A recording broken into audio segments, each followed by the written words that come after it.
Hello, I'm Chris from Airwindows, and we're going to do a live stream, as I do on Tuesdays and Thursdays, certainly this month. It might just work out so well that I keep doing it. Just sort of, it's a funny thing, it's kind of like, okay, so this becomes acting like a day job. It's like 9 to 5, what a way to make a living. Except for it's live streaming. So what a way to make a live streaming. And I'm spending a lot of time just playing Minecraft because that's a typical live stream thing to do.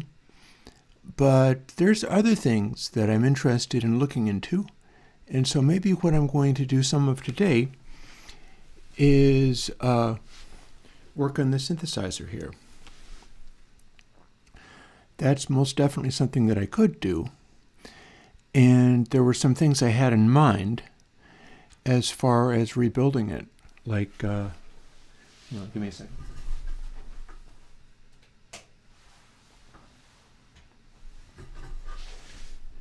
Like if I do that thing, then I can go to this camera, although the light isn't very good. And if this was on, you'd be able to see more of it. We've got these here. Those are, in fact, aluminum tubes. They're square aluminum tubes that go on the back of what's a guitar stand here. And I can sit the other synthesizer on top of it. And if I jockey around with some of these things here, in particular,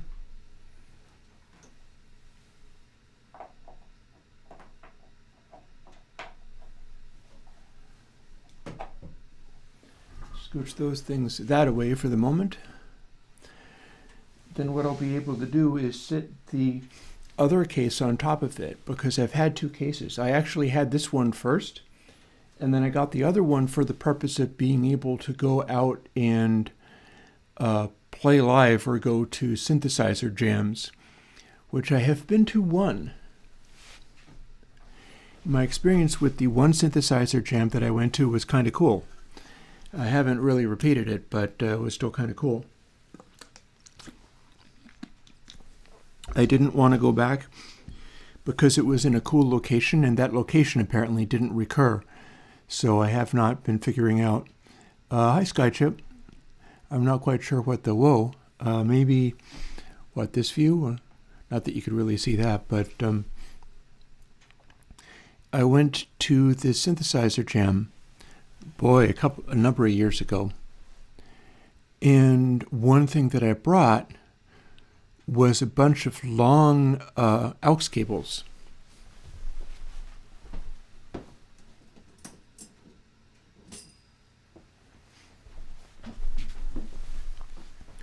Things like these. Well, this is actually a Radio Shack style cable, but this is a long aux cable, such as you might get in a truck stop or whatever. But this is, of course, the same thing that you use for hooking up Eurorack synths. Well, if you get like a 20-foot cable like that, you can run the click from one modular synth to another. And this is something that they apparently had not done before. I do not know why.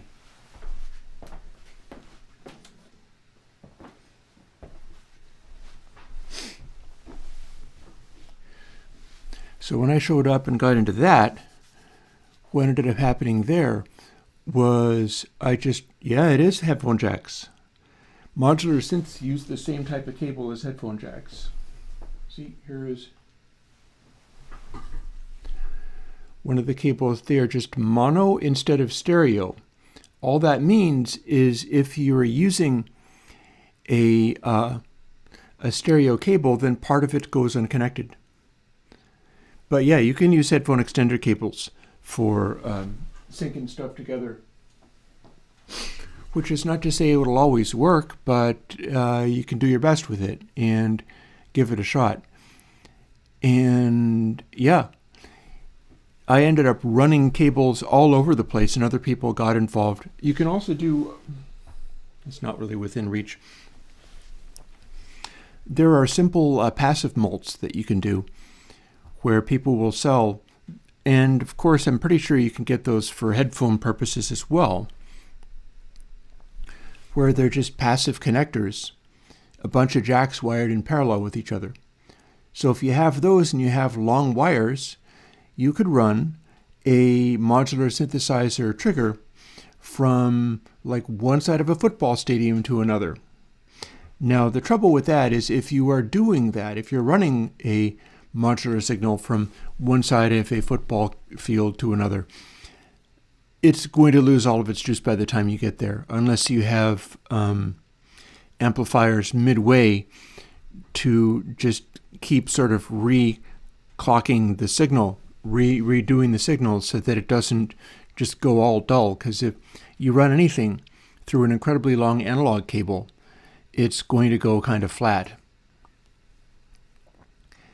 And yeah, what I was doing in the place I was doing it, it was possible to run these cables to different people's synths. So it's like, hi, want to sync? Want to sync click from this particular one? Let's all clock our stuff together. And people did, and we wound up with this enormous jam session. Just all these noises floating around, and it was the coolest thing. It was really good. And for that, I had brought this case, and it's cumbersome and it doesn't have a lid. It's a Pittsburgh Modular, and so is the other one.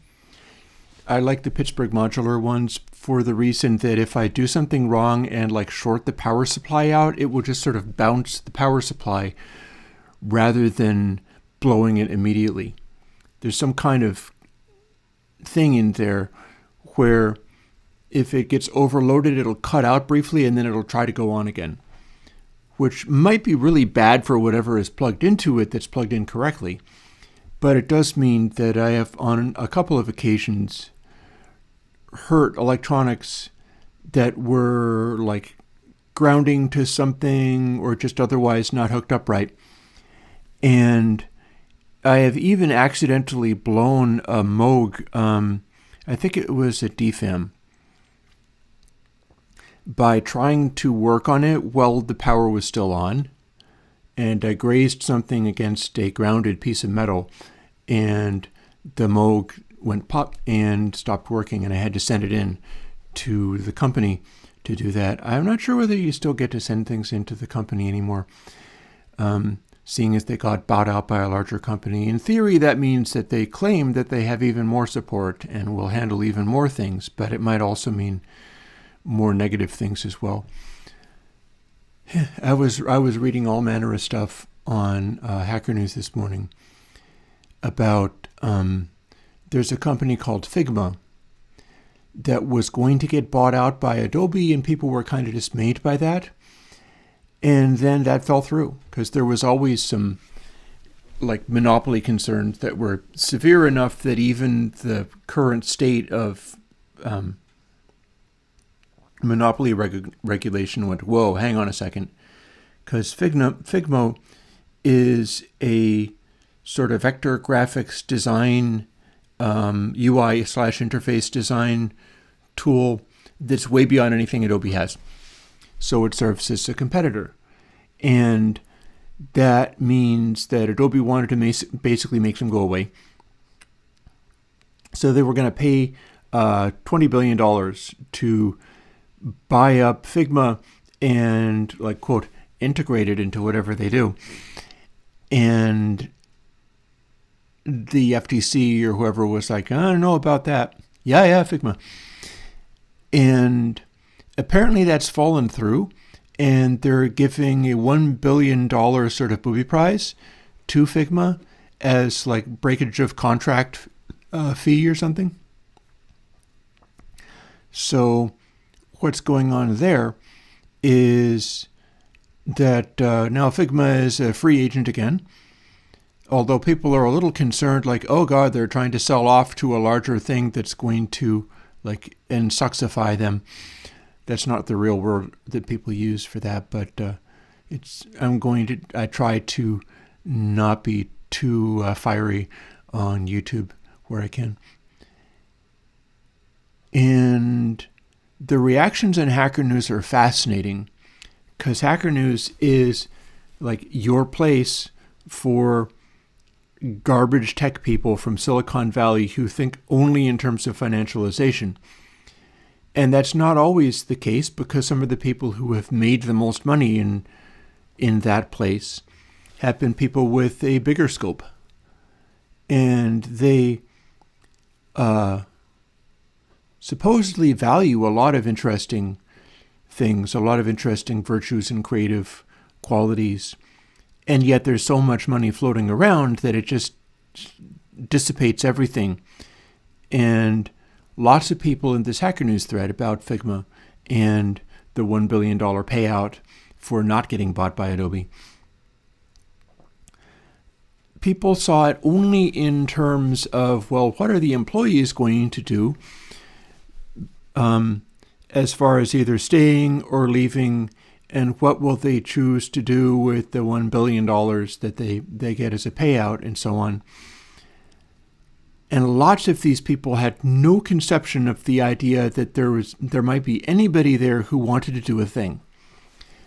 And this is wild. Like, this is a wild thing. I mean, you're seeing somebody who, like, fools with modular synthesizers.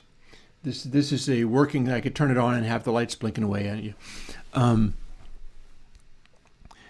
There are lots of interesting things to do in the world beyond money. Something like a modular synthesizer, something like musical instruments, or owning a recording studio, or buying a boat, are things to spend money on. They are not things to make money from. And yet these people in Silicon Valley behave as if the only thing anybody can ever think about or pay attention to is what is going to maximize their future payout for the purpose of accumulating, like, Bezos-style money. And for what purpose? Well, I mean, another guy that I was watching was, I think it was probably Xander Holm, was talking about the way that Mark Zuckerberg is buying a big chunk of Hawaii for the purpose of basically making a supervillain base. And that's something we could do in Minecraft. I can fool around making a supervillain base, but this dude wants to do it for real. And has bought up, a big chunk of the coastline of, like, Kauai in Hawaii. And apparently the deal there is that he is making a giant underground base / lair with all the security or whatever and 11 tree houses. It's like, okay, see, that's the part I can relate to. That's the part I like. It's like, oh yeah, and he's also making 11 tree houses. Well, like, rather than make fun of the man for that, it's like, no, that's actually cool. That's not a, like, purposeful thing, but, like, that's play, that's creativity. Why not build 11 tree houses if you're Mark Zuckerberg and you're buying a big chunk of Hawaii, rather than spend your entire time building, like, the barbed wire and machine gun emplacements or whatever it is you're going to do? Build 11 tree houses. Fine. And yeah, I don't know whether this motivates me to want to build the extension of the synthesizer I was thinking of, but I've had this thing going on where I've got, like, my music making stuff, and I'm going to be getting back into that this coming year. The holiday season proves to be a little challenging. Honestly, I don't think my holiday is as challenging as it's sometimes been. Like, I'm getting the nightmares, but not as many as before, and I'm riding them out pretty good. And on the whole, for those of us who are just waiting for the holidays to pass, well, they're kind of passing. And I'm pretty happy with how that's working out. For the time being, we'll see.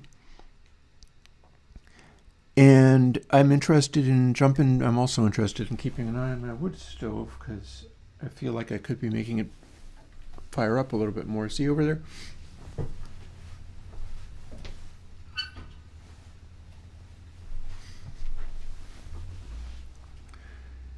I can release that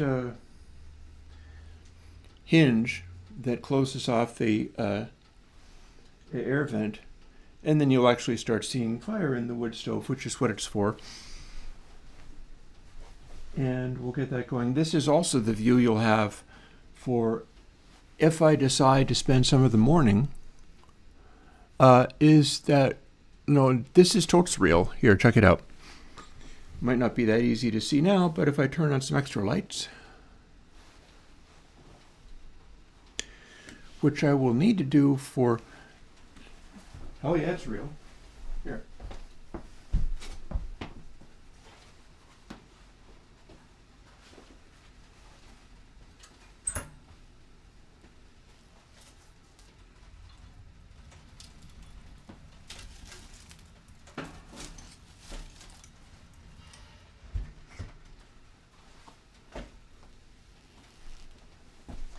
I am a Vermonter. I heat my place with the wood stove for the most part. There is still an oil furnace. And it is a modern enough one that it has a airflow thing built into it where it like reburns a lot of its smoke and has a catalyst. That's what I flipped the lever on. It's not really simply an air damper. It's also the catalyst that flips in. And that catalyst burns the rest of the smoke. I bought this to replace a older one of mine that was really old and kind of wearing out and stuff, for the purpose of being able to make one that burned more efficiently. Because a bad wood stove, it pollutes like crazy. It's no good. But a modern one, and it's not like oil based. So it's replenishable fuel, as it were. And there's lots of wood where I come from. I'm up in Vermont, so we are completely surrounded with all kinds of stuff. Hey, Lucasipo. And yes, absolutely. Can I make smoke?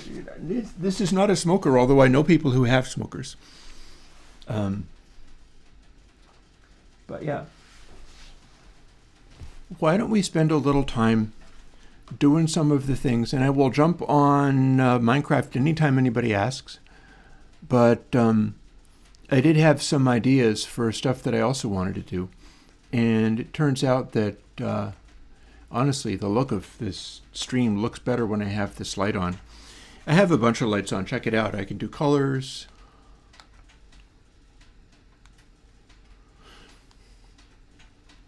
Or like freaky lighting effects. Years ago, I was doing this a lot, and it was quite interesting. But have I looked much into Chebyshev filters? Yes, I have a plugin for that. Hey, Mel.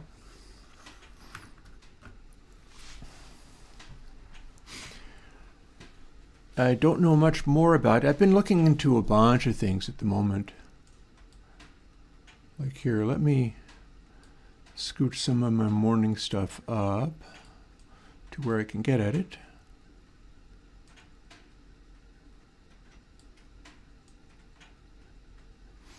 I have high hopes for stuff that I could do in future that would work at that.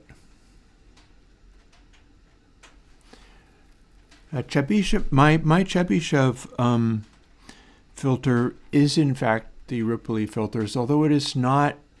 It's the wave shaper. I don't know what you mean by Ripley filters,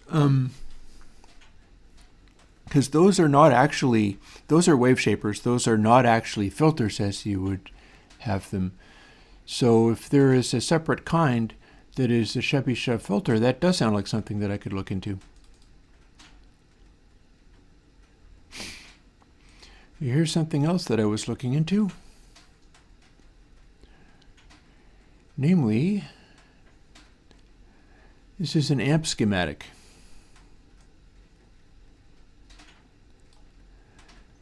And I was looking into this today because I'm interested in maybe, oh, there is a separate kind. I'll have to look into that, yeah. What I was looking into today was, I have this high watt amp, which turns out to be not really much like a real high watt at all, honestly. What it is a modern tiny pseudo tube amp with a tube output stage and an input tube, but it's also got a bunch of electronics and filterings and things. Edward Morales, hang on.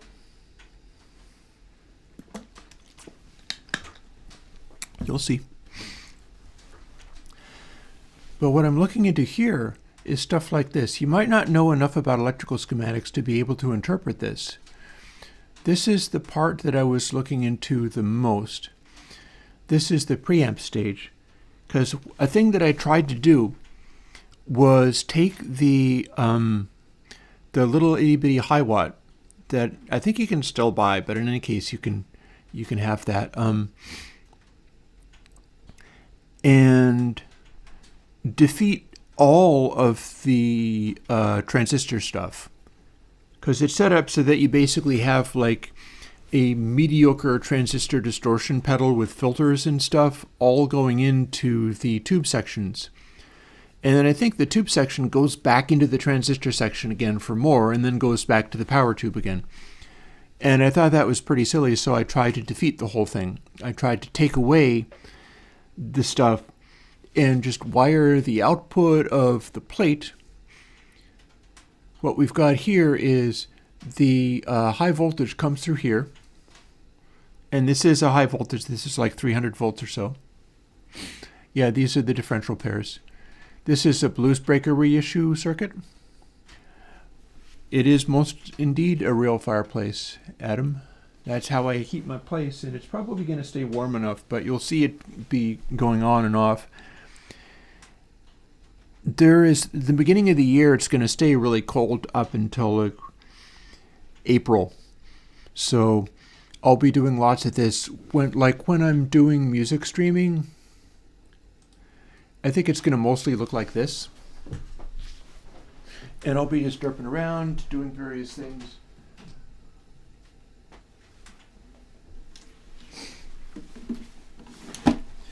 I'll have like my guitar or whatever.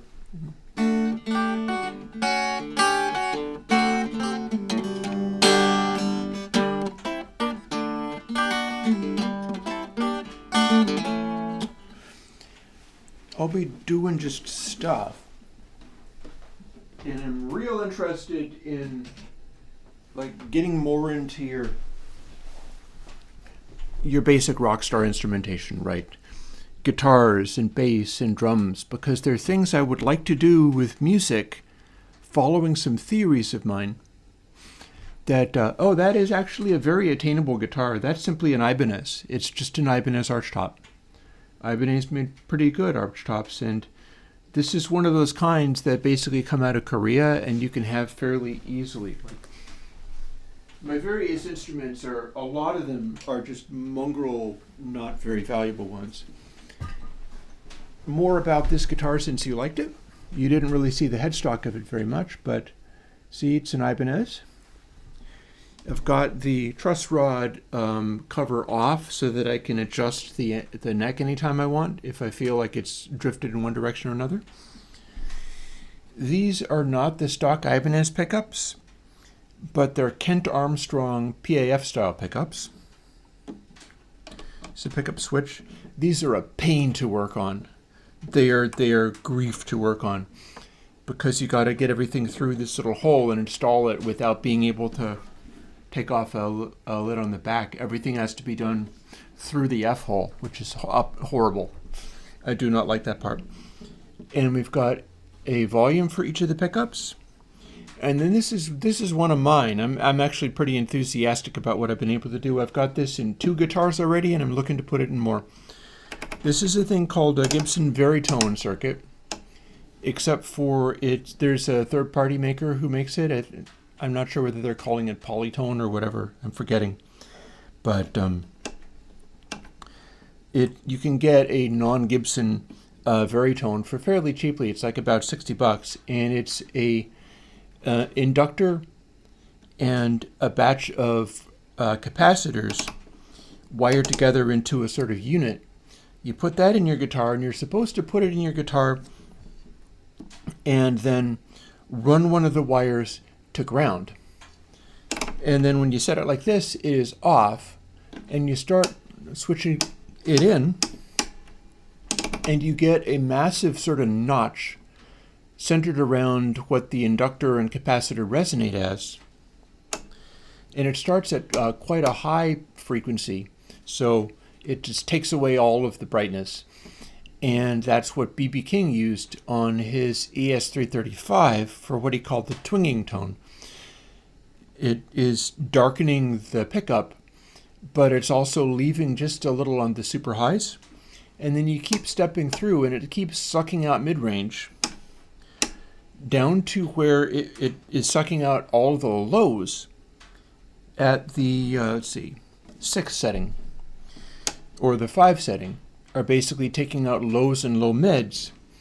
And the way that this is designed and made to work is you get this and you set it up as designed, and it fully just takes out all of the frequencies at those positions, making a weird and rather strong tone. Here's the thing. I haven't seen anybody talk about this. It's the most obvious and dumb thing in the world, and I can't believe people aren't doing this. Just run the wire from this to the tone pot. It's just another tone control. And then what you do is, if you wanted to do the thing like the original Veritone did, you roll the tone all the way off. If not, then start letting some of that back all the way up, turning it up all the way. At which point what you have is a either high frequency set way up here, all the way down to low frequency, controllable dip control. It doesn't have to be rolled all the way off. You can roll it part of the way off. And when you do that,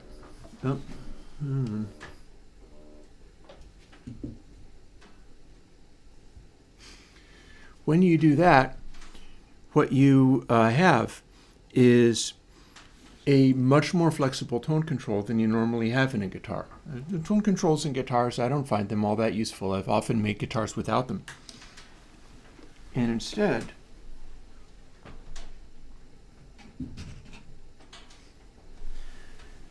the thing with that is that when you do it, you get to roll out the lows or the low mids. Then, if you go into high distortion, you get to tailor where the distortion hits for a lot more impact. It's not on like, here, this dumb thing rang, and I'm not willing to have it ringing on streams. I just forgot to switch it off.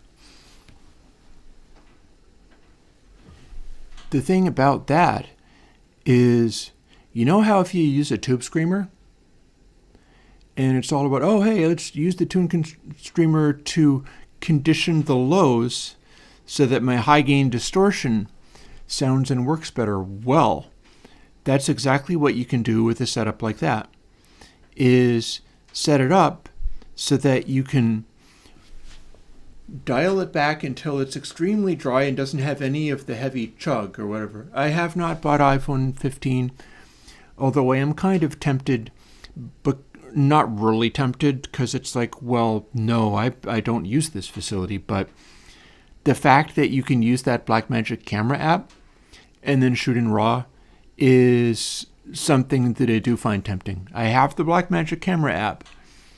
I would like to be doing more with it, in fact, but I don't have the iPhone 15 that would let me shoot RAW in it. Anyway, back to the high gain distortion thing.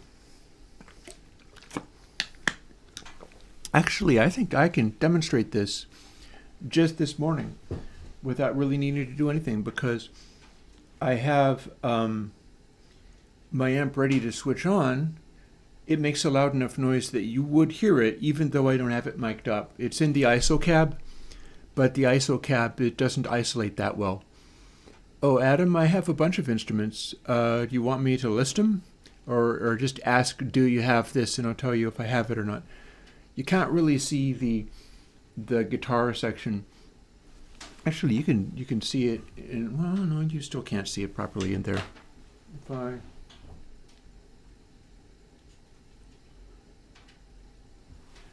I do this, you can kind of see the guitar section over there. There's that one and an assortment of others.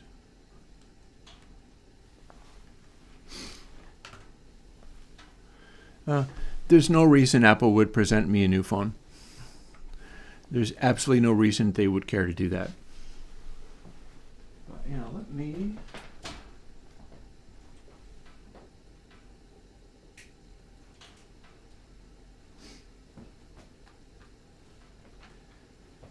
See, this is a little bit like getting ready to do that thing I was talking about for late winter and spring when it's possible for me to do this. I can... See, notice this has the same thing, same switch. There's my amp.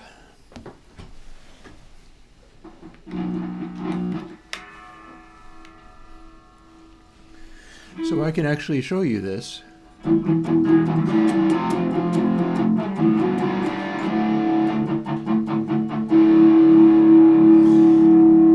Treble pickup.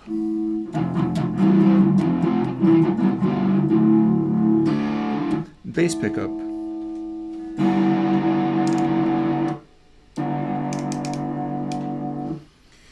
And if I set it on 5, which I found was a good way of doing it, you notice we've got this heavy lows, right?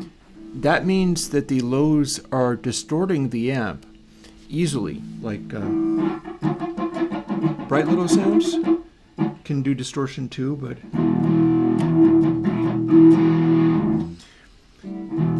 the lows really come through and saturate. But if we turn the knob all the way off as if we had the Veritone circuit installed directly,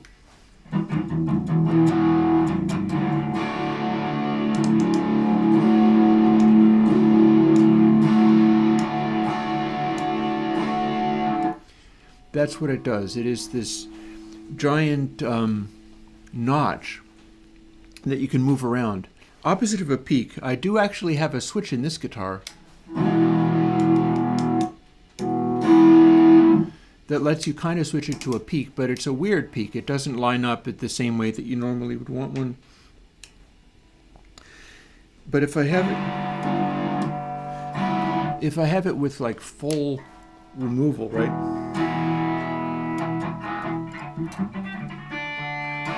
You got lots of clarity. This is a sound that actually showed up on the Yes album, Close to the Edge, because Steve Howe got a ES345 at the time.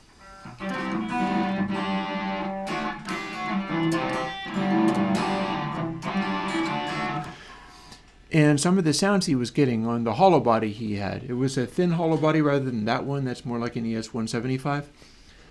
But what he was running on there, anytime a musician gets a new tool, they immediately start using it on everything. And that's totally happened with Yes. So what happened there was a bunch of those Close to the Edge sounds are sounds using the Veritone circuit into distortion. And this is what you get. Rather than roll it all the way off. And it sounds much, much weaker and thinner and lighter. Adam, I'm over 50 years old. Keep at it. Did you think that I was a young whippersnapper? No. And so you hear, you can still get a distortion, but it's really lightweight. Which is fine, but not everybody likes that. And the source, you're not really hearing any of the highs because it's the ISO cab. But this is, since I'm showing you stuff that happens in the lows, this is a good demo. And then you roll it all the way off. cool, but yeah, Veritone is a capacitor and inductor switcher. It keeps the same inductor and switches capacitors. I could even show you a schematic for that. But the point that I was making, which I'm going to make before I stop, is this is really light, right? Well, listen to what happens when I start adjusting this tone control and letting some of the tone back in. This is like if you had a tone control and were rolling the treble all the way off. But with this, it's rolling the bass all the way off. And then listen to when I start putting some back.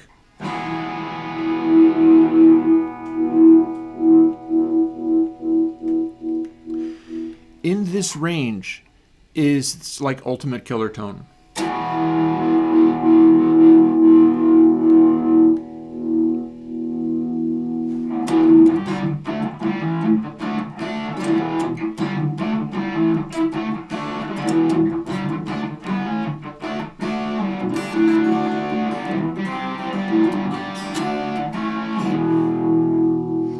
A little lighter.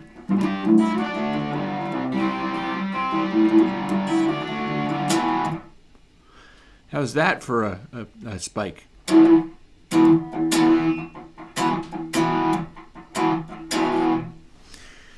this is a way that you can greatly increase the aggression in a distorted guitar.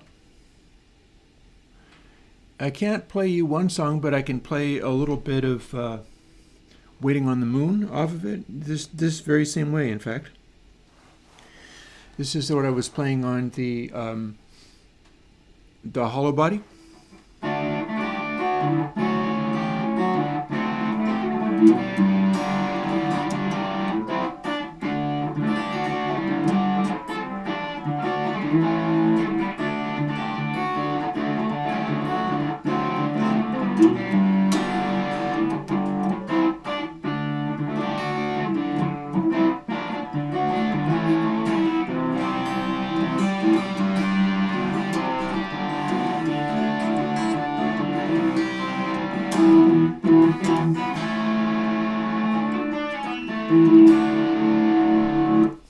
That last bit's real hard to play.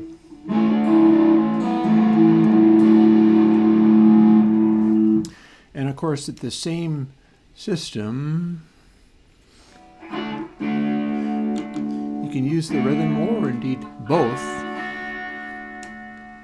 Adjust where the veritone sits.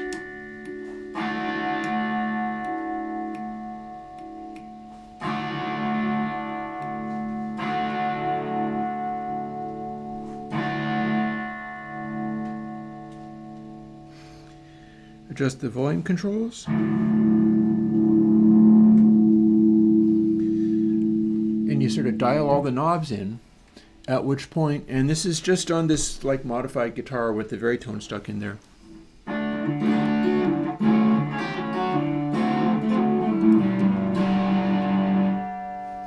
If I took the bass out, the bass pickup out.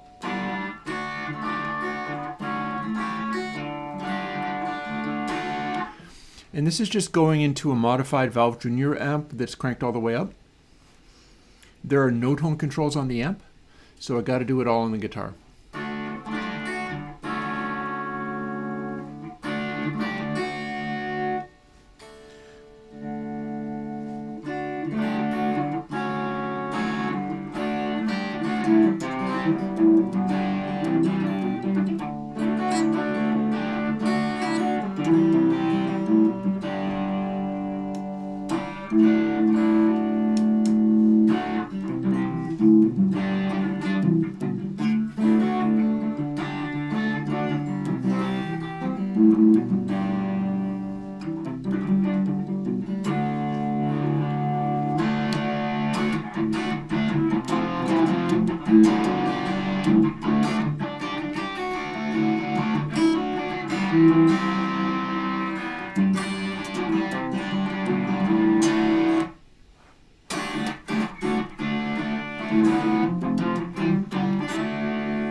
That'll do for now. So let me turn that off and then I'll get back to actual questions and things.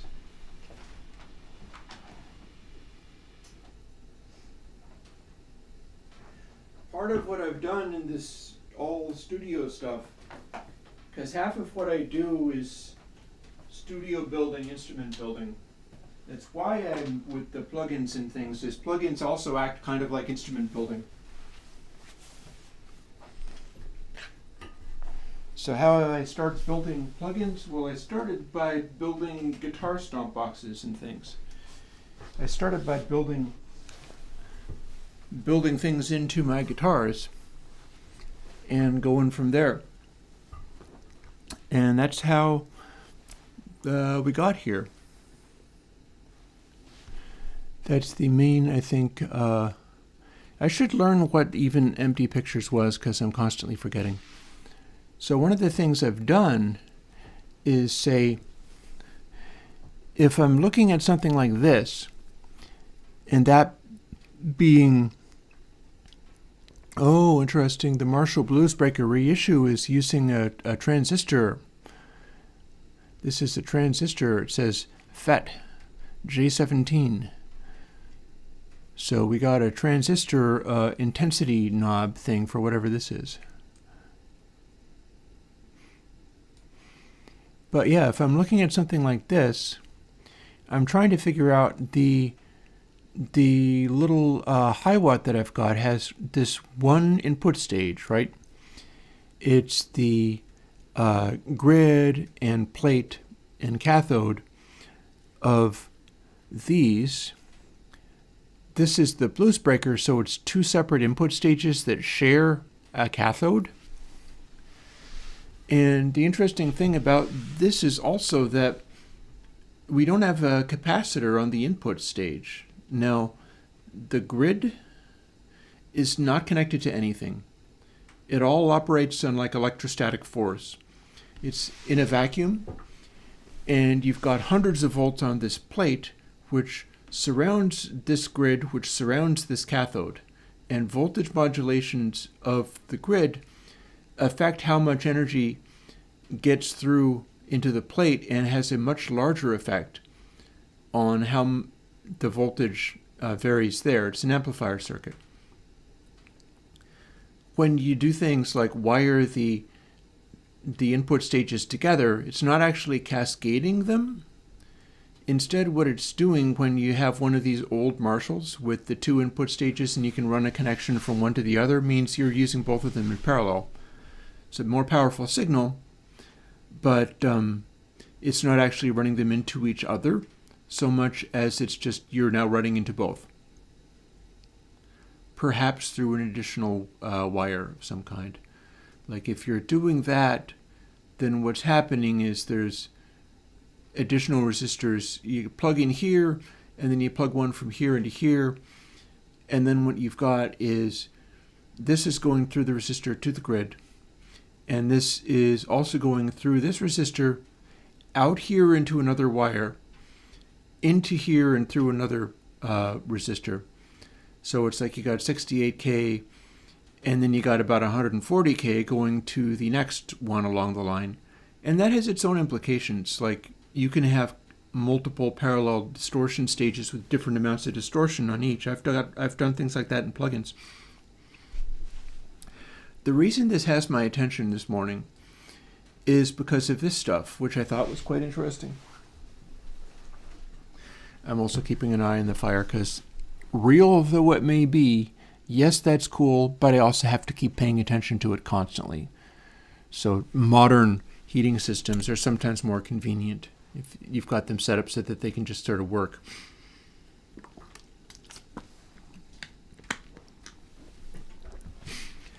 So let's follow this through here.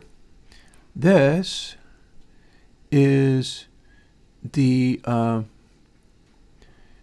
this is interesting because I'm not exactly, I guess this is just a cascading gain stage. I don't think this actually is flipping polarities at all. It's just doing something else. In particular, we don't have any resistances going to this.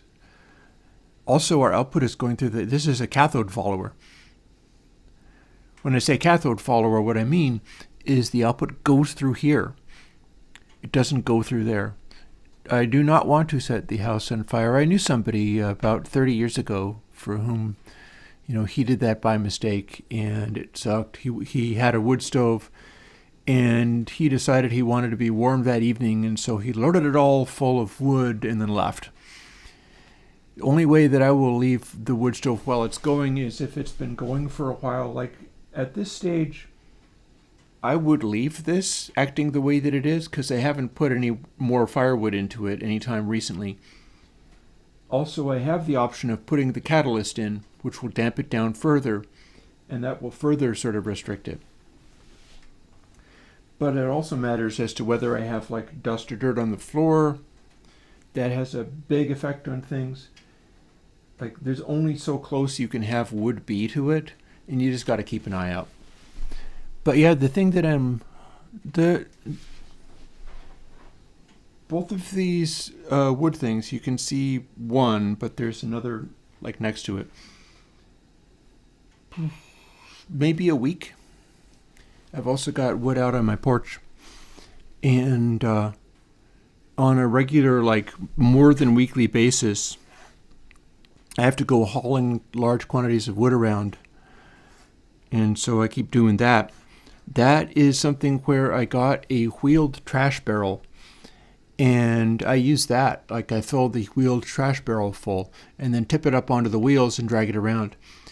And I put a big old, these orange straps for securing loads on semi-trucks. I got some giant straps for that purpose, and I ran them where the handle for the trash barrel used to go, cut a hole in there and replaced it with straps. I can put them over my shoulder, and then I can pull an entire load of firewood in a giant trash barrel up over steps or whatever, like up onto the porch, using just my legs rather than using my back for it, because I don't get to mess myself up physically. It would be excruciatingly bad for me to harm myself in any way like that, because I really don't have any backup plan. It's not like I can afford special health care or anything. I've got just Medicare, and I'm a Vermonter. Vermont takes care of its people fairly well, but there are limits. But anyway, what I was talking about, what was interesting this morning, before I got distracted into talking about how this is a cathode follower and the signal comes through here, and that's why there's nothing on this. Iron Man, I am pretty strong, but then I lift weights so that I can do things like handle my firewood through the winter without hurting myself. And that's a choice that one can make. Anyways, cathode follower, meaning that the signal comes through here. It goes into this. You'll notice that there is a bunch of capacitors in the way. You don't put just regular voltage through. You have to have it mostly grounded. There are separate inputs, but this one does not appear to have separate. Oh, well, maybe I'm wrong. Hang on. So this is the first channel. This is the second channel. You're right. Well spotted. That's two separate volume knobs for each channel. This is the Bluesbreaker reissue. That's a choice. You could have that, or you could have them just running straight through without even the volume control, as long as the capacitors are still there. This has an extra thing tacked onto it. This 100 picofarad capacitor means that as you turn the volume down, it doesn't get dull sounding. Like down here is the ground. And here's the capacitor. It's 22 nanofarads. Yeah, I think it's 22 nanofarads. And that blocks bass and like voltage from getting through, which it had better because this is connected directly to like 300 volts. So there has to be a capacitor here. It has to block the signal getting through, or the voltage getting through, and then allow the vibrations to get through, which is what a capacitor does. This tiny one here, it doesn't look tiny on the picture, but it is tiny. 100 picofarads means that as you turn it down, there's a little bit of brightness that goes through always, no matter how far you get, unless it's turned all the way down to nothing. And that helps. Although one of the things that's happening, the way this pod is wired up, is that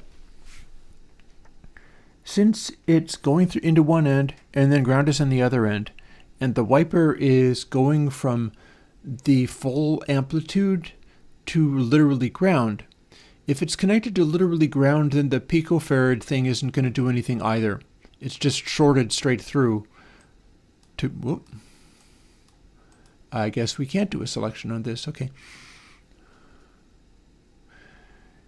If you've wound this all the way to silence, then the brightness coming through on the picofarad cap is also connected to silence. As you start turning it up, you start opening this up and also opening up the main voltage coming through. It's going through, and these two are combining on the grid of this one. They're more, since this is coming off of a tube. Well, no, this is the voltage blocker for the tube. It's going to the grid. This is the cathode, this is the plate, this is the grid. And the cathode has a 1K to ground. And then this plate is attached directly to this grid. This plate is directly to the high voltage. And then this cathode is where you get the output signal. So it's backwards. This one's running backwards. And it's a way of getting like very high power coming through here cleanly. And this is the bit I was talking about. This is a Marshall Bluesbreaker tone stack, which I think is an interesting way that this stuff is wired up.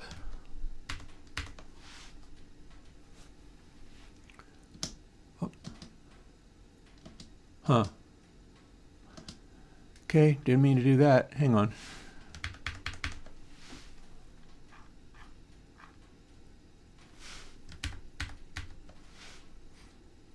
There we go. We'll figure this out. There we go.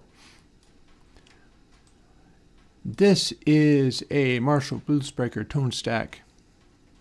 And I should make it just enough smaller that you can still see the ground wire there. So the part we're interested in comes from here to here. This would be some kind of phase flipper, so that one output is in phase and the other output is the opposite. You know, this drives the push section of the output, and then this drives the pull section of the output. But this is the part that interests me because this looks like a guitar circuit or something. It's not so different to what I did in that guitar, in that we've got the output of this cathode. This part is just letting the cathode work and be at the correct voltage to operate. It's 100 something. And that's going to be 100K. And then we've got this little bitty capacitor, another 220 picofarads. Picofarads are small. And a treble control. This 22N is like the main size of what all the signal, including bass, passes through. And then we've got a bass and a mid. And we've got another resistor here. We've got these, they're 22K pots or 220K pots or some combination thereof. 220K ALM, whatever that is. And 022. I could look up more about what those actually are. They are not necessarily all the same kind of pot. And then this is a 1 megohm resistor, which is a large voltage. This is a variable resistor. This is a small resistor. This is another large resistor. And what's going on? B22. Oh, there you go. Okay, I'd believe that. I didn't know that, but I'll believe that. They wouldn't be making... I could see 822. I would not believe a 622 because I've never seen that value used for anything. Regardless, this is ground. This is where signals go to die. You connect this and you've shorted it out and made no sound at all. This is straight through to the output. We've got this capacitor on the output, meaning that we can't just put voltage through. It has to be a vibration. And we've got our treble control. Crank that up all the way. And we're connected directly to the highs through the 220 picofarads. If we have done that, we're also not letting any of the other stuff through, which is wild. That's why this surprised me this morning, is I was like, what on earth is going on with this? But it looks simple. These are all wired together. So this end of this pot is wired directly to this end of this pot. Like, here's our treble, and then this is a bass, 22N, same as here. So the full signal goes, the brightness goes through to this end of this pot, and then the full signal just goes right through here to a simple resistor and to this center point. One side is on the end of our 220K pot, and one side is on this end of this other pot. If you turn it up all the way, then the full size of the pot is getting in the way of anywhere else that the bass can go. So it's essentially like this bass goes through the other end of this pot, and then there's a resistor stopping it from going further. But we've also got yet another one, which is another 22N. And that's going to the middle of this one. Why? Well, if you have multiple pots, multiple caps in parallel, it makes the value larger. So what's happening here is if we had this turned up all the way, or, I mean, it depends upon how it's wired. Like maybe the dot means that it's reverse wired. But depending upon where this arrow is pointing, right, it'll be to one end or the other of this, which is a resistor, meaning we can connect this part to here or directly to ground. If you connect the mid directly to ground, then we've got this section wired to ground through a 22 nanofarad capacitor, but we're also connecting to the output of the circuit through the same 22 nanofarad capacitor. That suggests it's like splitting. It's splitting the value, and they're doing opposite purposes. If, on the other hand, you had, say, this, which is wired straight through, the dot means it connects. So going from here, 22N, 22N, if this guy connects, say, directly to this end of the pot, and this one connects directly to this end of the pot, then we have a straight connection from this 22N to here, and this 22N straight through this, to this point, straight through this, to here. So it's possible to use these controls to connect these two in parallel with each other, making them go a larger value, meaning it will let through deeper sound.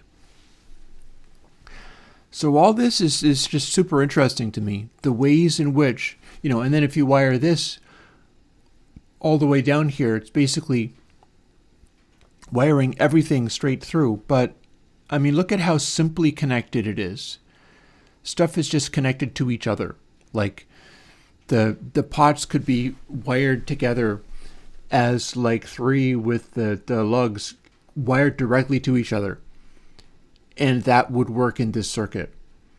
Like you could patch it together in a turret board. You could patch it together in free air.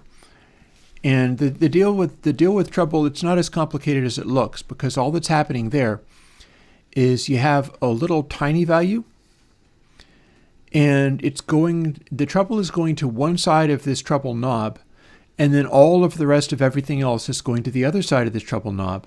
And then you got a pot that can point to either the super bright stuff or only the super bassy stuff.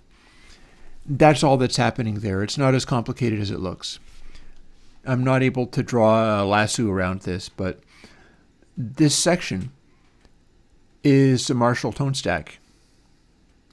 And it's just really interesting because another thing that we know about this kind of circuitry, if you're wiring it together like this, it can only be simple, very mellow tone slopes. You can't do resonant filters this way.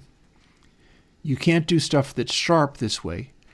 Also, if you're dealing with complicated signals, what's going to happen is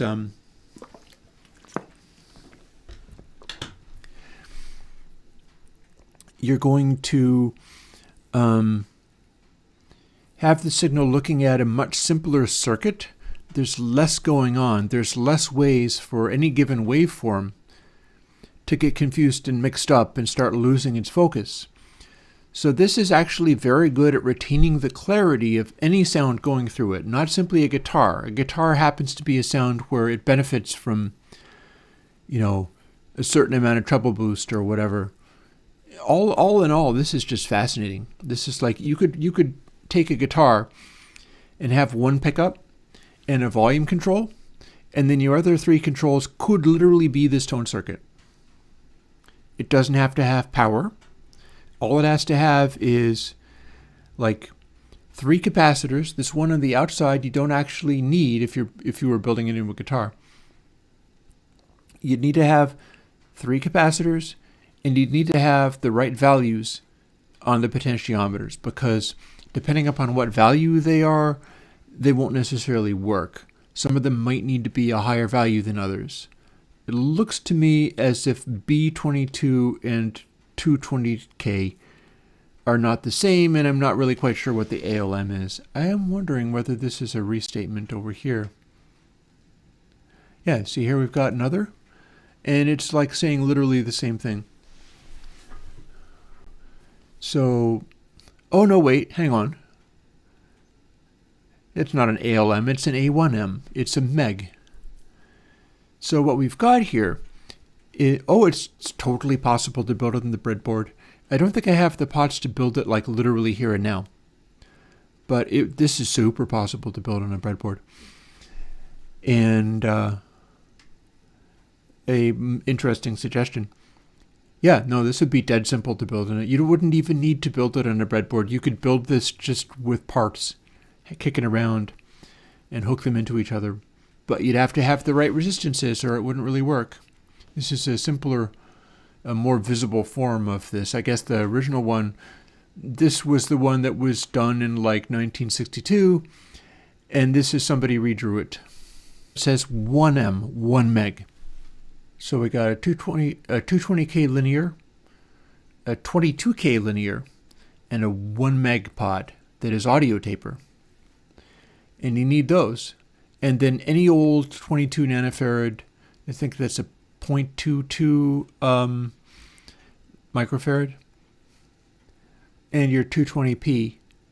And if you change these values, you're just shifting the frequencies up or down.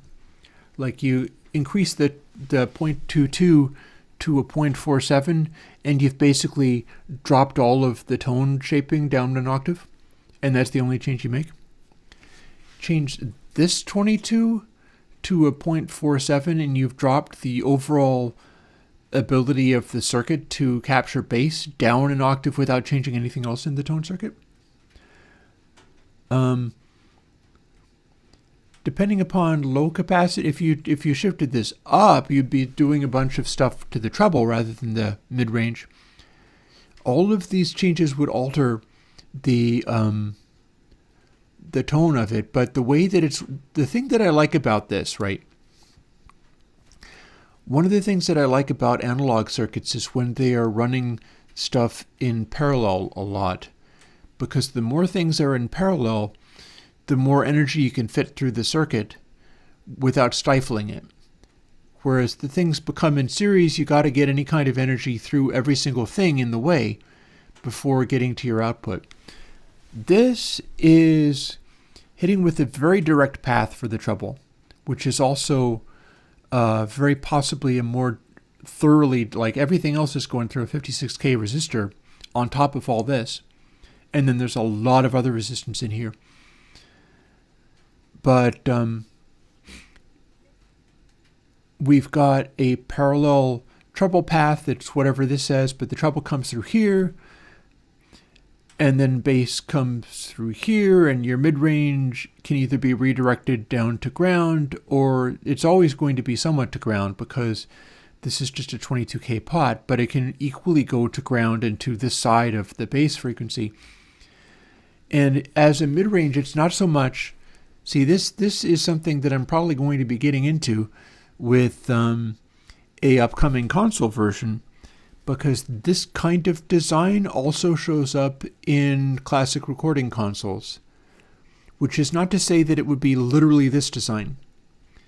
But this kind of thing shows up in, for instance, the Quad 8, the LA-based console that I have a great interest in, because there's a lot of hit records that I love that came off of that, and it has this quality that's not dissimilar to the sound of a Marshall tone stack. You have the capacity for letting through the mid-range with great articulation, being able to throw a lot of additional highs onto things, and being able to extend the lows to be extremely deep. And all of these things sort of come through. It's a matter of like how much is just going straight through on the treble, how much is going through this tone stack. This is 56K, this is 22K.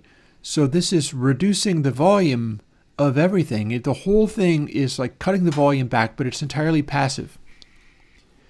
So what you're doing is basically, if you have a boost, well, that's just other things not being cut as much. And we can see that the mid there is set up so you can direct a bunch of energy to literally ground, but not what getting let through on the treble. And some way of how this interacts is, I guess how that works is you've got your bass and it's letting the signal through all through here. The way this is wired is essentially the same as just connecting straight through this. So this is always shorted out, and then it changes from a mega ohm resistor to a dead short. It shorts straight through. And if it's the mega ohm resistor, then you're letting signal through here, and including anything that sneaks through from this direction. But you're also letting exact same copy of that through here, potentially just straight to ground. So I'm guessing what that's doing is what gets through that is equivalent to 22 nanofarads does in fact go to ground if you tell it to go to ground. But you've also got essentially these double up, and the extent to which they double up, that part more easily goes through to the output, because it's like it's complicated. It is complicated. And with that, maybe I'm going to stop talking about this for now, because I don't think I can take this any further.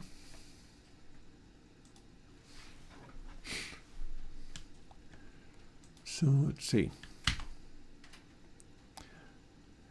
I am contemplating whether I want to dig even farther into this electronics day or jump over to the Minecraft, because I think a lot of people just like to see me relax and chill out playing that. I've got some of my stuff out, like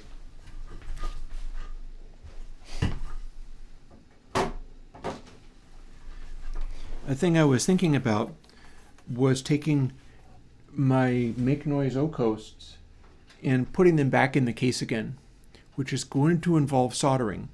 It's going to involve electrical work. And then I can, that's got a bunch of drum hardware and stuff in there. It was initially meant for the purpose of being able to make like a techno box that would just do crazy techno style music with a mean heavy kick drum. And I could take that around and play with it and do things with that. The reason I'd be wanting to put the Okos in there is because I've got these things and I like them as a synthesizer voice. Like, I'd like to be able to take a controller and be able to play notes on that, or here, I'll show you that too. Many of these things just wait around until it's time for me to do them. Or I put them in place and then find the time to sit down, and usually it takes a couple of hours to get it all together. So this is an Arturia key step. It's not a Behringer one, it's an Arturia. And it has sync inputs. So anything that I have like this, you know, I can play this, of course. So I could play stuff live using that.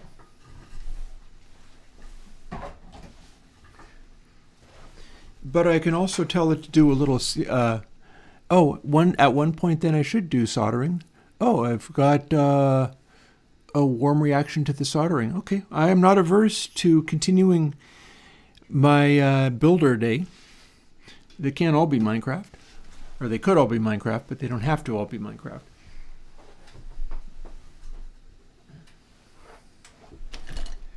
Here's my soldering iron and stuff.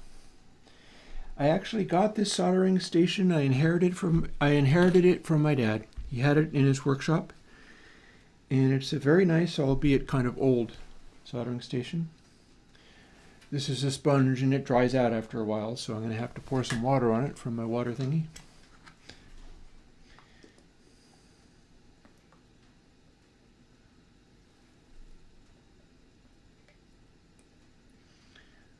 This will take a bit if I don't want to just spill it out, which I don't, so let's not do that.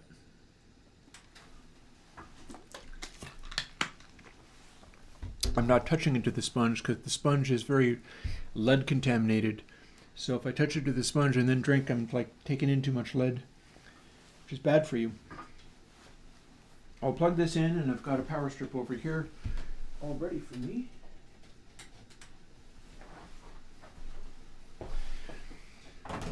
I'll put the key step back because I'm not using that yet. And I got a scooter over here.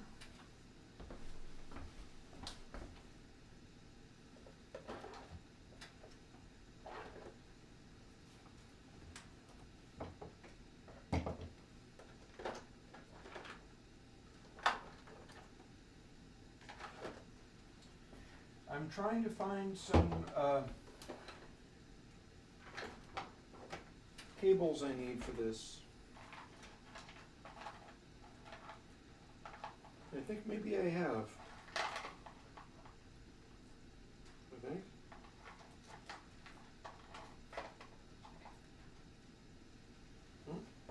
Yep, this is where they were.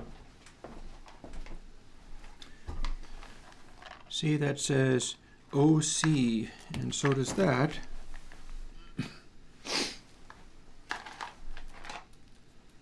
Well, hello, is that another one that says?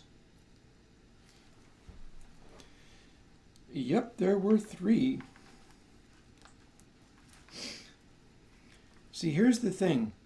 I had a very ambitious plan at one point, and it was to have a triple bank of O-coasts in the modular synthesizer. Thing is, I got one. I got all set up to do it. It was this absurd thing, ridiculous thing, setting out to do.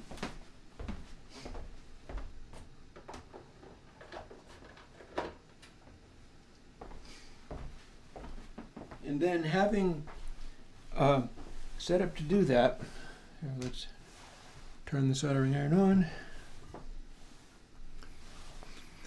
Having set up to do that, next thing you know, I make all of the O-coasts able to be powered by Eurorack, which involves getting these wires hooked to them in the right places and connecting them up.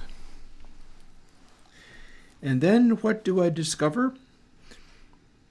I discover that the third one that I got was literally not going to be powered by the case properly.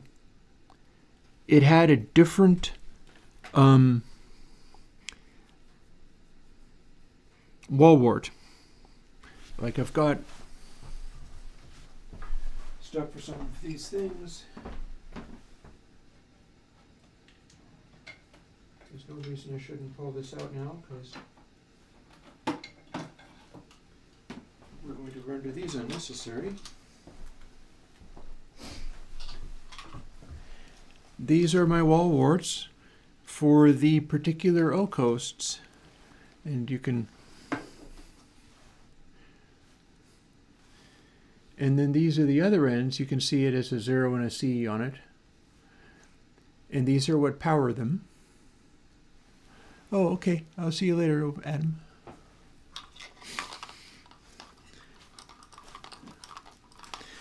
Well, the third one had a different wall wart. And when I hooked it into the modular synthesizer, it did not turn on. So I'm going to be selling that off and returning to, as I apparently always do, which is continually take the O coasts in and out of their cases and in and out of the boxes they come in. I've got a lovely little wooden stand for them. This I'm going to keep, though, because part of the purpose of having the O coast that way. This is the MIDI connector, where you can connect it through to this jack and then run a MIDI controller into the O coast and play them like a synth. And that's very useful, especially since the MIDI other things in your rack the same way. So you could use it to control another module. And there's a lot of possibilities there. But what we got to do at the moment is, let's see.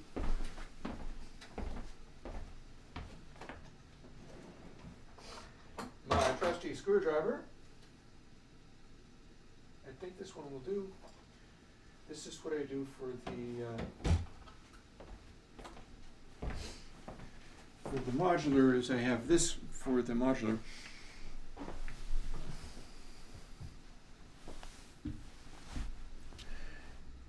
You know, I can put this soldering iron on low because it's going to take a while before we're actually ready. Here's one of the things about building physical actual stuff. Unlike with plugins, you're going to sit there doing the real work. So we're going to remove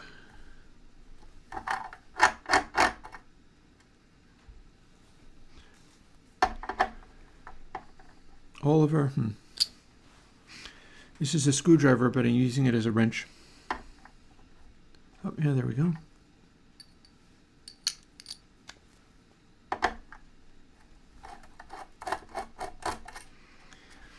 I'm using it to remove these tiny little, you can just barely see them.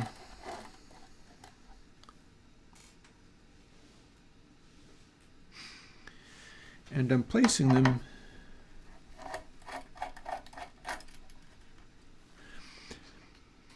on my desk in a consistent place so that I can put them back where they go. And I tell you what, I may or may not need a wrench for any of this.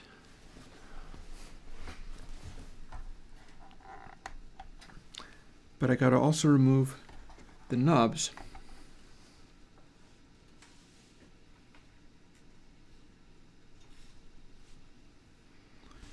Let's arrange them like this. Strangely enough, or are we not going to be able to do that? Do I actually need to get my wrench out? I'm going to get my wrench out.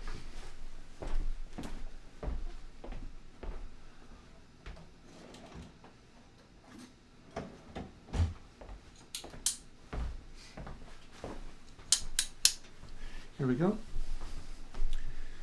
So I can get a better grip on this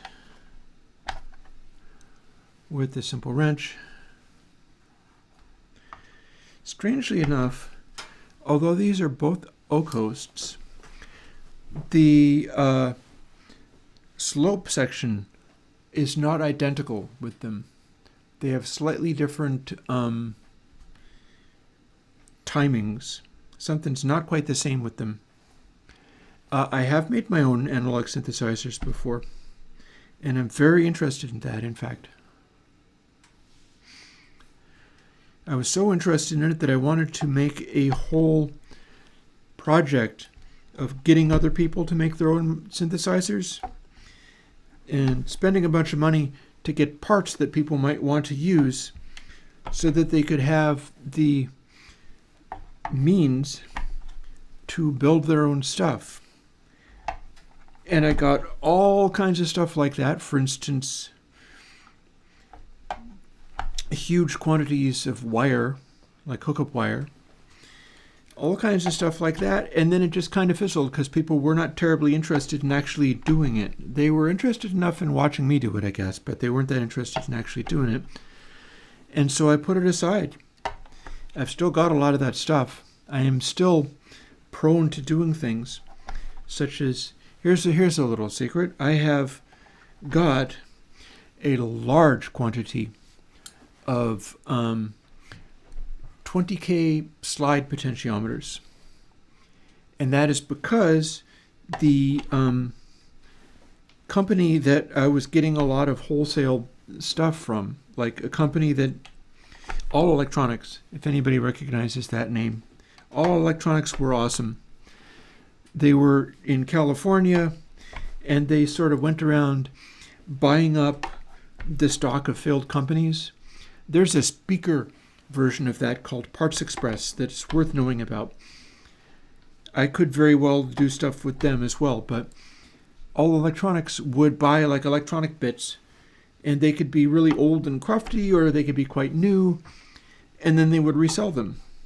And they would also resell them with special deals for if you got large quantities of things. Their prices would go down and down and down if you were willing to get a big amount of whatever part it was. And this extended to me being able to call them up. And if you're interested in going into business, this is something that you can do. You can talk to somebody and go, oh, hey, it looks like you're selling these technical bits here. That's nice. Are you looking to sell all of them? Huh. I'll give you this much for all of them. Then you don't have to think about them anymore. And you can do that. That is a thing that is doable. It's going to somebody who is selling something and you're like, how much for all of it? Just be done with that. Lock it in. No longer have to maintain inventory for whatever this is. Just, you're done. You've sold the entire thing that you bought. And depending upon how weird and janky it is, the thing that you're trying to buy, that can actually work. That is a strategy that will work, that you can do. And people will sometimes go for it. As a result of this, I have a lifetime supply of tiny little yellow diodes. These particular people were selling off janky little tiny yellow diodes. They're not very bright. They're not very good. They are very tiny. But they're not even that tiny. Not by surface mount standards. And where a regular diode might cost you, I don't know, 2 cents or something like that, these were like 0.002 in quantity. You could get them for insanely small. So I did one of those. I was like, I could see doing things with diodes in the future, and I could see specifically choosing an aesthetic that involved, like, I just use these yellow diodes now. These are my way now. And so I bought all of, well, did I get, I'm trying to remember whether I got all or whether I just took advantage of one of their really big quantity things. And as a result, I have a lifetime supply of little yellow diodes, and it's a considerably smaller number of matching red ones. I've got a few extra things that are like, yep, in case you're bored of yellow, we've got a tiny red diode that looks exactly the same. But yeah, I mean they're like popcorn now. I could do anything that I wanted with them and still have more left over. And that's always been something that I've enjoyed, something that I will return to, and I never quite forget that that's on my radar. That this is among the things that I like to do. That's why if I look at stuff like that, how much did I buy in cost, dude? If you want to get amazing deals on these kinds of things, you got to be able to drop hundreds or thousands on any individual buy. A company is not going to be interested in giving you a crazy screaming deal on something if it's just like, oh yeah, and you bought 5. No, we're talking like 10,000 of whatever. And that's when you start making it up in volume. This is like the mega corporation technique. It's like if you're Google or whatever, and you want to buy and operate YouTube, and your bottleneck is quantity. What you're going to do if you're Google and you've bought YouTube, and you need to beat anybody else who tries to do a video streaming service, and the bottleneck is quantity, you go to a hard drive manufacturer and you say, oh, hi, can we buy your entire year for the next 5 years? You work for us now. Here is $500 million, but you're going to give us a quote on hard drives that is less than anything anybody else gets even close to. But in exchange for that, here's $500 million. That's how that stuff works. That's just business. And then if you're YouTube and you have bought all those hard drives, you have use for them because that's what YouTube consumes. For me, what I did was a great deal of some of this ends up being kind of interesting, because among the other things that I have bought large quantity, well, not in the sense of the diodes. The diodes I have silly large quantities of. I've got quantities of aluminum cases, not as large as that. I've got these little tiny trim pots where they are potentiometers, but you operate them with a screwdriver instead of knobs. Yeah. And I was able to get a bunch of these trim pots for very cheaply. And the thing is that you don't really get to pick. I'm not sure what you mean by blue ones. Explain a little further. But my purpose was to have the facilities to be able to do a DIY electronics thing. I even bought a web domain for it. I was going to call it soldercore.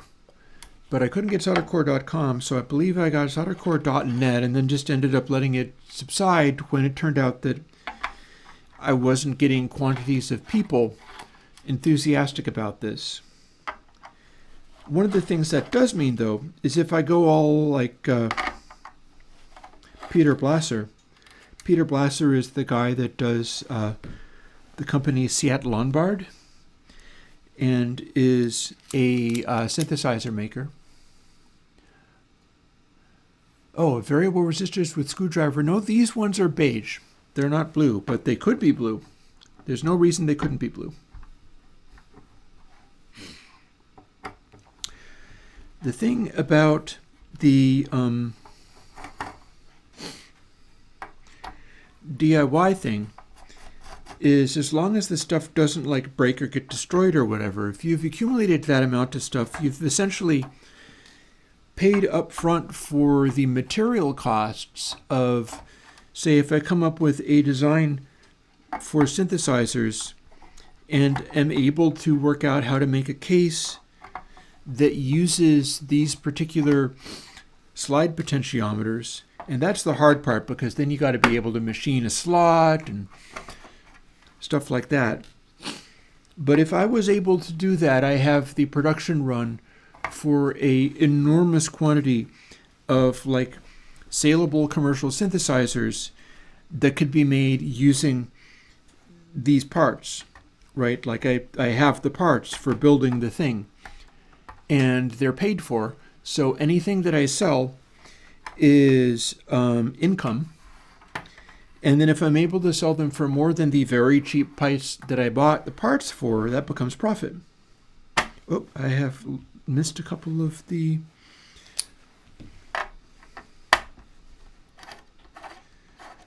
nuts holding these things on. This control in here is important because one of the things that I'm looking to do, I've got a Moog DFAM, and I worked out that I can wire up the DFAM in such a way where it's down there on the floor, you can't see it. The DFAM has a built-in frequency modulation, and it's just this weird oscillator thingy going on. So you can modulate one of the oscillators with the other. Is the body metallic on these? On an O-coast, I'll show you all the bits of it. In fact, I'll close up. On an O-coast, there is a front panel. This front panel is PCB material. You can kind of see through to the back. I don't think I have anything that will serve as a light. But maybe I can use a reflector. Yeah. You can kind of, well, it's not working that well. How about if I use a reflector from up here to up? Beautiful, beautiful. If I can use this as a reflector, I got it made.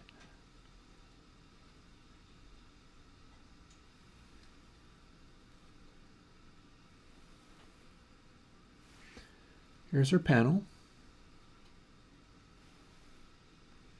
Here's a reflector, if I can make it work. There we go. Just about.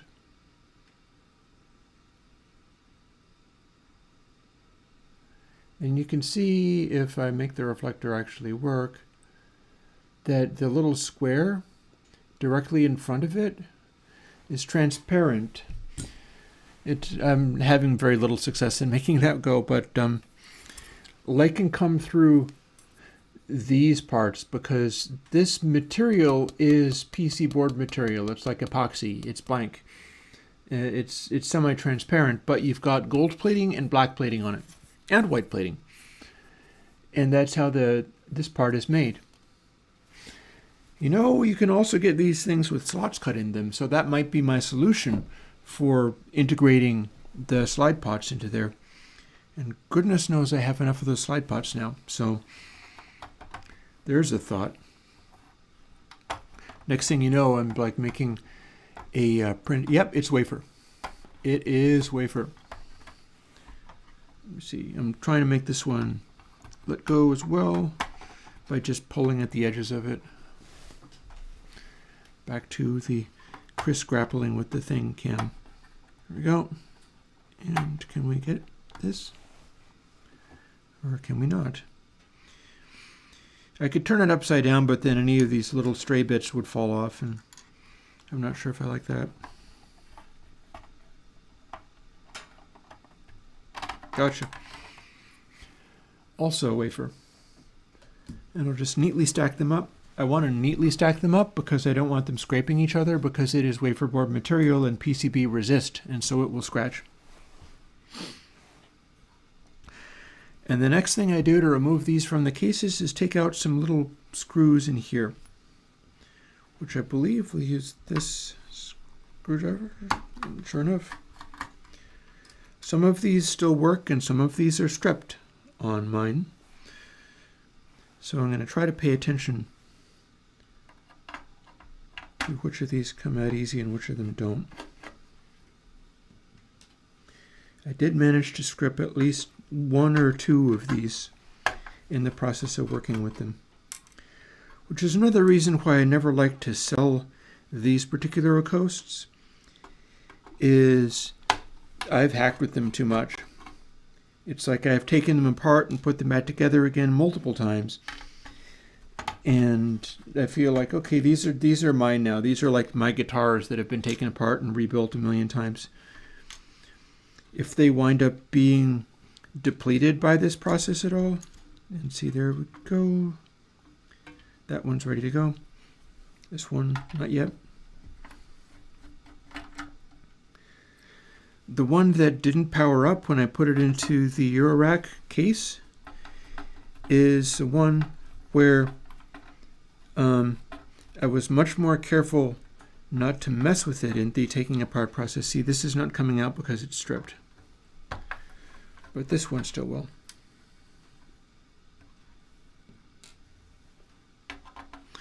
That one is so stripped that I was just rotating it and nothing happened.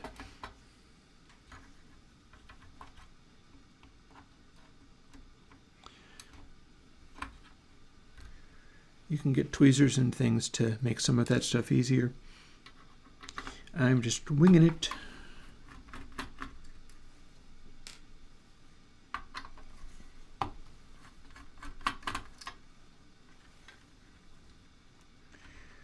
Once I've got these out, I'll show you those in the close-up as well. But first, we got to lift up this end of it so that the stripped screw can have a little leverage helping to pull it out. And there we go.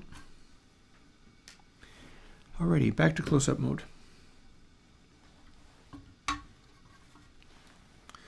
So I lift this out. We've got some little extra dealies and some of these that I want to keep in place. And on this, because this is a different style potentiometer from the other ones, and so it's got one of these in here to space it out correctly. I believe that's all of them. And this is a lovely little circuit board for a variety of reasons. So got all your miniature chips on there. I don't really work with those. One of the things that I've done is buying say CMOS chips while I still could. I've bought a lot of chips where they're getting made obsolete more and more. Anything that is through-hole design has no place in the modern world, and everybody just simply stops making them. Also, the other side of this, you can kind of see, looking through there, the dark lines, those are not wires. Those are blank spaces against which the other part is just ground plane. This whole circuit board has sections of ground plane that are separated from each other by these little rivers of blankness. And the ground plane is where you connect to ground, of course. But if you look carefully, which I can't do because I don't have a close-up camera at the moment, this is as close as I can get. What's going on with this design, which you can kind of see, you can kind of sort of see it. Let's see, I can... See all the little spots? Those are just kind of spots. Those aren't connected through to anything. But they're places where a hole existed on another plane. And the other side doesn't have anything like the same shape. The other side is where all the little wires go on however many surfaces this is. So this is a bunch of little circuits. They're just analog circuits. And on the other side, ground planes with these little islands, isolating sections of the circuit from each other. And that's part of why this synthesizer has the sound that it has. Because I think, and some people don't, and here's my instruction manual for how to do the thing. There's a spot on the other side of this where the underside here is where the power cable comes in, and I've got it labeled here. It says 2 wires away from opposite side. A red stripe is where you get plus voltage. The plus voltage goes to this particular place on the circuit board. Ground goes to this particular place on the circuit board, and red stripe is negative 12 volts, which it is. Like you saw, I've got cables here. There's the big heavy part, which is a bunch of ground wire connections. This is the plus connection. And I removed all of the red stripe. This is not a very visible red stripe, but it's still a red stripe. I snip that off right down to here. So when we plug into the Eurorack system, then we've got a ground wire over a bunch of ground connections. We've got a double voltage plus wire, 12 volts, and we can solder this onto the circuit board, plug this into a Eurorack system the right way around, and it will power up, except for the third one that I bought would not, and so that I had a plan for what I was going to do with it, and that plan stopped being a thing. Which is okay because it was a stupid plan. Sometimes I just think of wild stuff that I want to do, and it's like that Winter Gatan guy making his marble machines and stuff. It's like, but what if this? And then I want to do this wacky thing, and it's like, okay, if that's what you wanted to do. Like, here's this fancy complex oscillator. I want to have 3 of them, one for each bank of the modular, and then have it be like 3 synthesizers in parallel. Blah. Sometimes that stuff is just silly. And there's the endearing quality to just doing wacky, silly stuff.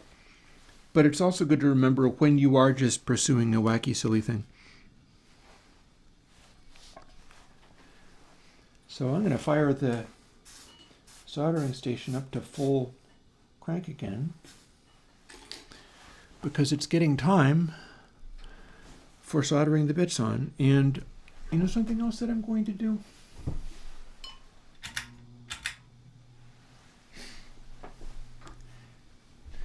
I've got a ceiling fan. You can kind of see the shadows of it going on the modular synthesizer.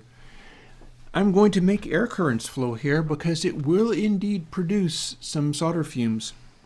And I don't want to be breathing any solder fumes, so I have a tendency to want to do a breeze. Also, we're getting to where I need to see how dark the stove is. I need to fire up the wood stove again.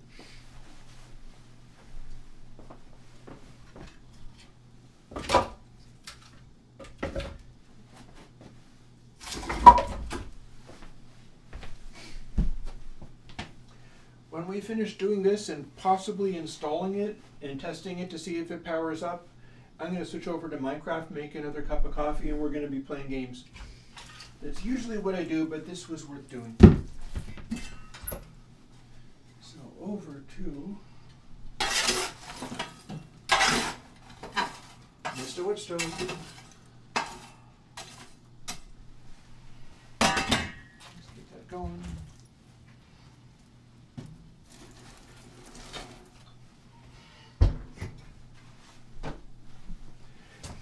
Another reason I'm very into this sort of thing is because I am Scandinavian heritage. It's a little bit of Viking in Chris from Airwindows. And as a result of that, I relate to winter very well. It's like, oh yeah, winter, let's make a fire. And the wood stove just kind of goes along with that. I enjoy that there's this heritage of like, oh yeah, here we go. Here's the warm fire in winter, and that's how this is supposed to be.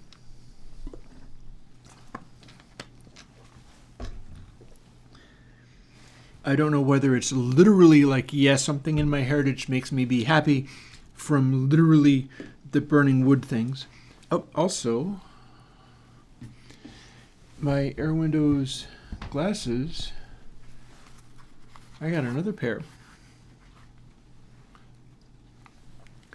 These ones focus so close that it's like, yep, now I am looking at the tip of my finger. And I need that in order to do this kind of work. Thankfully, my eyes are going way quicker than my ears. That's something I'm very grateful for, because I feel like I use my ears more effectively, and there's a lot that I still need to do with my ears. Whereas I'll get by as well as I can with whatever remains of my eyes. So melted that. You form solder connections by melting stuff onto the connection. But in this case, this is more along the lines of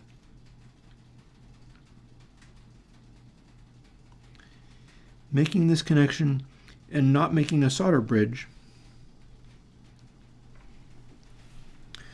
So when hooking this stuff up, I will often be sort of melting the solder again and connecting stuff up. But when you are doing real solder joints, it's real important to, let's see, V plus over here.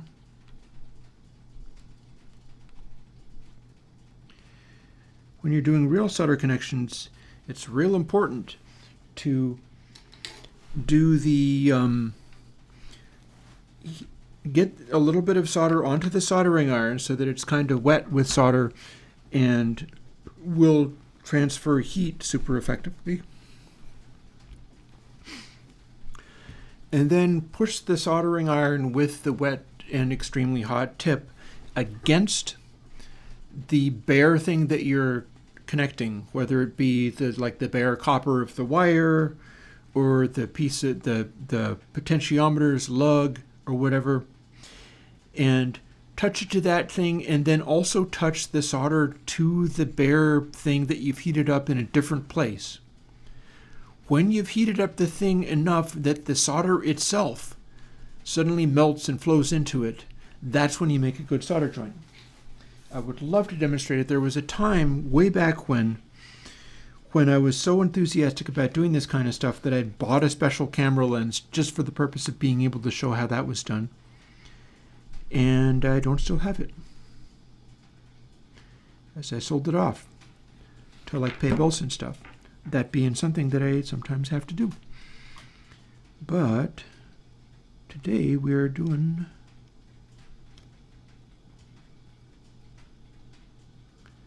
the other way of making a connection, which is stuff that has solder on it and then melting the solder and touching the stuff together.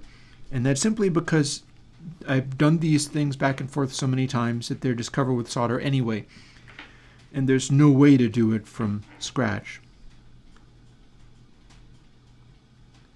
But it's very important. Even with that, I was heating it up and then trying to touch the solder to a place that wasn't on the tip of the soldering iron.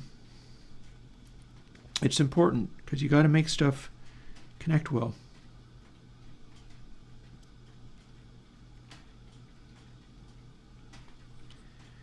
And I do the best I can with just that. So that is all the soldering I have to do for this unless it went wrong. And we will hope it didn't go wrong. Now we've got reassembly to do. First thing to do with reassembly is put together the parts that I'm not actually using now. Oh, well, no, the first thing to do is put away the solder and additional stuff that lives over here. And I can put away the super duper close glasses. They just live right here for whenever I need them. I'm honestly really enthusiastic about getting into more wiring. Oh, I have watched a number of Look Mum No Computer. He is a combination of maker guy and YouTuber. And I wish him all the success in the world, although I find him a little exhausting to watch because he's so high energy about everything. There's nothing wrong with that. It's not the vibe I'm ever going to have. I just don't have that kind of energy. But so let's see. These came from somewhere. Oh no, these are what connect. I'm just going and finding. In fact, I bought a batch of I think it was about 100 transistors, especially because I was able to find a transistor that was effectively the same as he used in his oscillator, his simplest possible oscillator. Because of course, me building stuff, I'm very drawn by that simplest possible circuit thing. I really, really like that kind of stuff. I really, really like the simplest possible way of making this circuit. I feel like you get really powerful musical sounds when you follow that North Star, and that's the way you do it.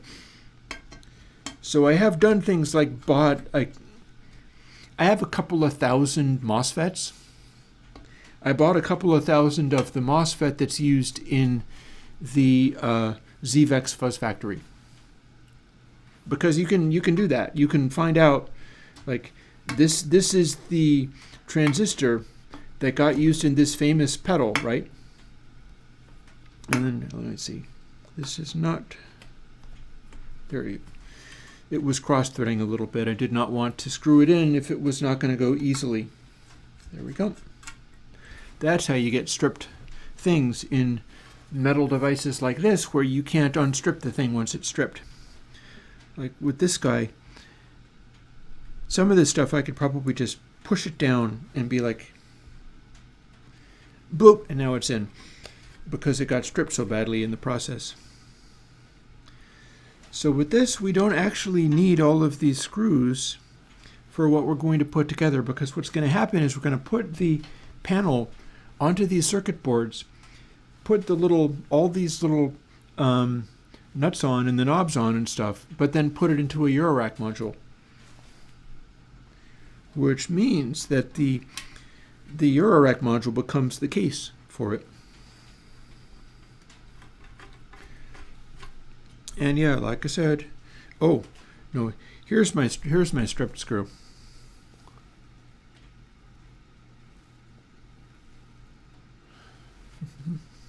How about I hold up a non-stripped screw and the stripped screw? You may or may not be able to see the difference here. See the one that has a bright, shiny thing in there that you can barely see, and then the one that is dark colored? That white shiny stuff is just a cylinder of metal. All the threads are gone off of it. So it turned out that it was the screw that stripped. And it went into one of these spots, so I'm going to put it back to where it was. Just 'cause.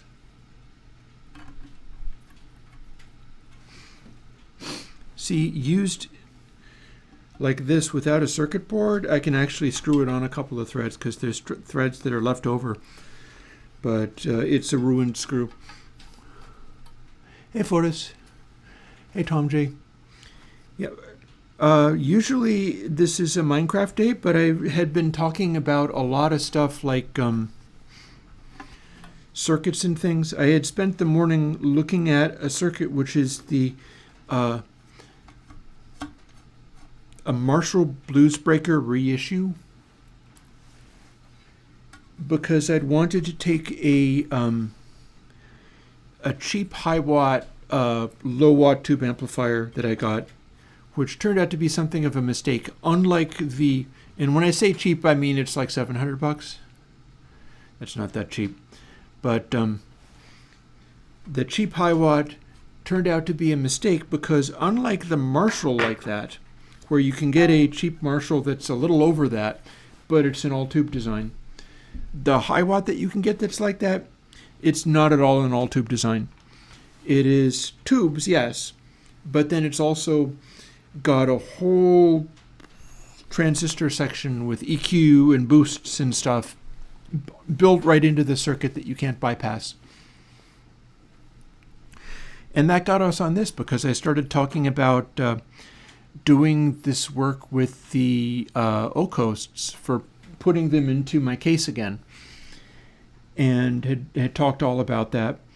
And people were like, yeah, soldering would be cool. And so I started doing the soldering. I have finished doing that, so I can shut off this. I can shut off the ceiling fan again. But we're packing up what we've got. And here is the front panel from a Make Noise O-coast. It's printed circuit board. It's reminding me that other stuff I might want to do maybe could also benefit from designing around doing a printed circuit board. I've got a bunch of stuff.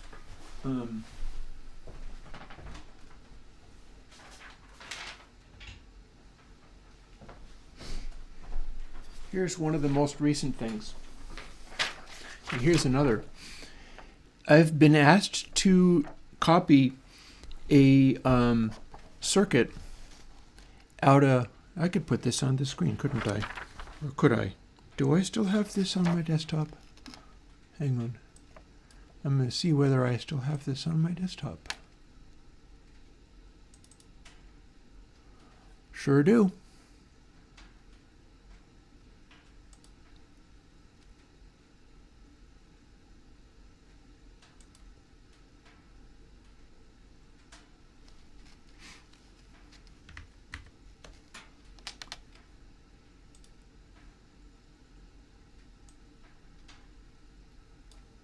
Check this out.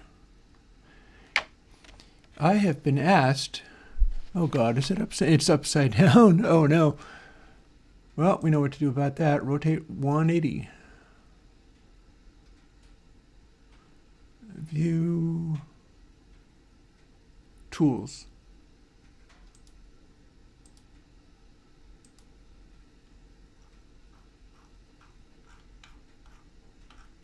Well, there's bill of materials. So I guess he wants to use 4136 quad op amps. The thing is, with this kind of stuff, you can substitute. You can use other things. And there's no specific thing on the LED here. Oh, and look, he's giving the color codes for the resistors. Here's the bill of materials. I have been asked to make one of these. Let me try to rotate it so that you can see what it is. There we go. This is a Paya Quadrifuzz. And this, I printed it out so that I could have it printed out. So what I was asked is, please, Chris, will you do this plugin? I need this plugin, and it existed in 32-bit, and it was part of, I don't remember what it was part of, some DAW or other. Oh, and this DAW had this special plugin, and I use it for stuff, and Psytrance people used this for stuff, and they did a version 2, which wasn't as good, and I want this magic plugin. And I looked into that and was like, hang on a second, that's a Quadrifuzz? Don't I have that in electronic projects for musicians? Because I grew up on a book, which I will show you. There's a reason I'm going to show you this too, because this falls into like Christmas miracles and things to be happy about, and I can offer hope for the future. Check this out. I grew up on a book like this, although this is not the one that I grew up with, but this has its own record player thingy in there too. They called these sound pages. They sounded terrible, but they play as records. And this is an electronics book. It teaches you how to do this stuff. You can find these out there. You can buy these. I don't know whether it's still in print, but if it is in print, you can literally buy it in print. There's a section back here somewhere. Should look into the envelope follower.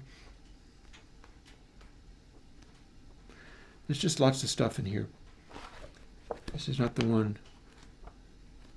I feel like dual filter voicing unit reminds me of the Veritone circuit. A ultra fuzz. Who doesn't like ultra fuzz? A single op amp or a dual op amp, and you can have ultra fuzz. That might be worth playing with. So, dual filter voicing unit. This is like a combined double version of what's in the Gibson Veritone. It is an inductor and capacitor based filter. Kind of also like Pultex, you know? Dude, I'm not a prodigy, I'm an autistic person. I grew up fascinated by all this kind of stuff. A bunch of the things that I built, I broke. If I was a prodigy, I probably would have built everything, and then everything that I built worked perfectly, and I made a lot of money doing it, and everything was wonderful and successful. That's not how it went. But I was a nerd. And I'll tell you another thing. I'm showing this book, and I'm so proud of it, not because I grew up on the book, or any of that, or that I have this one I'm very excited about diving back into it and doing more stuff. I grew up on what Craig called the tube sound fuzz. And I innovated a bunch of circuits based on the fact that you can wire a 4049 chip to do those things. Craig's one of my patrons. He knows what I'm doing with plugins and approves of it, and that means so much to me. Man, I can't tell you. So Merry Christmas, Craig Anderton. Thank you so much for helping me, but it's not the first time you've helped me, is it? And that's what I want to see from people. What I want to see is not so much people throwing money. What I want to see is people coming back and going, oh, hi, I'm the guy from Mannequins. I make the Just Friends and Three Sisters. I make all these weird, flaky, modular synthesizer things. Oh, I remember you. You were kind of inspiring to me when I started out. And then they started doing things, and they did their own things, and they were great at it. There's a guy that did sort of internet radio, and I first heard about him because I was watching a video by Stuart Copeland, the drummer from The Police, and many other things besides. And Stuart is not one of my fans and has no idea I exist, but he went and visited the high school that I went to. At one point, he visited the dorms because it was. I went to a preppy high school and then didn't really finish college. It was a weird lifestyle I've had. But Stuart Copeland, why is this not going on?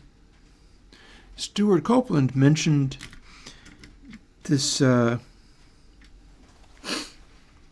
And boy, I'm going to want to remember the name of this. Then I'm talking nice about it and stuff. And why is this not going on? What have I done wrong? This one goes on. But this one is also wobbly. Oh, I bet I know. There's a trim pot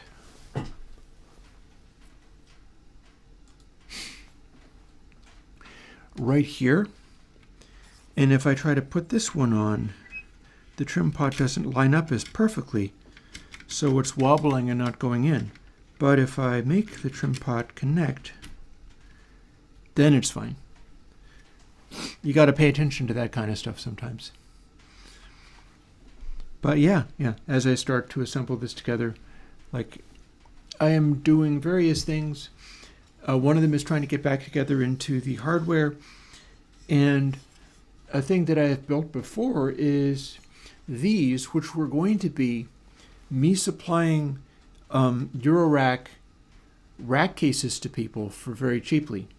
So I got a whole bunch of this rack rail, and I still have a bunch of it. I have a lot of this rack rail left over. And I bought a special saw, which is actually for cutting wood, but I put a metal blade on it, for doing perfectly vertical cuts, and it's still not as accurate as I would like, but I'm not really sure how the professionals do this.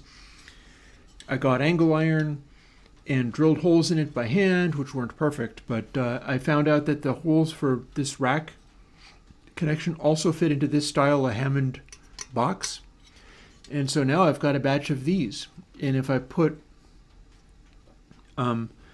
material like PCB material, like this stuff on the O-coasts. In fact, I haven't wired them down yet, so I can pick this up and put this on. I could make something like this, where you would then have a kind of synth-like thing in an aluminum case, but it would also be kind of weird and janky and Mad Max-like, which is an aesthetic in its own right. But I've got these little boxes in the end, which can have holes screwed on them and do stuff with them. All of these things are stuff that you can do. When I say you can do this, that's really my message there. And the stuff that I am most excited about is when I come back after having done my thing for a while, I'm still surviving. I'm making a little bit over minimum wage, and I'm able to keep my costs, not counting gear, very much controlled to the point where it's not threatening. And my general survival is pretty assured. And sometimes I'm just going along for long periods of time, just kind of doing my thing like that and not really knowing what's out there. And then I'll hear from somebody like the guy in Mannequins who's like, oh yeah, I remember you. You were very inspiring. Or the guy from, I'm totally going to go and look it up now. Just a second while because I know I've got him followed on SoundCloud, so that'll show. I have so many things to think about that my brain just straight up shorts out and I can't remember anything. Remote operator or quieter time of night. Shirley and Spinoza radio. Look into Shirley and Spinoza radio. I'm not sure how active he's currently being, but that is somebody doing amazing sort of midnight DJing craziness. And I got in touch with this guy and praised him. I was like, wow, this is really great. Thank you so much. And they're like, oh, I remember you. And it's so cool when stuff like that can happen. And stuff like that can happen. What it takes is doing the initial things, having those initial enthusiasms and pursuing them. Whether or not you realize there's anybody out there paying attention. That is the holiday season information I would have for people, is trust in the scope of something like that. You can say trust in the higher power of the big, beautiful world out there and not be too far off base, because it kind of works like that sometimes. Meanwhile, let me try to put this together because we're almost done with this bit. And yeah, one of the things that I was asked to do was please give me a copy of this plugin. They wanted the plugin.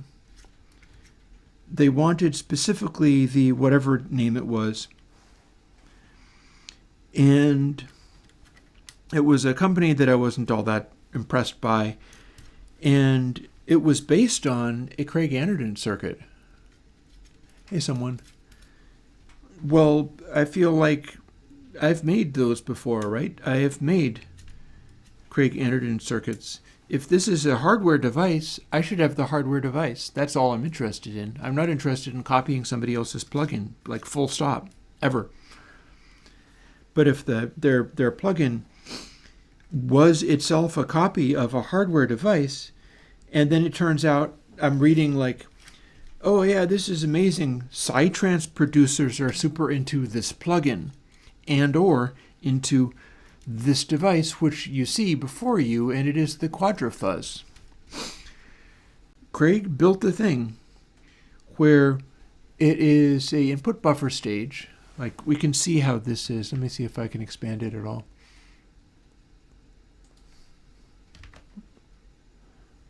That's better. I can probably go even bigger than that. No, that's fine.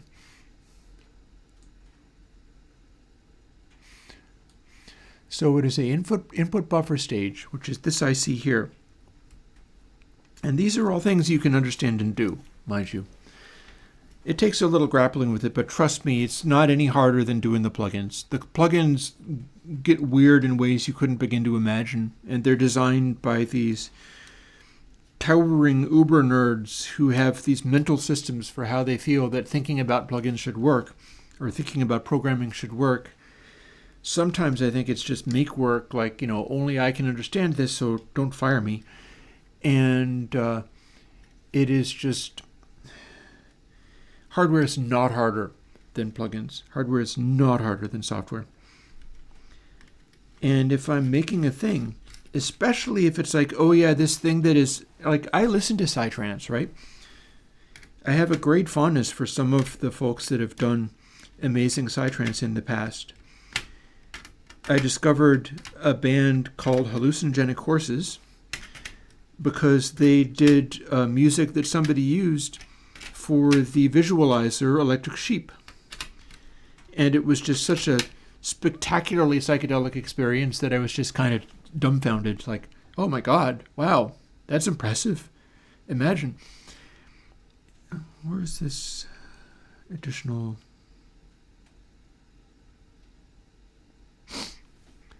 I've got some extra connectors.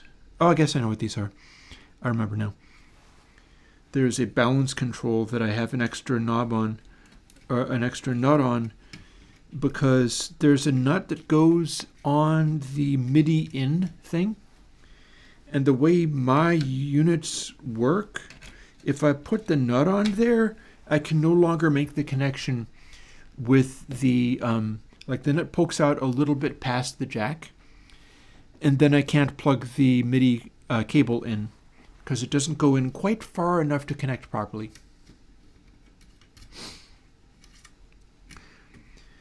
But yeah, they're wanting a quadrifuzz for me. Well, I went to a Paya website and it looks as if they're still operating. You can still buy the parts for this and build it yourself. Well, you've just seen me solder things. You know that I can do that. So now I'm more excited about doing that. Not because I'm that excited about like multiband distortions. I have a multiband distortion plugin. It's not this. I made it weird on purpose just because I wanted to. Although I do have a multiband distortion. But this is something that's interesting because it's like, here's our buffer stage, right? You got a couple of different in stages. It is a positive feedback. The negative feedback is controlled by this stuff. Very small picofarad on there. I've got 10 picofarad capacitors. They're these tiny ceramic discs. There's almost nothing to them at all. You can twist wire together and get a picofarad grade capacitor. Although possibly not enough to keep something from oscillating, which is what that's for. And it depends upon what op amp you use, whether it's going to be oscillating. Like you use something like a TL072, which is very high bandwidth. Well, that's not necessarily going to get you the sound of this device as specified. Because it's that much higher bandwidth, it's going to sound different. And that's when you might really need this, because the really high bandwidth one, being run at a high gain, it could start oscillating if you don't put a capacitor in the negative feedback loop and tone it down. But negative feedback can also be said as not sounding very good, depending upon who you ask. Sometimes it comes off that way, and sometimes it's not so much of a thing. Don't mind me just looking around at all of these nuts and seeing where they go. And like when the guy said Psytrance producers, I got interested, but I also got a little bit frustrated, because the thing is, there's things about Psytrance I like and there's things about it I don't. It is so mechanical. I don't feel like my music stuff is going to ever be in a Psytrance vein as much as I enjoy it. If I start making it, I'm bored. It's not interesting to me, droning on a single note and having it all be the single note with a bunch of stuff that's being triggered to be like utterly perfect and flawless in its timing. I'd rather do something weird with groove than ever do actual Psytrance the way it's supposed to exist, but I will listen to it quite happily. Turns out, I mentioned hallucinogenic horses, and there is another man also called Christopher Johnson, who's, I don't know, down in Texas or something, I forget where he is at.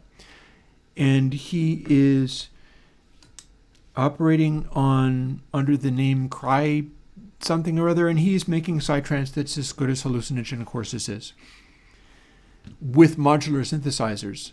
So I thought that was pretty cool.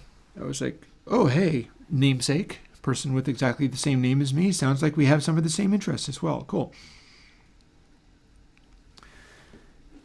And when I realized that this quadrifuzz that the guy wanted me to copy the plugin. I don't like copying plugins. I don't want to do that. I'm never interested in that. But the plugin is itself a copy of a hardware device, and the hardware device was made by Craig Anderton. And I am that much of a huge Craig Anderton fan. Grew up on that stuff. That's how I am Chris from Airwindows, and how I am doing what I do, including doing things that he appreciates. Like it came back. And that made it something where I'm absolutely going to get the kit and build one of these, which may or may not end finding a way into like my rig somewhere. The temptation is to buy two and then put them on a stereo bus and be able to mix sidetrans through it, right? Have a mastering unit based on that. Because that's essentially how this works. It's not that unlike something that I built when I was a kid. Or if not a kid, like, let's say early 20s. I took the tube sound fuzz schematic, not this, tube sound fuzz schematic, and did this part with it. I wasn't using a preamplifier buffer because I was using nothing but 4049 chips. God, I wonder if I have pictures of it. I have pictures of the guts of some of these things. Because what I was doing was wiring bare wire to the chips that were floating in air. And there was no circuit board, and there was no anything other than things wired to the potentiometers. And it was just a spider web of wires floating around. Just because I had a feeling like, this is how it must go. This is how old tube amplifiers used to be made, so I must do more like this. And I did. I started building stuff like that, and I was able to do something like this, which I think was also a 4-band. And it used the same technique here. What we see here is we got gain stages here, but that's not the important part. Something to do with how we go in here. But these are the filter stages. See, this is a the input of this goes in at I'm not sure if it's labeled as the filter stages. Christopher, no, I don't think this guy is as popular as all of that. His numbers aren't as big as a mainstream guy would be. He's Cry Samedhi? Yeah. I think Cry Samedhi because it's one of those Indian-style Psytrance names, but his name is Chris, and so it's K-R-I, and then the first letter in the last name is S. So it's Cry Samedhi, but his name is Christopher Johnson. And I enjoy the music that he makes, although I don't make that style myself. But I recognize when it's being done well, and he does it well. And yeah, so we've got our feedback loop and our input stage in here. So what happens with this, if I'm reading it correctly, maybe I'm not. Like this is our filter, sure enough.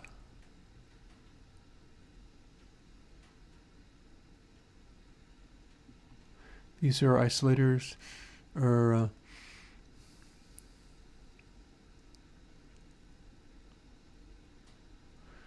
where am I going to find the correct? Is this even the right thing?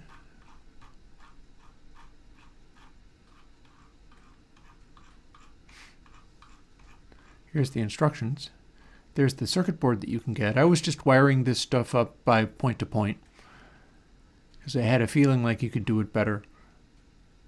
Although it is way more cumbersome to do it point to point. Why LEDs there? Because LEDs clip a little bit more softly, and they also give you a slightly higher output. And that is straight from Craig Anderton, but I can confirm it because I've experienced the same thing. You could put two different kinds of LEDs and then do asymmetrical clipping. That is another thing that you can do. Well, what I was looking for here was where the feedback resistor here, the feedback capacitor, oh no wait, I found it. I think I found it. The feedback capacitor here is a number, and then the blocking capacitor is also a number. I guess what's happening here, because how I did it, and it feels differently from what this is, and I don't know why. I felt like the last time I looked at it, it was different, but I'm not apparently correct about that. The way I felt about it is you'd have like a 0.001 on the feedback of the top one, and then the blocking capacitor would be a 0.0047, and then the feedback capacitor for the next one along would be 0.0047, because anything above that goes into here and anything below that is blocked from here. Maybe what's going on here is that this is more like band passes, that it's not going to produce a thoroughly flat level in the output. I don't think it really can, because I think you would have, like, it's not perfect band pass, but it's just emphasizing certain frequencies, and maybe that has to do with the psytrance thing of running your whole mix through it. The whole mix is meant to sound kind of unrealistic, but stuff will. So here's what's going to happen, and this is not necessarily. This is kind of what I do, as being Chris from Airwindows and figuring things like this out. What's probably happening is this. I was expecting more of a traditional crossover design. I was expecting more of, this cap is here and also here. This cap is here and also here. So they divvy up the crossovers in such a way that every frequency always can go equally through at least one or more than one of these. It's a very low order crossover. It is a very low order. It's a very gentle slope. There's not much to that. And it won't do sharp effects, but remember the Marshall Bluesbreaker design. That Marshall Bluesbreaker design also did not have steep crossovers. In fact, it was arguably even shallower than what we're looking at what we were looking at in the Quadrafuzz. What you do when you have the feedback and the input cap be the same. And that said, it's not quite the same, because the way it's wired up, your input butts up against the end of the feedback cap and the end of the input cap at the same time. Like, let's bounce right back over. I think it's a different story if this one here, we cannot select apparently. That's because it's a PDF. This one here, if this parallels this 100K resistor, which is an amplitude resistor, it's just a fixed gain. On the tube sound fuzz circuit, you're using a potentiometer there and making it smaller for lower gain and larger for higher gain. It's always going to go larger resistance there for higher gain. But this was shorted. If you short the capacitor directly to this point, I think you have a band pass that is purely a band pass. But this is not doing that, so the direct signal going in is 0.01. The combination of these two means that the feedback is going to get rid of highs, yes, but in order to go through, it is, and this switch probably also has an effect on that too. It is connecting, well, no, they're both shorting at the same place. It's just a level, it's just another level boost. But, so you could have a potentiometer there instead of the switch. You don't have to have the switch there. Switches are expensive. You might not want to have one there. But then I could make a hardware Quadrafuzz using entirely trim pots so that you could set up your magic box for doing psytrance mixes through it, and then just adjust it with a screwdriver and finish up by having it be your magic setting, which nobody ever gets to know. And it can be a secret weapon. Dun-on. But yeah, because the signal coming back in the negative feedback loop has to go through this and then also simultaneously through this to roll off the highs, that makes it be the same as these two in series, And these two in series is half the capacitance of one of them or those two in parallel. Whereas the funny thing is, the way this is working, these two in parallel, the input signal goes through both of these, but then one of them is temped back 100K. I've also used that technique. Craig might not know he was using this technique, but I've used that technique. You can have two different or the same capacitors going to somewhere, and then have one of them have an additional resistor in the way. And what that does is it makes a slight tilt EQ effect. So that's happening on every single band of this, which means it's acting similarly to some of the stuff that I'm doing in my console designs, where I'm like pre-emphasizing or de-emphasizing low frequencies before clipping them. All of this ties together. So yeah, another exciting realization about this circuit. Another exciting realization. What's happening is that we've got the feedback being a higher capacitor than the input, even though the capacitors are literally the same.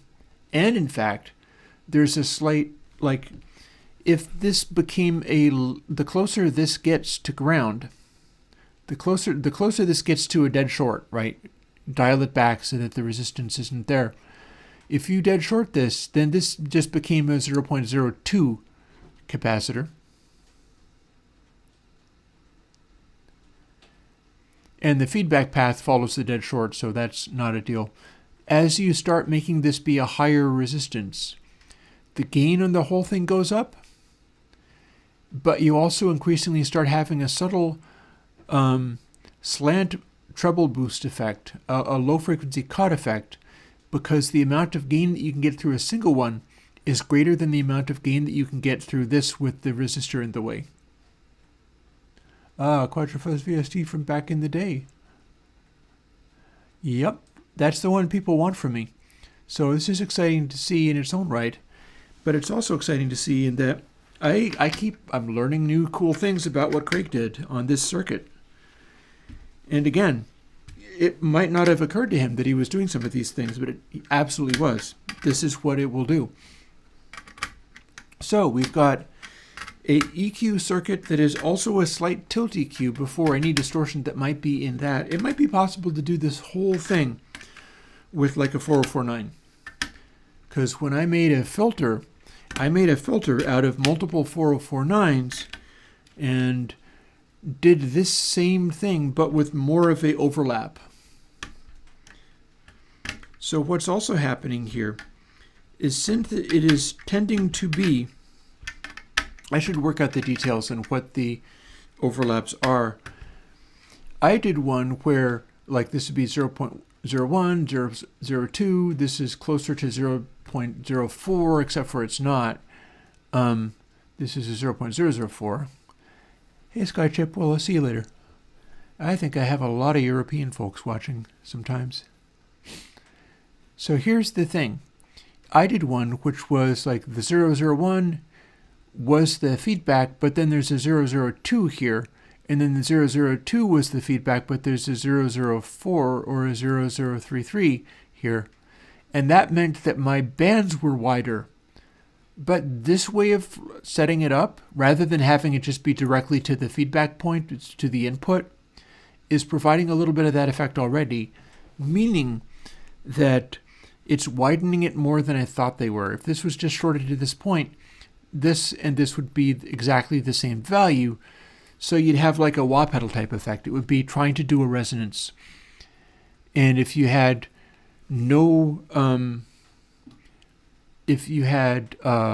extremely high gain, extremely high resistance here, so that there was no attenuation, it would try to act like a wah pedal with a fixed note. But this is broadening it from what I thought it was, and so that's important. But even if it was only a fixed note, you're going through a that's a 3K resistor, into another stage which is designed to distort. But the distortion is in the feedback path, I think, yeah. And we got a stabilization resistor, and we've got an output capacitor, which is the same each way, which you don't actually need to have the full microfarads on this high frequency one.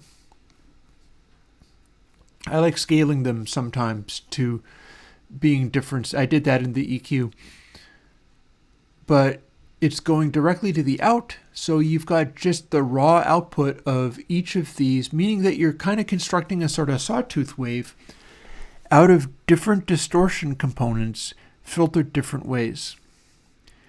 Like you've got a band pass here, and you've got a band pass here, and you've got a band pass here, or a high pass, and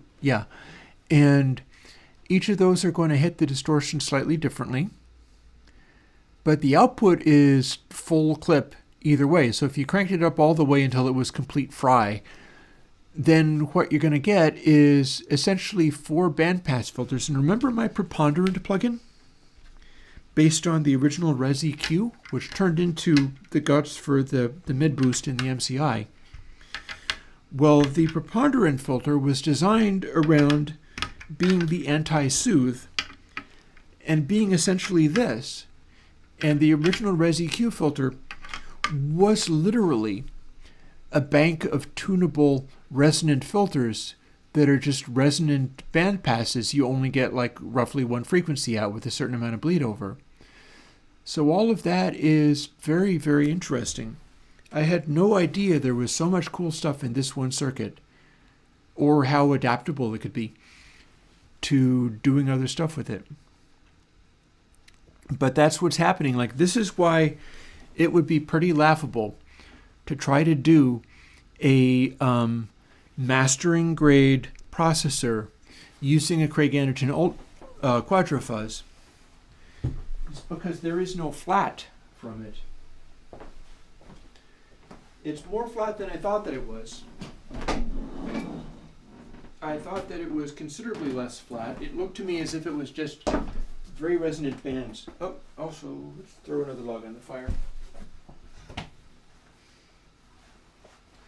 But there's a lot more to it than that, and it's exciting as far as the possibilities are concerned for doing this type of thing. Diving a little more deeply into this type of thing. Another log or 2, and then we'll just put the damper on. There we go.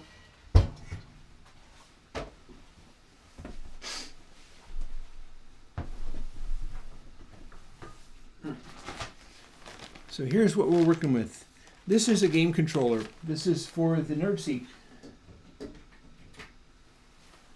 I don't have the NerdSeek installed, and I don't expect to. I got to make space in this for what I want to do. Some of these things I'm actively looking to sell off. There is the capacity of having like more gear and experiments than you can actually use. But let's drag this over, lift it up onto this, and get ready to oof. You can kind of sort of see that I have 2 points and the DFAM jumper together. That comes right out now, because when I have these put into this and it works, I'll be able to run that through an attenuverter, meaning that I'll be able to have my cross modulation, part of which has its own control. There is a 1 to 2 FM amount that's an entire knob on the DFAM. But what I need is a 2 to 1 FM amount, and it's possible through patching. But if I just dead patch it directly, it's too strong of an effect. But the O-coasts have not only their own oscillators, but they've got utility stuff in there, such as the attenuverter that also is an attenuverter and splitter. And that means I will be able to set up the DFAM to have cross modulation back and forth again, and that is such a useful thing for synthesizer noise making. Oh, however, what I should do first You know what I should do first? I should make myself a cup of coffee first. It's getting close to noon. This has been a very exciting and effective day. But energy needs to not flag while I'm doing the dangerous work of assembling the things. So I will be back momentarily in my new, better lighting environment. And I'm going to tamp that down. Be right back.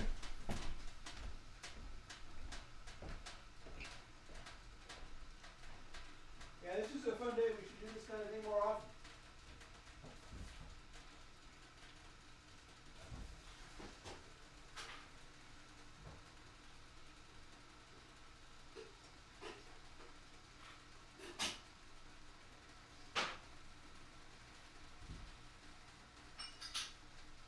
What would be really funny is if I had a very complicated video system with cameras freaking everywhere.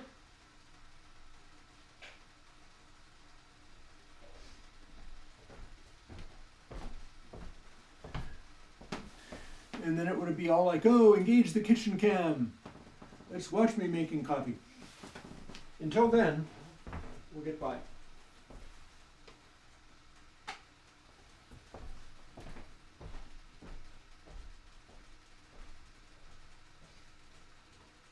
I need that drum room cam though.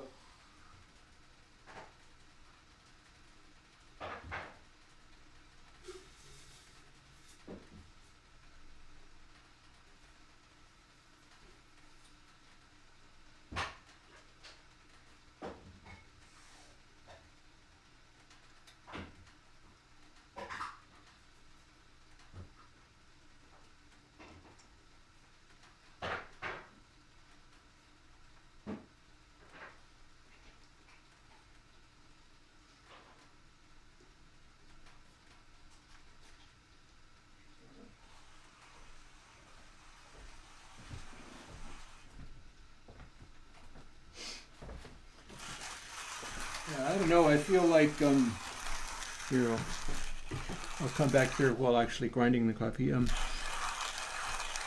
If I got to do a sort of baby junkie XL kind of thing, it's like, oh my God, look at all of the crazy gear that this guy man has. I want to have a lifestyle where I'm visibly using it more rather than just like, look, this is my perfectly clean room filled with synths that just sit there.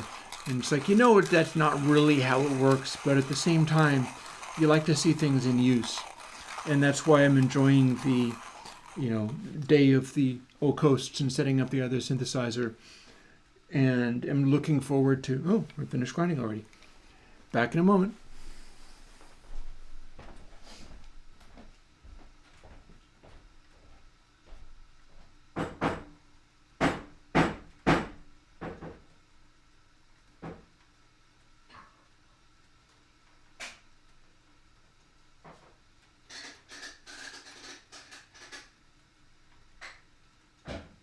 It would be fun to share some things like, I don't know, breakfast.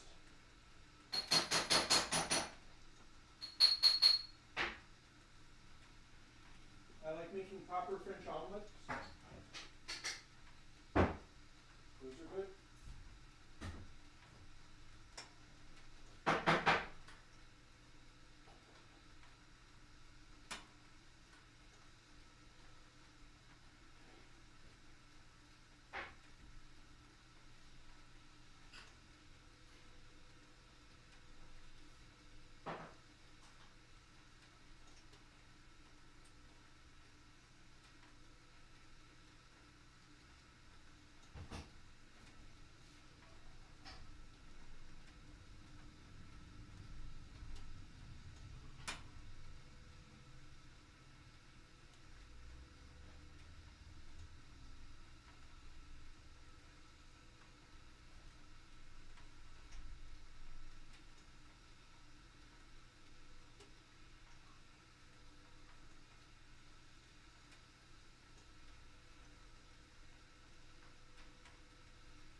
Hey, back.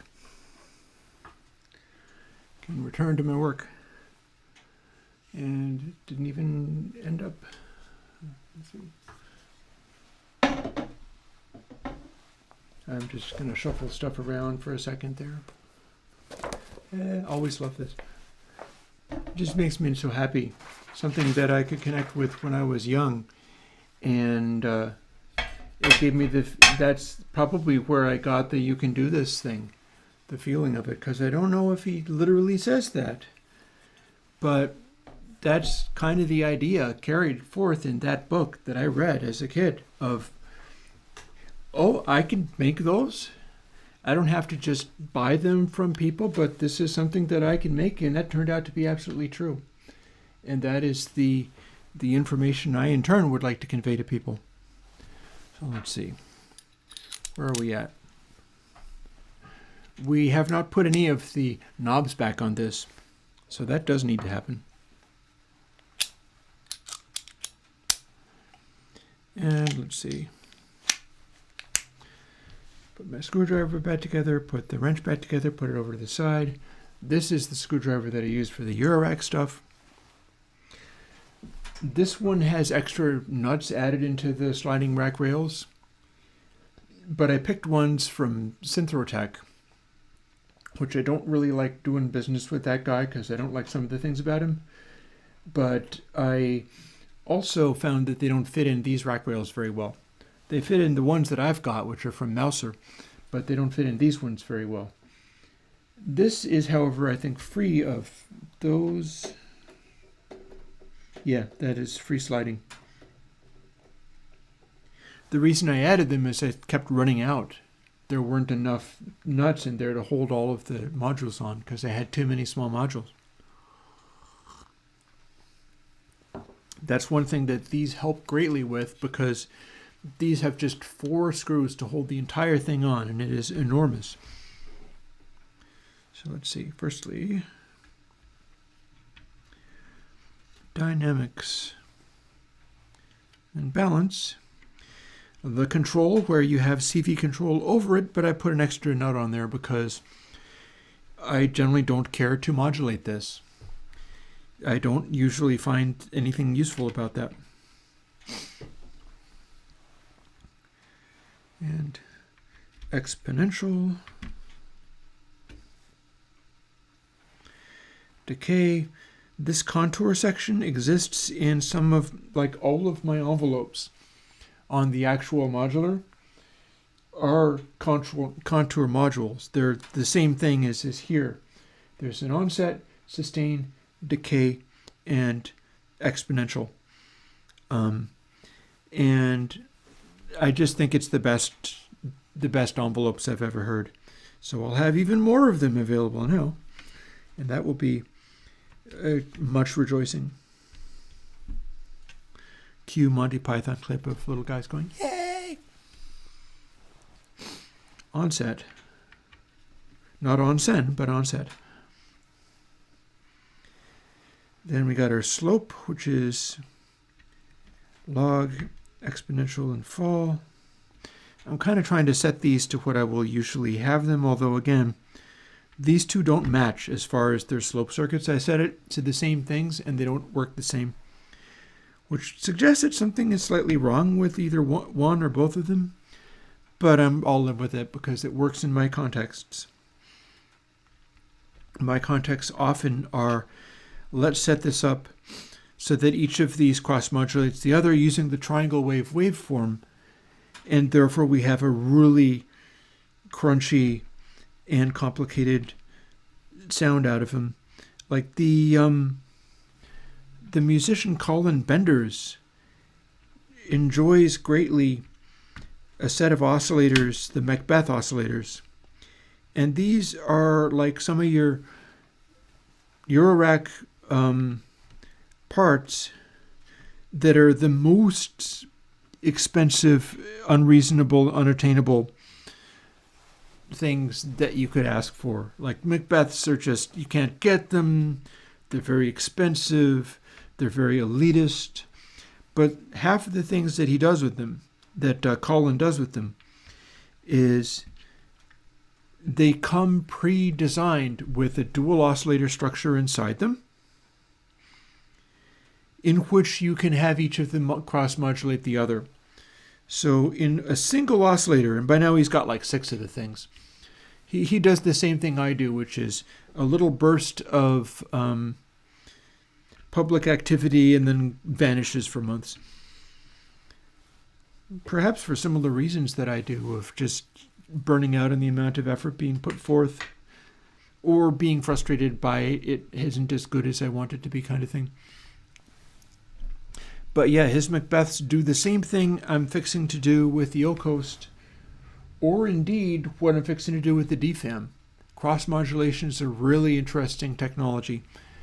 Being able to do that gets you very colorful sounds compared to because it brings in chaos oscillators. If you have a cross-modulation, you'll get into these zones that are less regular and predictable and more just freaky and weird, and that gets into this very organic space that gets real interesting. Of course, the point of the O-Coast is that it is a and I think I'm going to set up the baby version of one of the things I was trying to do with this device. Doing a massive man-spreading here. I'm trying to fit it between my knees. I feel macho. So this is going to be a major reinvention, and we're going to put all the Eurorack screws here to get back to them later. But this is going to eat up a bunch of spaces. And one of the things that I did when I was pursuing the crazy idea, this is an interesting aspect. Like, if you end up being like, oh, hey, I was inspired by you, and then I went off and did this, I might end up becoming a patron even if I can't really afford it. That kind of happened to me with mannequins. Look. 3 just friends. I'm going to sell one of these off, I'm telling you. I'm going to sell one of these off. I'm not sure if they're significantly different or if I can really tell differences between them. I'm not at all sure they are. I think they're the same. But I had one, and then at one point I was enthusiastic enough about the stuff I was doing with it that I was like, oh, cool, yeah, let me do another one. And then I was going to set the 3 O-Coasts up. Well, you can't actually put the O-Coast in the case because the power supply gets in the way. So you have to tuck another plug-in in the edge of the case before tucking the O-Coast in, and then you don't have to dig a hole in the case, which I've also done, by the way. This is made of wood, so I have carved a hole just to be able to fit an O-Coast right up to the edge. But I only did that in one, which is not the one that I'm using it in right now. And what ends up, I was going to do like bank of O-Coasts and bank of just friends pointing into the bank of O-Coasts so that I could do a 3-note chord using any combination of O-Coast and just friends that I could patch up. And that would have been really cool if the 3rd O-Coast had worked in this case, but it didn't. So it's over to plan B, or over to just try something else, see if it works. And that's where we're at now. I'm going to take all of these out, and we're going to start rebuilding and repatching. This is also a pretty good,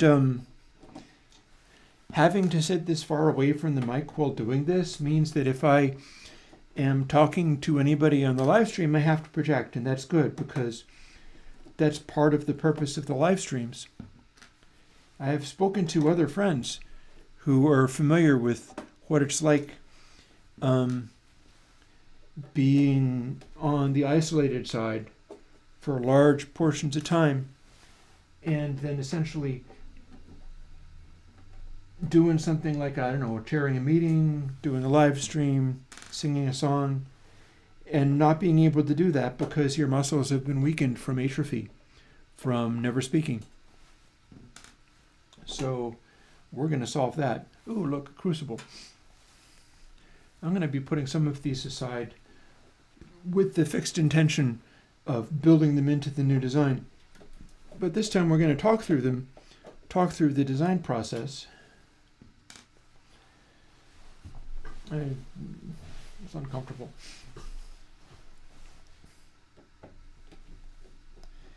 And then as I start arranging this, which I'm going to be doing live, I'll do this now, and then when we're finished, at some point in the middle of the afternoon, we're switching over to Minecrafting, and that can be just the chill out and relax mode.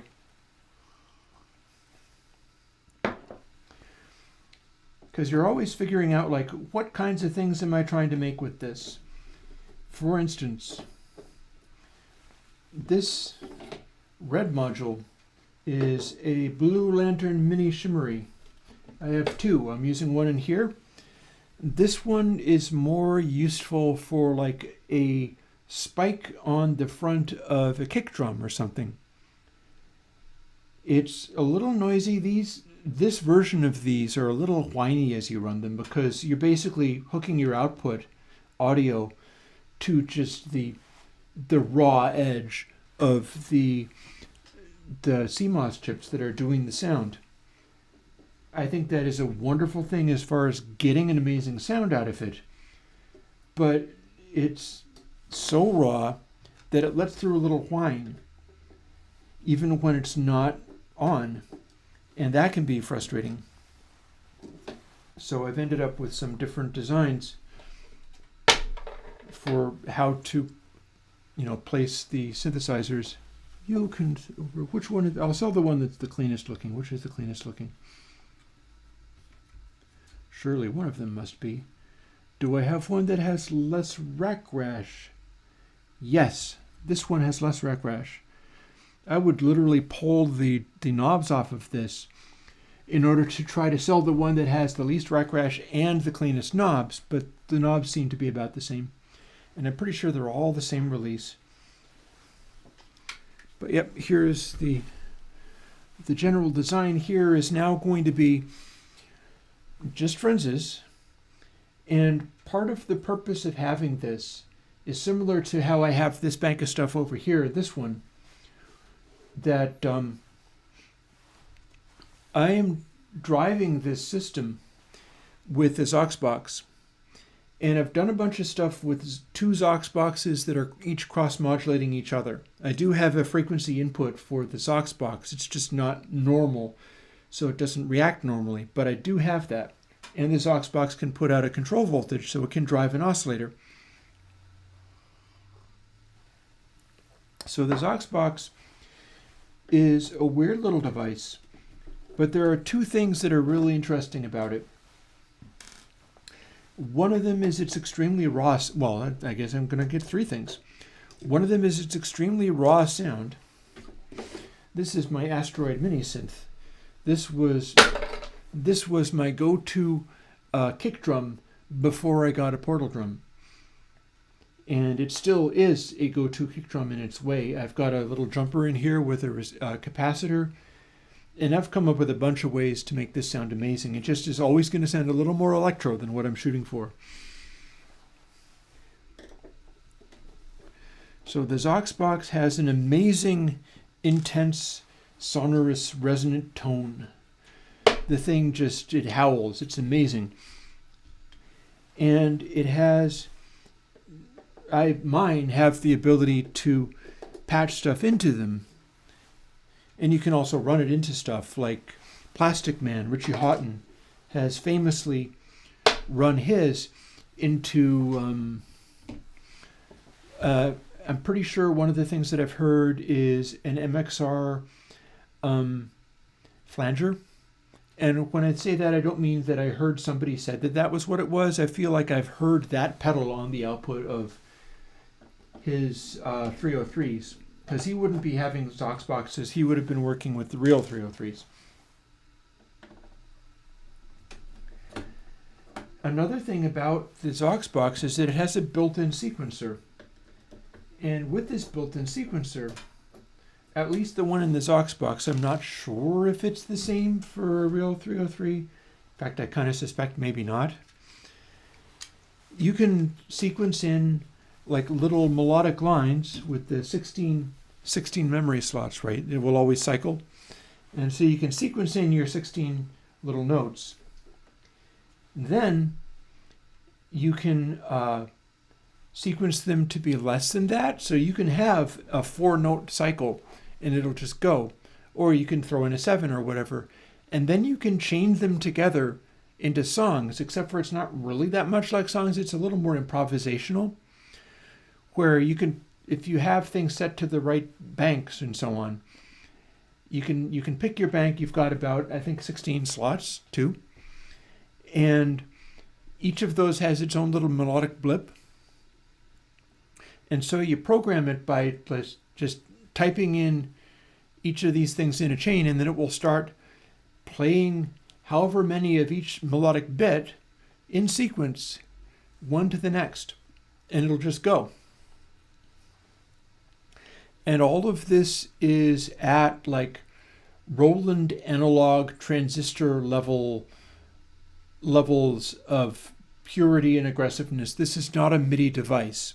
It will send MIDI clock, and that's how I'm clocking the rest of things to it, but it is a very raw little device.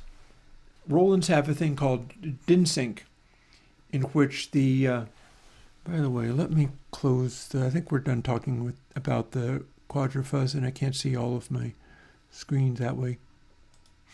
There we go. That's a little better.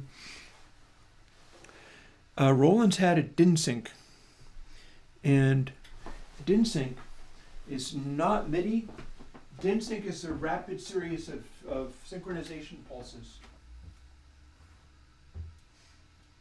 with a start-stop, I think.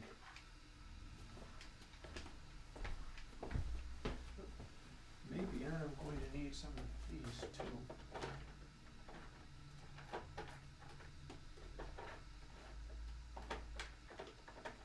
are we doing? This looks more full than the others.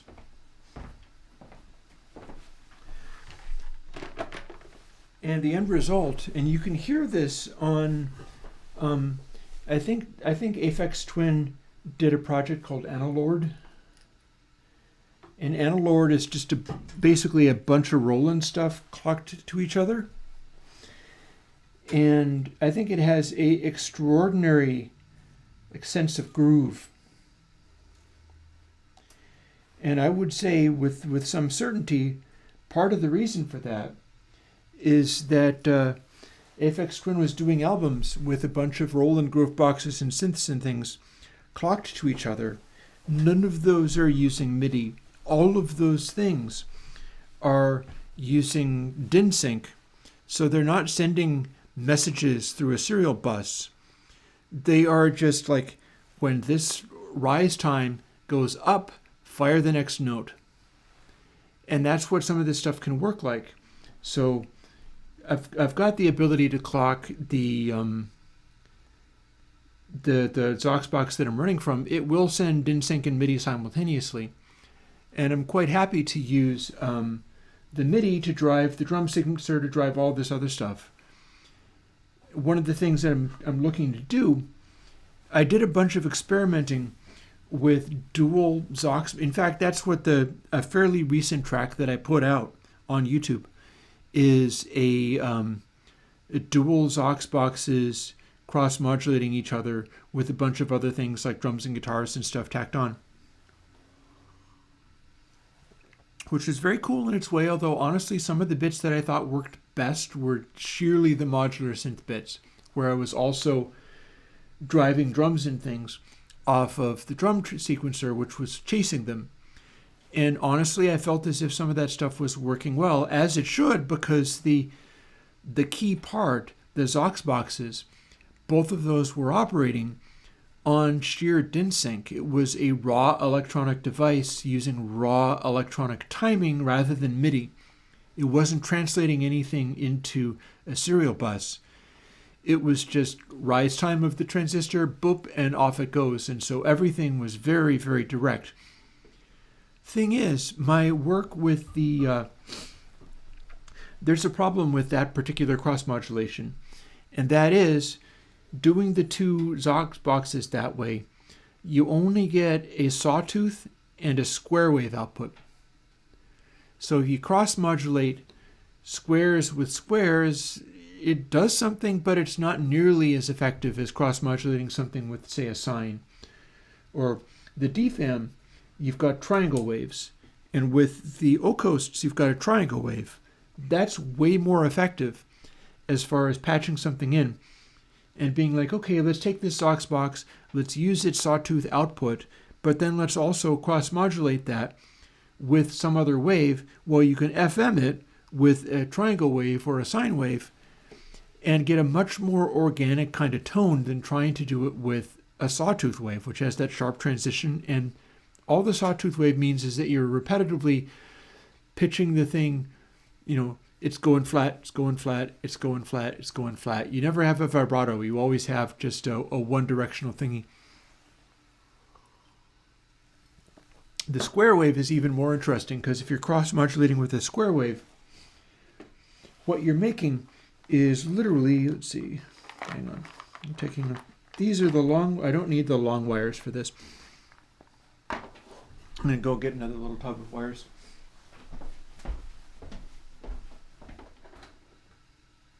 Don't mind me, that didn't do any harm.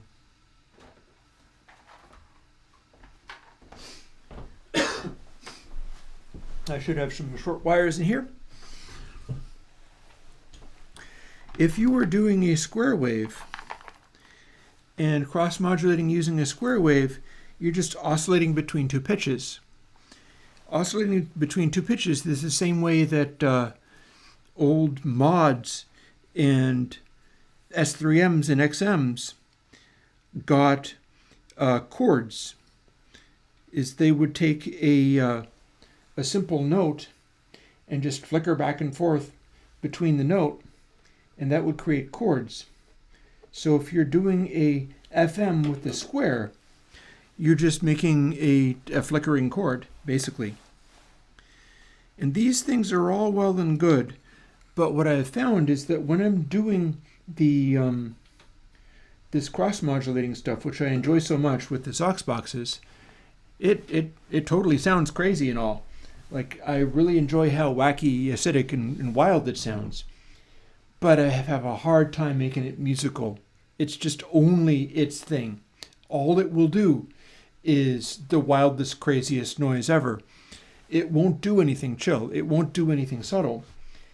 And so my aim with doing this that I'm literally doing here, patching this stuff in, wiring it up, putting the screws in and all, is to get to where I can start doing, improvising music again, making stuff up on the fly, as I like to do, and having that broader range of weird stuff that I can do. Having that range where things don't just have to be one particular style of abrasive, where I don't necessarily have to lose the note.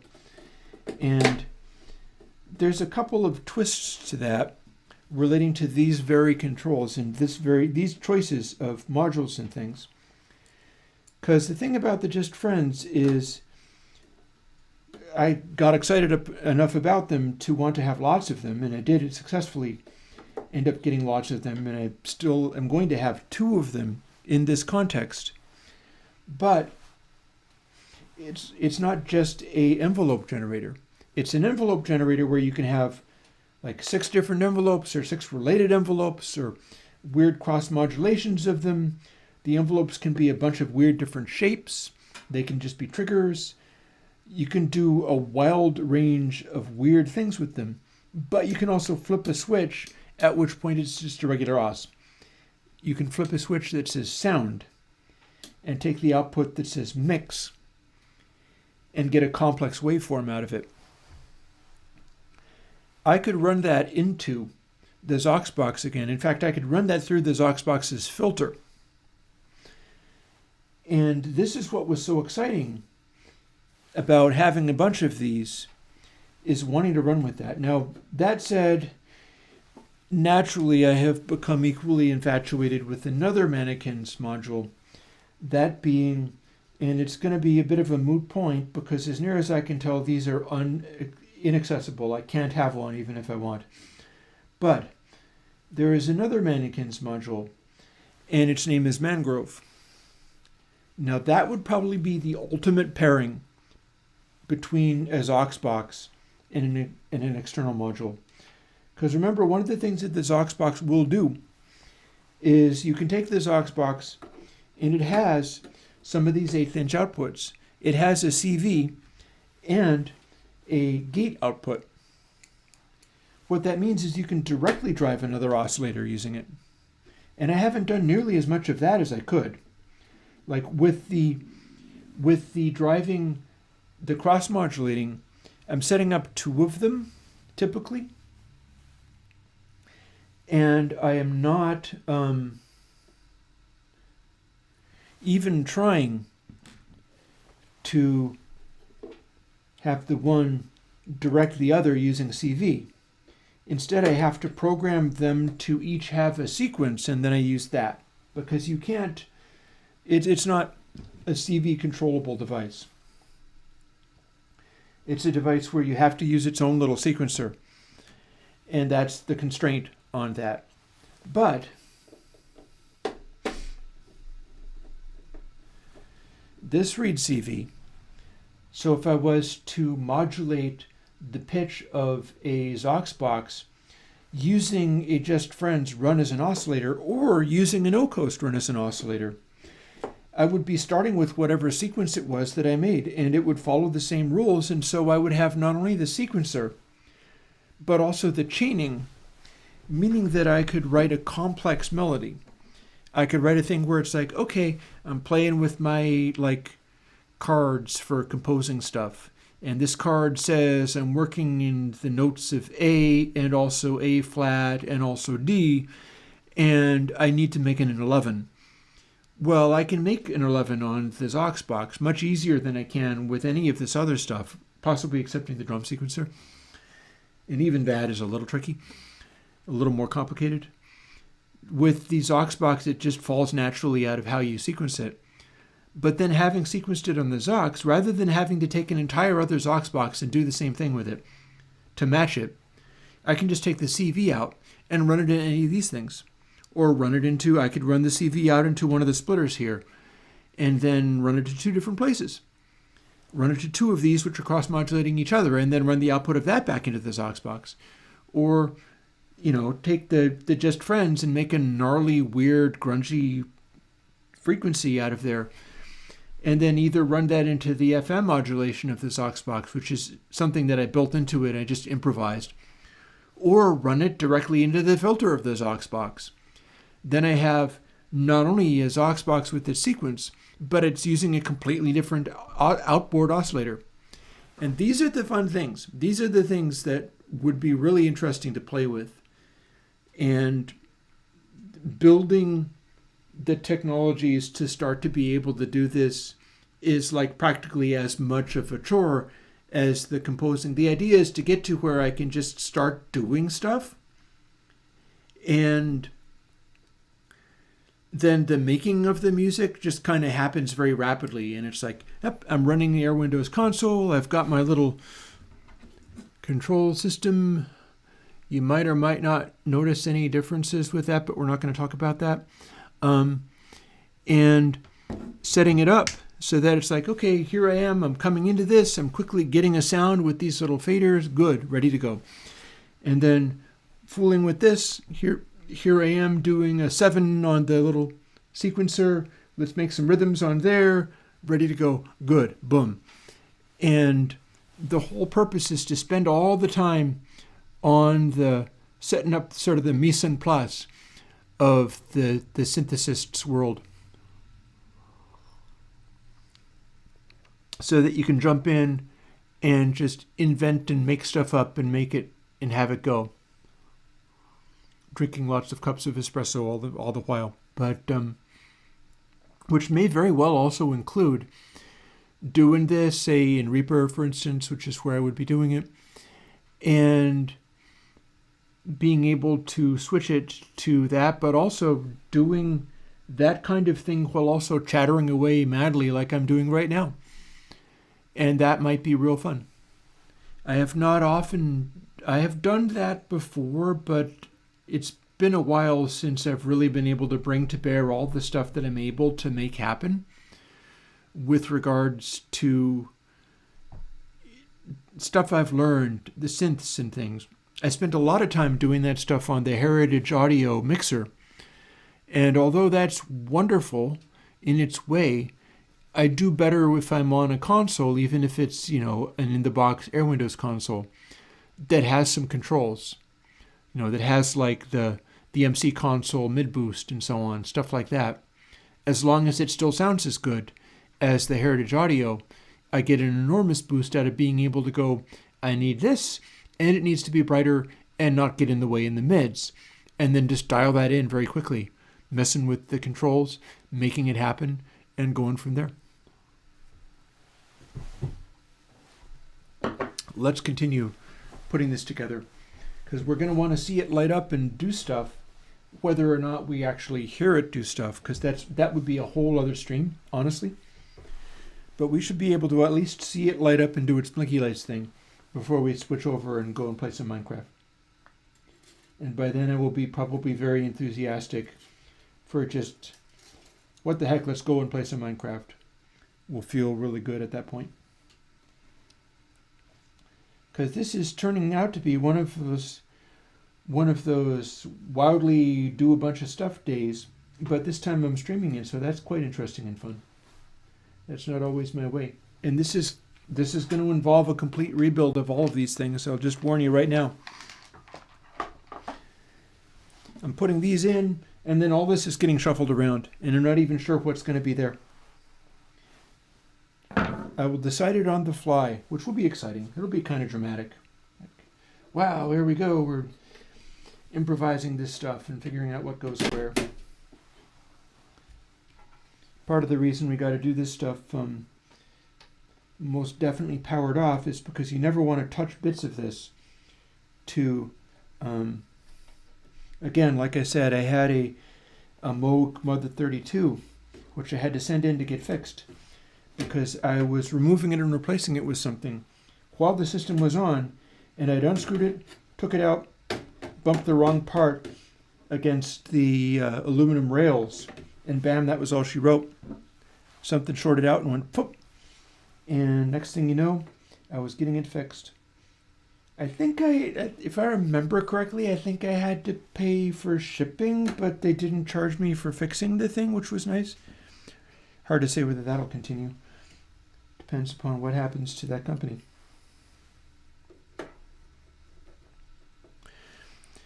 And of course, it'll be nice to have this going again because part of these things pay their bills not only by making music, but they also pay their bills by being a attractive backdrop for regular YouTube videos about plugins. Arguably, they pay their bills more effectively by being an attractive backdrop because in line with Airwindows as a whole, it's a real thing rather than some kind of purely fake nonsense. But it's also a cool blinky light thing which just feels like mad science, right? So you gotta love it. And it is the most attractive studio backdrop for the plugin announcements I could ever possibly have. I have been very happy with the idea of getting it in. And I'm not the only one. I've noticed Ben Jordan has a tendency to have his modular stuff in the background as well. I don't know how much of his stuff is specifically chosen for blinking lights. I don't have anything that is only there for blinking lights. I've got some stuff that has to be wired up and working that doesn't always find its way into patches. For instance, the touring machines, which I built myself, they're the lines of red blinking lights. And the lines of red blinking lights have a role in, what do you call it? Not improvisation, generative music. I can design stuff where the Turing machines are basically the brain of how the synthesis works, even how the melodies and chords go. And I can set them up. That's what I've got right here. It's patched through so that rather than using the mimetic digitalis to specify a 4-chord progression, a cycle that you can use, instead it's hooked into the, and there's another thing that I need to get one more of. There is, I think I'll have room, maybe I'll have room, maybe I won't. There is a particular patch, like literally right here. It's a WMD sort of dual attenuverter. And I need something like that for the output of these so that I can offset the voltages for the chords and things. And only then do I really get to make that stuff work properly. Let's see. This has to stay where it is. On the end, there is a 2 HP unity, and that can be set to be a mono mixer. And I can use it as a mono mixer to take this whole thing out and play with it if I so choose. In fact, I could get another one of these unities and do sort of a multi-stage mono mixer and have multiple volume levels for everything as well. But for right now, what we're going to do is clear out some of this stuff so that we can start filling in relevant things, because it is time to start designing where stuff goes. Gotta love Doepfer. Doepfer is these like silver colored ones. They're the originator of the format, for anybody who doesn't know that. And there's just a lot of cool stuff about Doepfer.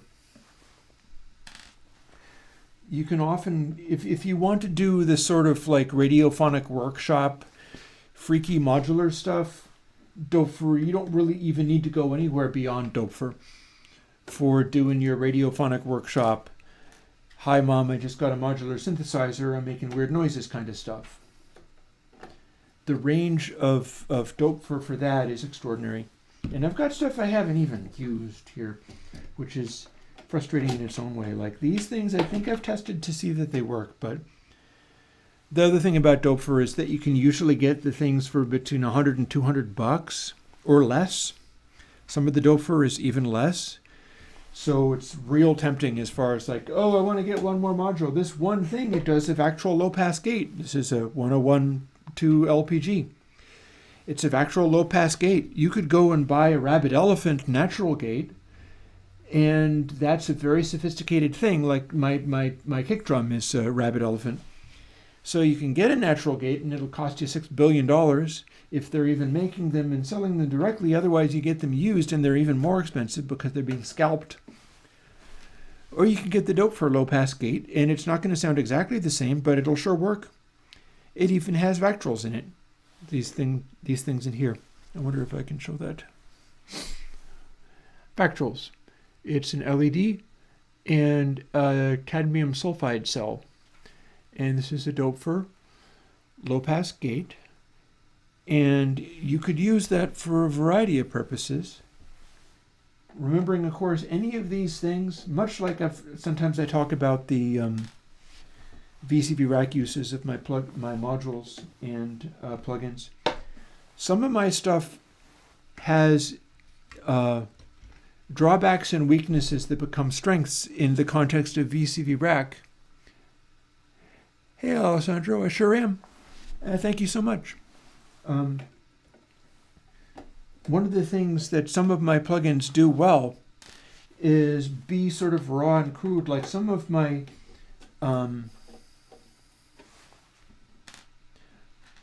pretty sure it's low pass. Yeah, it would be low pass filters. I've got low pass filters that will go low pass all the way down to DC, because the algorithm is designed in such a way that that's just how that works. And for that reason, if you're running audio through one of my low-pass filter plugins of this kind, and you zoink it all the way to nothing, you'll trap voltage inside the plugin. But if you're using it inside VCV Rack, that means you now have a sample and hold. Well, it's the same with all of these other guys, like a voltage-controlled bit modifier, Vactrol low-pass gate filters and things. All of these things can be used on control voltages, can be used on timing clicks, just whatever. You can do crazy things with them. You can have one where the rise time is very slow, and so you can run a timing click through that to delay it a tiny amount. And only then return to directly making sound again.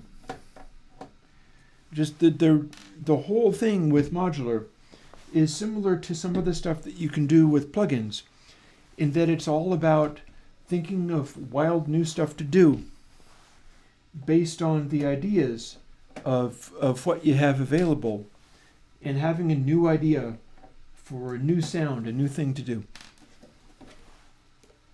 And that's why it's so much fun. It's a cool pursuit for those who can do it. And of course, since now there's open source software to do this, anybody can do it. This one is staying in. This is a WMD DVCA, digital VCA. This does something that I made a square wave tremolo do, where it's a tremolo square. This is a VCA, voltage controlled amplifier, that is capable of waiting for zero crossings to change its attack and release. If not release, then it certainly can wait for the attack. And that means you can use it to synchronize like bass notes and have the bass notes start when the wave crosses zero, meaning you can have effectively an infinitely fast bass note attack that still doesn't sound like a click. There's going to be a little hint of a click, but it's not going to sound like it started in the middle of a waveform, because it won't. It will successfully start only at the crossover point. And that is so effective for low frequency sounds that have to go along with a beat of some kind. It's an incredible thing to play with. So I have a pile of them. I have 2 of them over here, and I have 1 of them over here, and it's definitely going to go into this rack. And I'm going to take a moment and see what else I've got kicking around now that we're doing this. I'm going to put my cup back.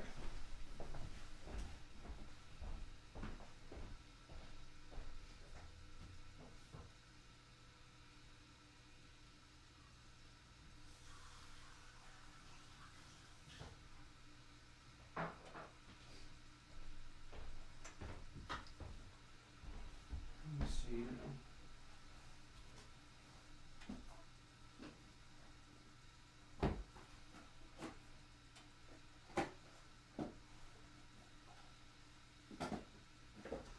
These being empty boxes, but this is not, and this is not, and these are not. Okay, figured it out coming back. I've got stuff put aside for the purpose of like selling it off and such. So what's the deal with this? I've been trying to, oh no, this is fine. I have a trigger expander for the NerdSeek, and I can't figure out what the heck happened to it. This is a box, but this is a box for the game controller expander for it. So that's all fine. This can sit over here. I've got that game controller expander. I've got the NerdSeek. We're not going to build the NerdSeek into this. Honestly, I ended up not clicking with it, and I'll tell you why. It's a really cool thing, but it's very much about, firstly, I have to squint to read its little tiny screen because my eyes ain't so good. So what ends up happening is, here's a Blue Lantern filter. We've got 2 of these, so that's fine. Oh, hello. I wonder if that would be a good place for another one of these. A little odd, or move, no, I can't move this up. I've got all these little fine wires connecting this together. If I had a portable camera, And Lord knows I need more cameras, right? I don't have enough cameras, obviously. But this stuff is all patched together with solid core wire and little plugins. And there's so much to it that it would use up all of the cables there in this giant knot of stuff. And I need stuff to be a little bit more accessible. So, well, for starters, let's loosen the DFAM up so that it can slide around. Because right now we are finding out how to put the other drum things in here and make a glorious new case of audio madness. We're finding out where all the bits go. And here's a batch of, these aren't even plugged in, are they? Well, we'll set them over here. They don't even have cables on them or anything. See, again with the Doepfer, like the, here's an A108. An A108 is just a simple filter with the following twists. You can see it has a bunch of, I'm trying to read the labels on them. I'm not going to be able to do that. It's got batches of jumpers. I don't even know what the jumpers do. They probably do something interesting. Also very Doepfer that you can mess with it by changing the jumpers. And we've got these ICs. We've got a bunch of resistors. We've got a couple of actual raw transistors in here too. Various things to tune with. And it's this very simple little device. And this is closer to a Moog filter than most of its other ones. We've got various things like, we've got an A103 here. This is closer to the Zoxbox filter. While not being quite exactly the same as the Zoxbox filter, but you can see that it has the same technique of stacks of transistors. It's a transistor ladder. That's how the Zoxbox does it. Whereas this is more ICs and chips, and it's a little more going on there. But this one gives you not only your frequency, one of the great things about the Doepfers is that you have multiple extra CV inputs. So you can have a CV input coming in here and just go, okay, this, but also let's have the entire thing wandering up and down just a little tiny bit. So you get another oscillator of some kind, like my sloths. It's a nonlinear circuits thing, which does a slow chaotic oscillation drift thing. You can plug that into here and just turn it up the tiniest little bit, just enough to have a tiny wander on top of anything else that you're doing, and the original thing that you're doing can be unaffected. It's great. It's awesome stuff. And then we've got a bandpass output, 48 dB, 24, 12 dB, and 6 dB low passes, and a resonance. And you can have any of these available simultaneously and choose any of those and an audio level. And it's just like there's a lot to all of these things. And I swear by the Doepfer, I got to pull this one out too, because a bunch of these are just plugged in.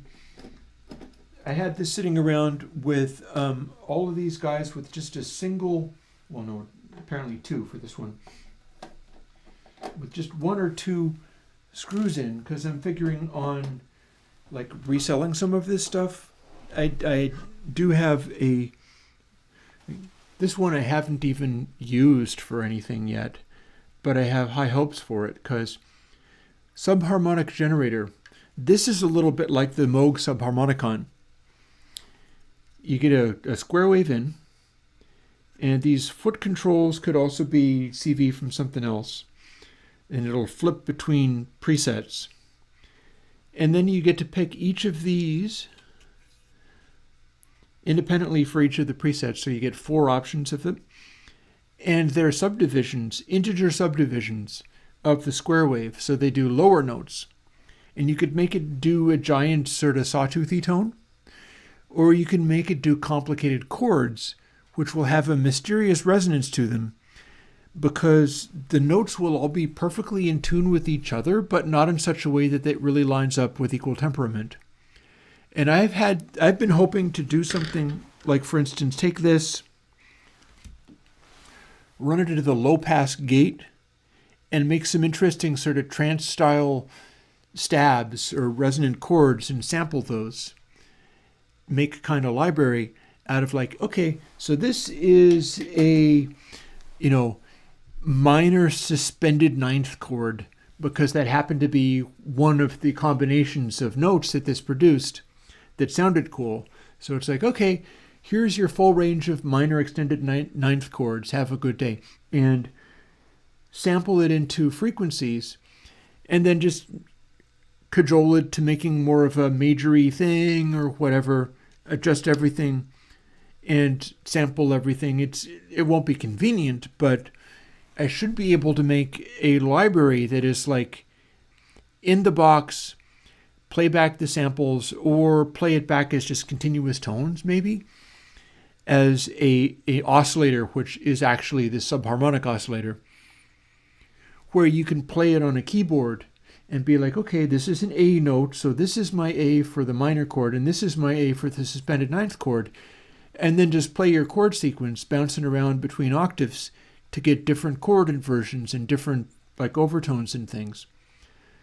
That could be very useful. There's some real possibilities there. So let's see. So one of the things I got to do is start plugging this all up.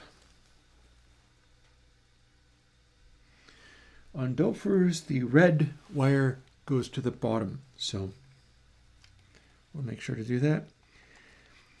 Actually, I think I've heard tell that there are occasions where there have been Dopfers that existed where the red wire wasn't at the bottom and it caused problems. And so we don't have that anymore. Also, with this particular one, you can't just put it anywhere because you put it in some places and it doesn't connect.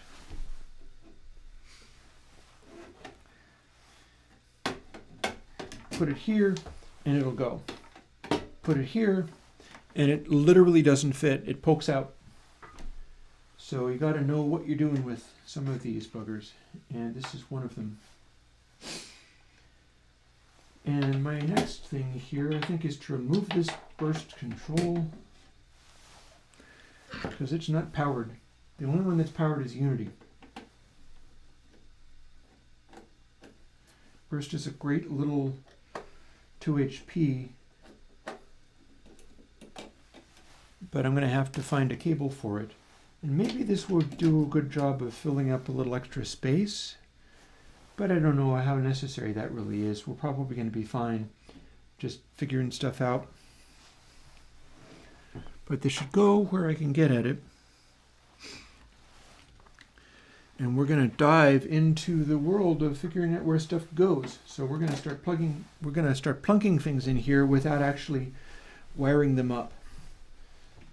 So, subharmonic generator directly next to low pass gate, because that was an idea that I had that I thought would be cool. And maybe it will. Meanwhile, here's a select, that's a switch. Put that aside for now. We've got a bunch of Doepfer filters. I might want that, but some of the stuff that I'd like to do is not actually so heavily filtered based. I have had a tendency to get all the Doepfer filters because they're so cheap, and then not necessarily know anything to do with them. So there's that. I could have drums up top and filters down lower. That might work. So if we were to plunk all of the drums up top, the DFAM also counts as a drum. How much space would that fill up? A bunch of these have the stuff hooked up to them. Where's my WMD? Here it is. Let's assume I'm going to use Crucible. I've been pretty happy with Crucible. It is a synth that does a hi-hat sound, and it's very fake sounding. You can also run other things through it, and it acts like a weird resonator. But I feel like I am happy enough with how that works that it's probably worth committing to it. So let's just say that we're going to use this and we're going to plug it in underneath the Moog and reach over into here. If I can, I'm sure I can. Come on, we can do this.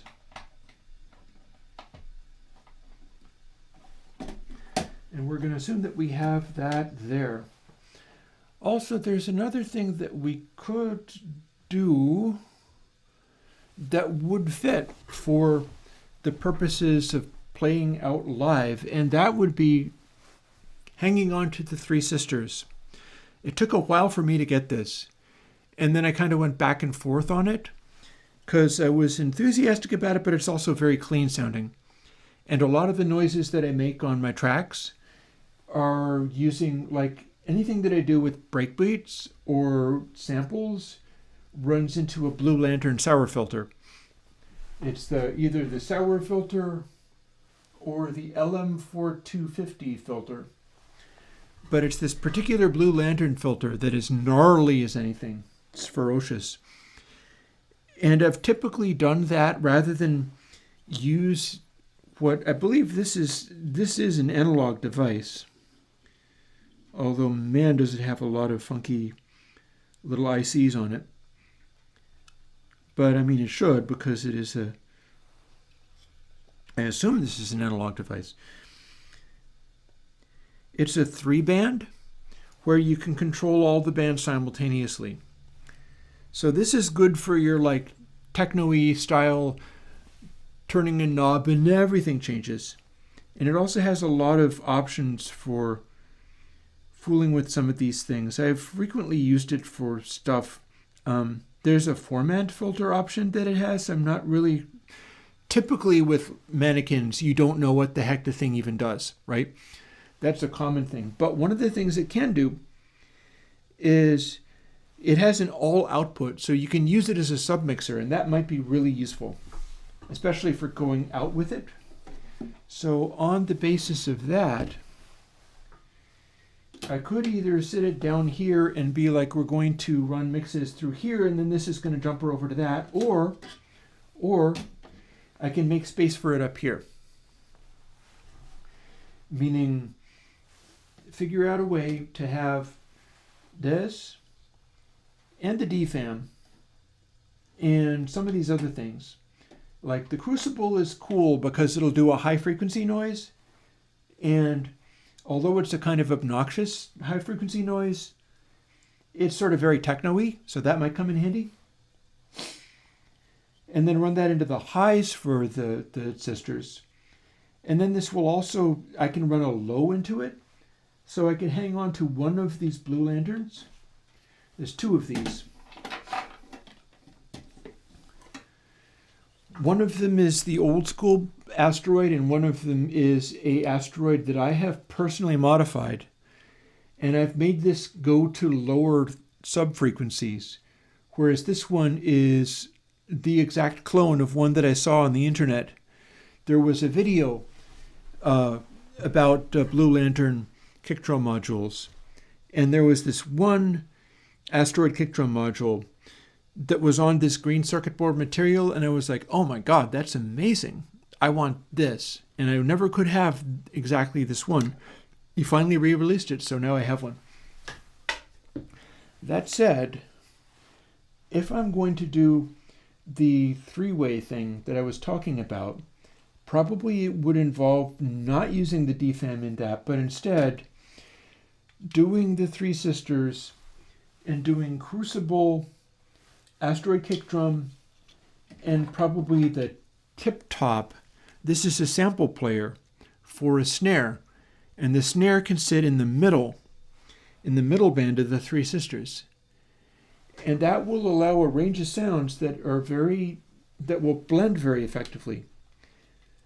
That said, I will also have the option to have the Asteroid Mini Synth provide the kick, and then still go into the 3 sisters. Because one of the things that you can do is pick a kick that has a lot of attack, a lot of top end, and then start rolling that off. And I'm warming to that idea as we speak, so I'm feeling like that's going to be the thing. So let's pull some of these out and start reshuffling them again. Nothing is wired up yet, so I'm going to want to figure that out. Oh, but I do have the crucible on, don't I? So, oh, hang on. Something happened over here that I want to know about.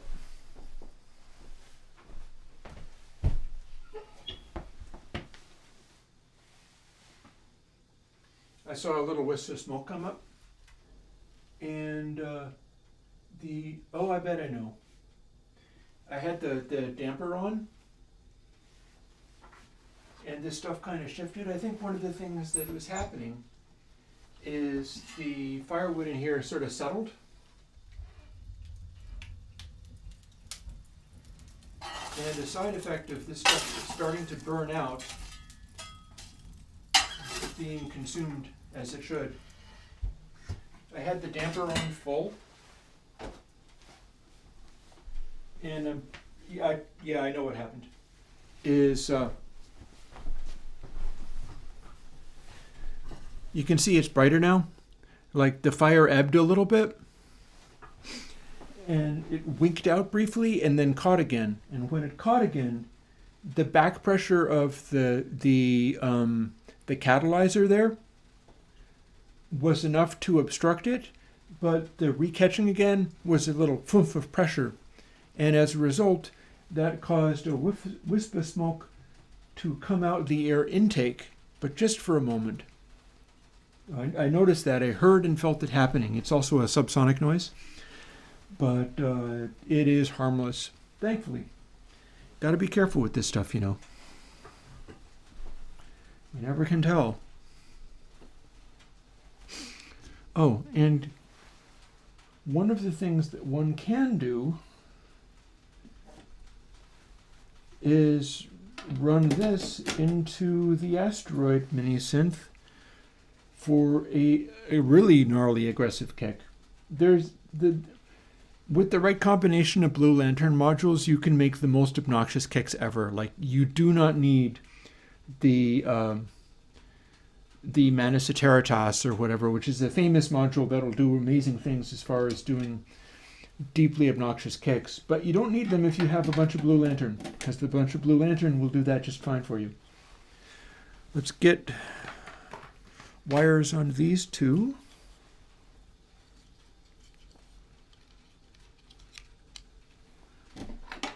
This has a broader wire because it has more connections.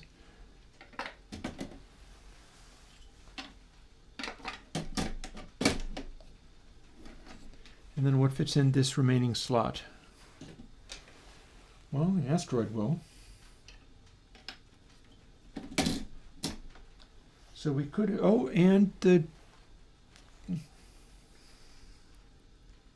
where'd that thing go? Here it is.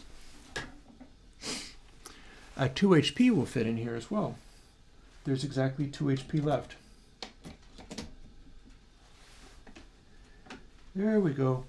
And there's even just a little bit of full synth wiggle room to go back and forth. That's cool. That'll work nicely. Do I want the 2 HP in the middle, or would I like to visually separate it from the DFAM like that? I'm thinking maybe I would like to visually separate that. And I'm thinking maybe I would like the 3 sisters to be on the end, because that's where we combine all of these things, but we can run any of these things to any of these sources.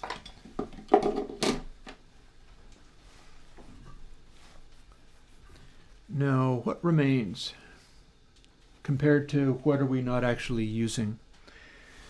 So one of the things that might be handy to throw in there is the Turing machine. See, the thing about this as a device, and this is the one that I've got where this scale output doesn't produce an output, so I have it with Sharpie on it to indicate that it doesn't work. But I've got the rest of these bits hooked up. And in fact, the other ones are hooked up like this, so I could weasel it around until it looks the same way.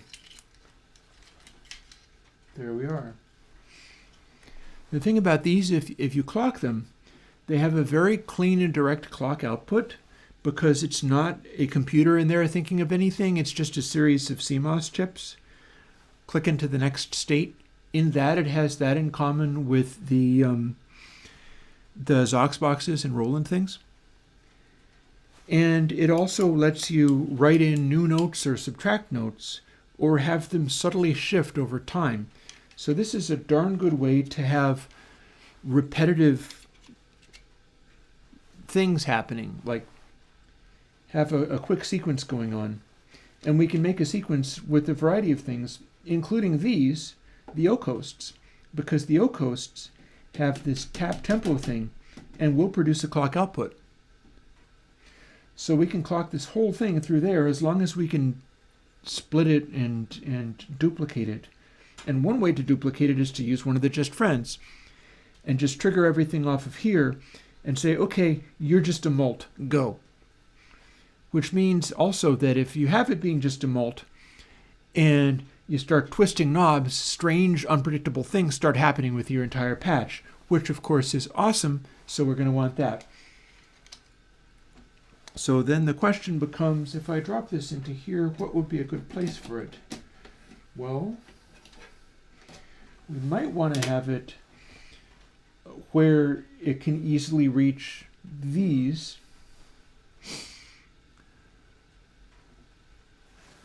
And there's room for a few extra details if we want them. We've got a noise generator here, which has a couple of extra functions. We've got a switcher here. The switcher is very cool. And we've got the envelope here. So these are all very useful things. And we probably still have a bunch of space for some other stuff. The question is, what would be good? I've got a, this uses up a lot of space. This is a Richter Borg. It's another low-pass gate-like thing, but it's also, when set up correctly, it does a gnarly, roaring, crazy overdrive, and that's kind of cool in its way. I haven't always found a lot of use out of it, but it does make a really big sound if you wanted to. So there's that. That might be worth something. We could try to fit it in the middle of the subharmonic generator of the Fractal. You could run the subharmonic generator to this and go rawr. If you did, then this would sit down here.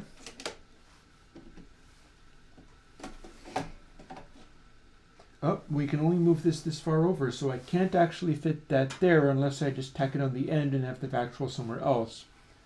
I didn't really want to do that. Although you can go back and forth as well. Like this is a modular synthesizer. You can patch from one side to the other and all over the place.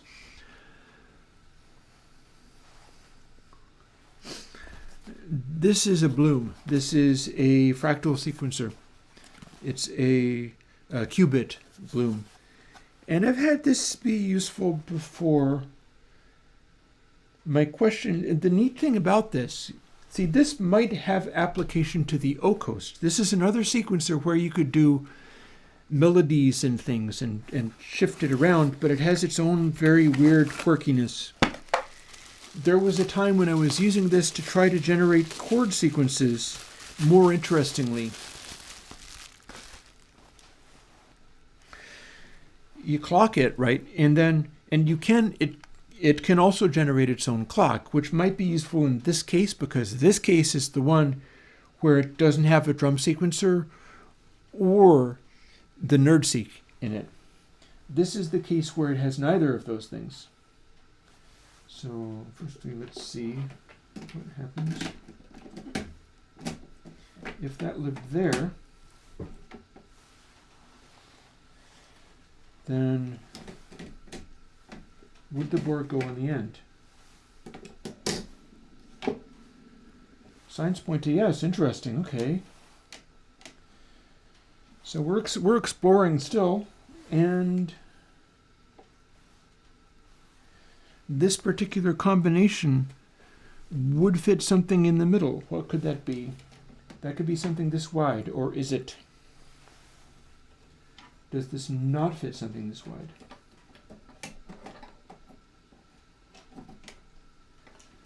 This just barely does not fit something this wide. Interesting, okay. So that's out of the running. A 2 HP would work, but this is not a 2 HP. I kind of like that I've got two different sequencers in here now, because otherwise it would be kind of lacking in the sequencers. If we had the Turing machine in there, then that would actually fit.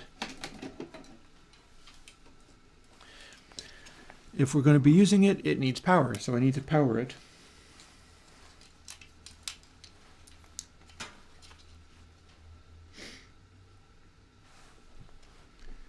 Good enough. Red line goes in the bottom, and there we go.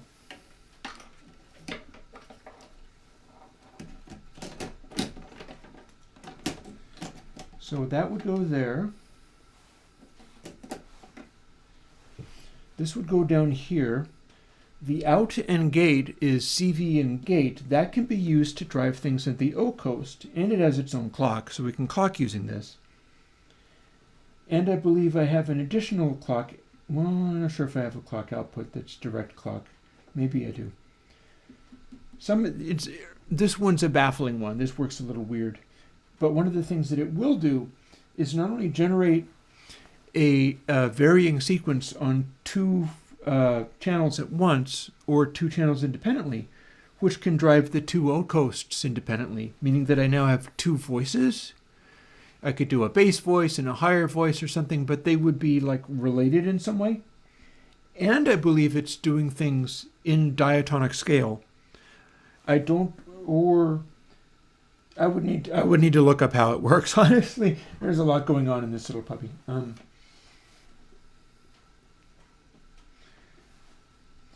But you could run the clock of this to the input clock of that, at which point not only is this driving the O coast, but we also have a click coming out of here that could drive some of these things if I wanted, and have that evolve and change.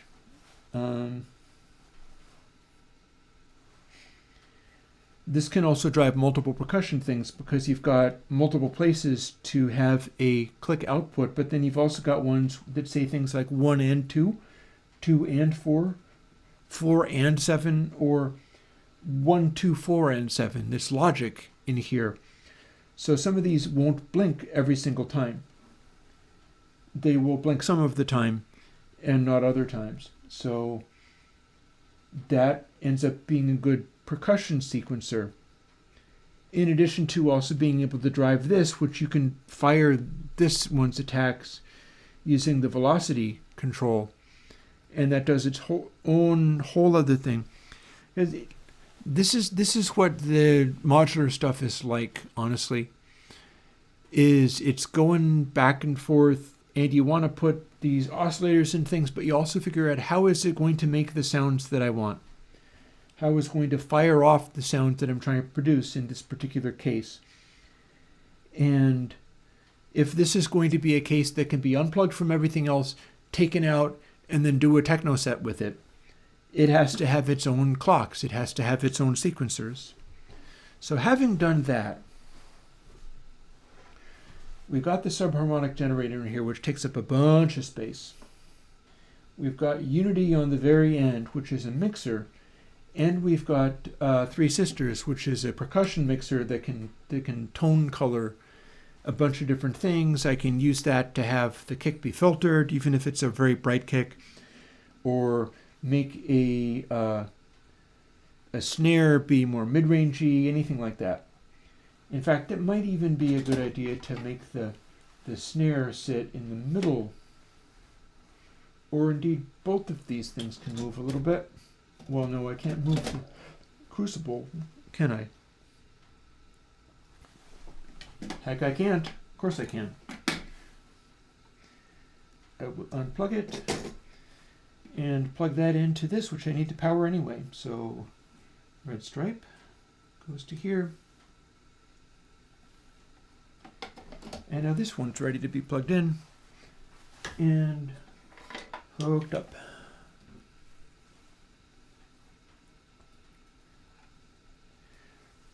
Remember, pretty much anything that I'm doing here or any of the stuff that I'm talking about, you can do with Airwindows plugins and VCV Rack. So as wild as this seems, there is still a factor of, with me talking about what I'm doing here, I should probably get another cup of coffee just so that I can really ramp up to a mad burst of audio hacking before switching over to Minecraft later. Any of the concepts that I'm talking about here apply to VCV Rack. Any of the concepts that I'm talking about apply to jamming in sound design context, for instance. So let's see. If I was a kick drum, where would I want to be? I would want to have this on this side and then these guys over here. And probably mult them all together. Because half of the fun of...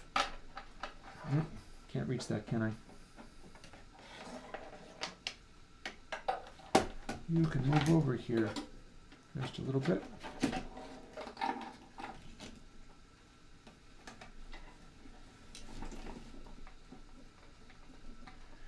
I'm not going to need to plug all of these things in under the DFAM, but I'm just choosing to plug some of them in under the DFAM. I have to flip around. This stuff is kind of falling all over the place, so I'll have to attend to that momentarily.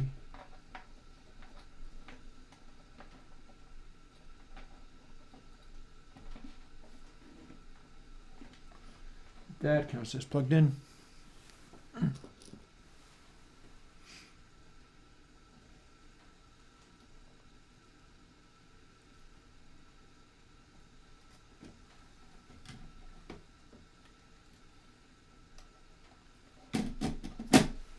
And that'll go there, and then the other two will go next to it, because one of them is a softer, more rounded one, and I can feed that into the FM of the asteroid, or not. And then the other one is the nasty high-frequency edge one, and I can feed that into various inputs on the asteroid like FM, causing a really interesting abrasiveness. Or I can use it as a snare rather than the sample, because the thing about that is I can run it into the mannequins, the three sisters, and some of the annoying background noise that the mini shimmery produces could be filtered out by putting it into the mannequins. You can have a sharp click noise coming off of the mini shimmery, and then run it into the mid section of the mannequins, and some of that high frequency overtone that just bleeds through on that one can be filtered out quite effectively. So I think we're stepping closer towards having this be a thing and rocking our socks off. Something we're not necessarily going to hear right away, but by the time we're done, we're going to at least see the lights blink. Because I will need to power this up and check to see whether it turns on effectively or not.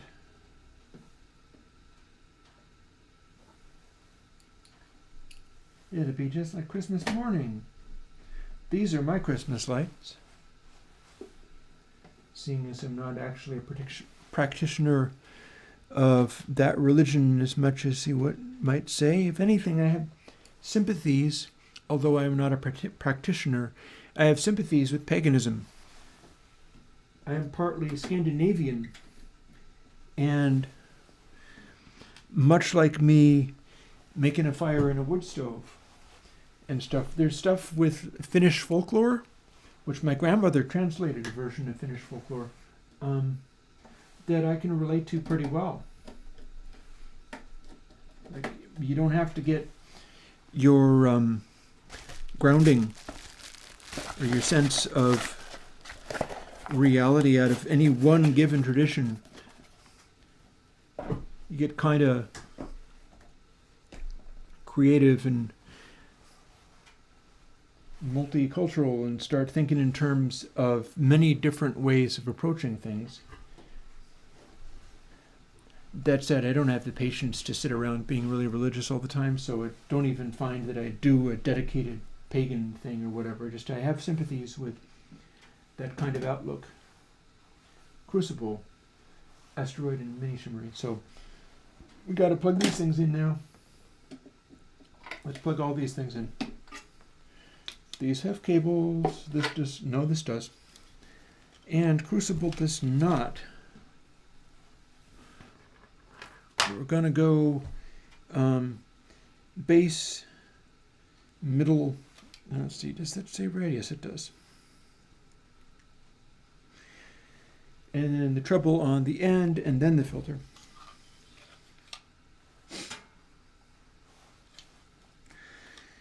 We could go from bassiest to brightest. That might be fun.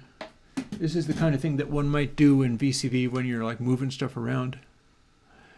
This is kind of like real life redstoning, isn't it? See? A thing that I could do is scooch this over so that we've got bassiest bass drum, full range bass drum, click end on bass drum, snare, and then hat, darkest to lightest. And that might be a fun way of relating to this. So if I do that, I'm going to want to unconnect these things again. Sometimes that's how this rolls. I mean, I can tell this is not as cool to people as the Minecraft, but this just goes to show you, right? Like,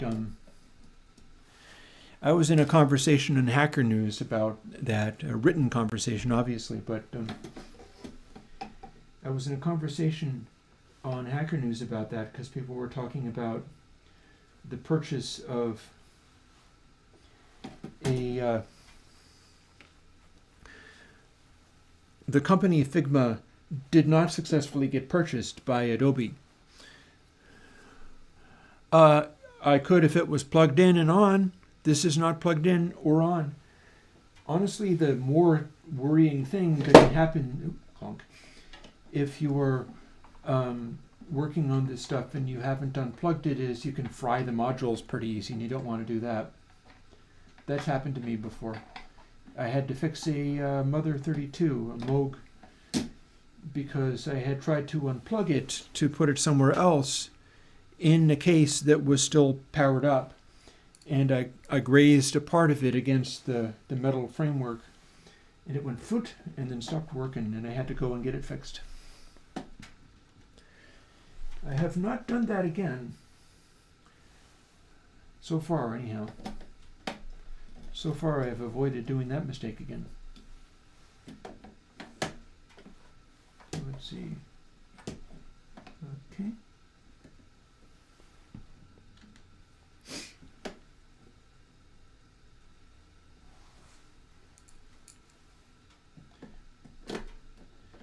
We're going with the dark to bright arrangement.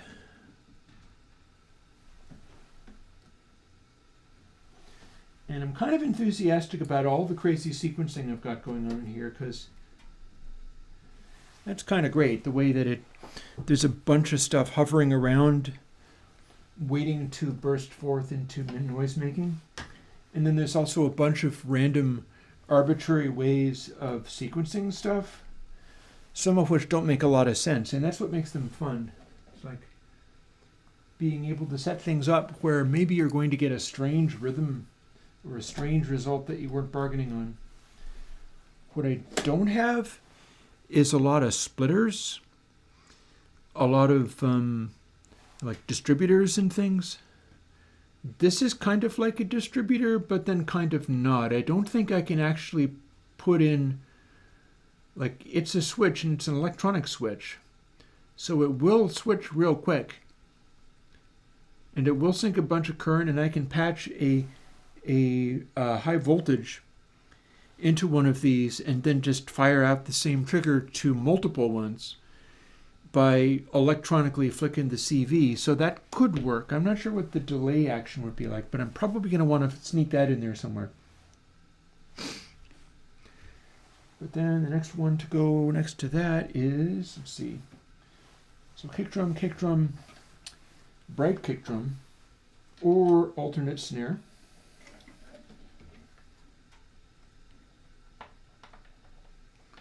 Again, I'm kind of reaching underneath here because they've all got to patch into this little patch bay. There we go.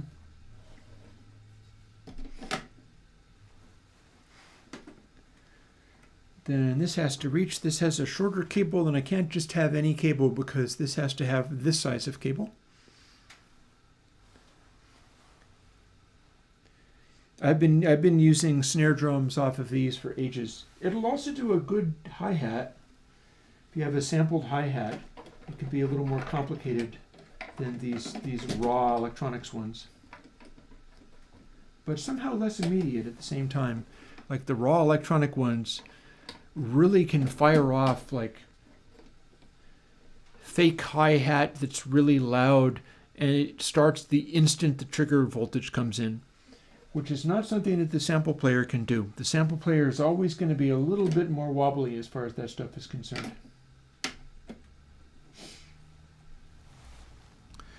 And then let's see, lastly, Crucible, which is the hi-hat, and it's yet another in the realm of funky hi-hats, so it's appropriate that it sits next to this one. Find where the plug is. Come on. Come on, honey. I've actually got a longer cable, so I can try to find a better place to plug it in. Such as right here.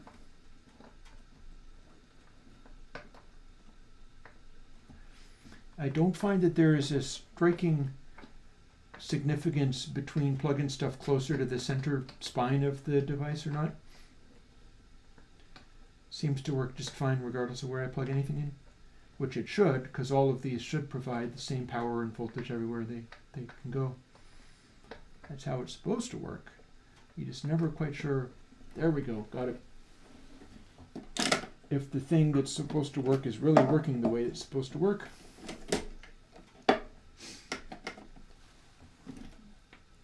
And then lastly, we're going to plug this in at the end.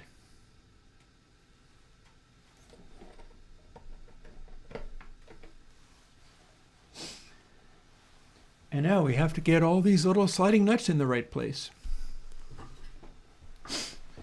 Now by the time you have finished patching it, it's closed up. You can't reach inside it as easily, unless you leave big empty holes. And if you leave big empty holes, you can probably still touch 12 volts at a goodly number of milliamps. But it's not like it's not like reaching inside a tube amplifier or something like that. So let's see now. We need to have some sliding nuts fitting in here.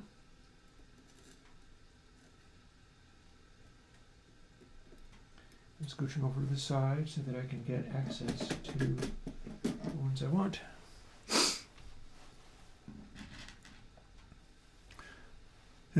How interesting to be sharing this world. I have not always tried to, I guess it's the Minecraft that loosened me up for this. I have never dared to spend time doing this with people online, so this is new. And it may be very uninteresting to your random passersby Minecraft craving audience. But that doesn't actually matter, because it's a matter of like, if anybody is here, are you having fun? And there's nothing wrong with having fun in various different kinds of things. This can be one of them. And again, I feel a little more confident doing this, knowing that you can do this with open source tools. I happen to be setting up and talking about what I intend to do and how I'm designing a hardware modular synthesizer that is not what you'd call accessible. Granted, a bunch of the things that I like are stuff like Blue Lantern modules, and those tend to be affordable. Blue Lantern and Doper are your friend as far as, oh, and also when building it, I have to remember to pull this one out of the middle of it and actually attach it, because if I left that in there and then filled in around it, it would bump around and maybe short something out. We don't want that. But yeah, Blue Lantern, pretty accessible, pretty affordable. You should be able to have stuff like that, and I swear by it for certain things. Mannequins, not so much. Mannequins often not very accessible. O-coasts, well, if you also like the fact that it can be a standalone unit, that can be a real winner. And some of the things that they do are going to come in handy. Because the side interest that I have in this particular thing that I'm building, I want to be able to use MIDI input to run like a MIDI guitar or something else. Like I have a MIDI keyboard sitting over there, in fact. Another thing that I like swearing by. These are cool. This is an X key. It's a CME, I guess it is. X key. This is one of the bigger ones, but they also come in smaller sizes as well. That's a portable MIDI controller. It's a lot like the Arturia KeyStep as far as being a MIDI controller thing that you can have and do stuff with. What makes it special is two things. One, the keyboard is appalling, meaning it doesn't actually have key travel. It's just chiclets, clicky chiclets that are rather noisy. What that also means is you can swipe your hand across it and it acts like a Hammond waterfall keyboard.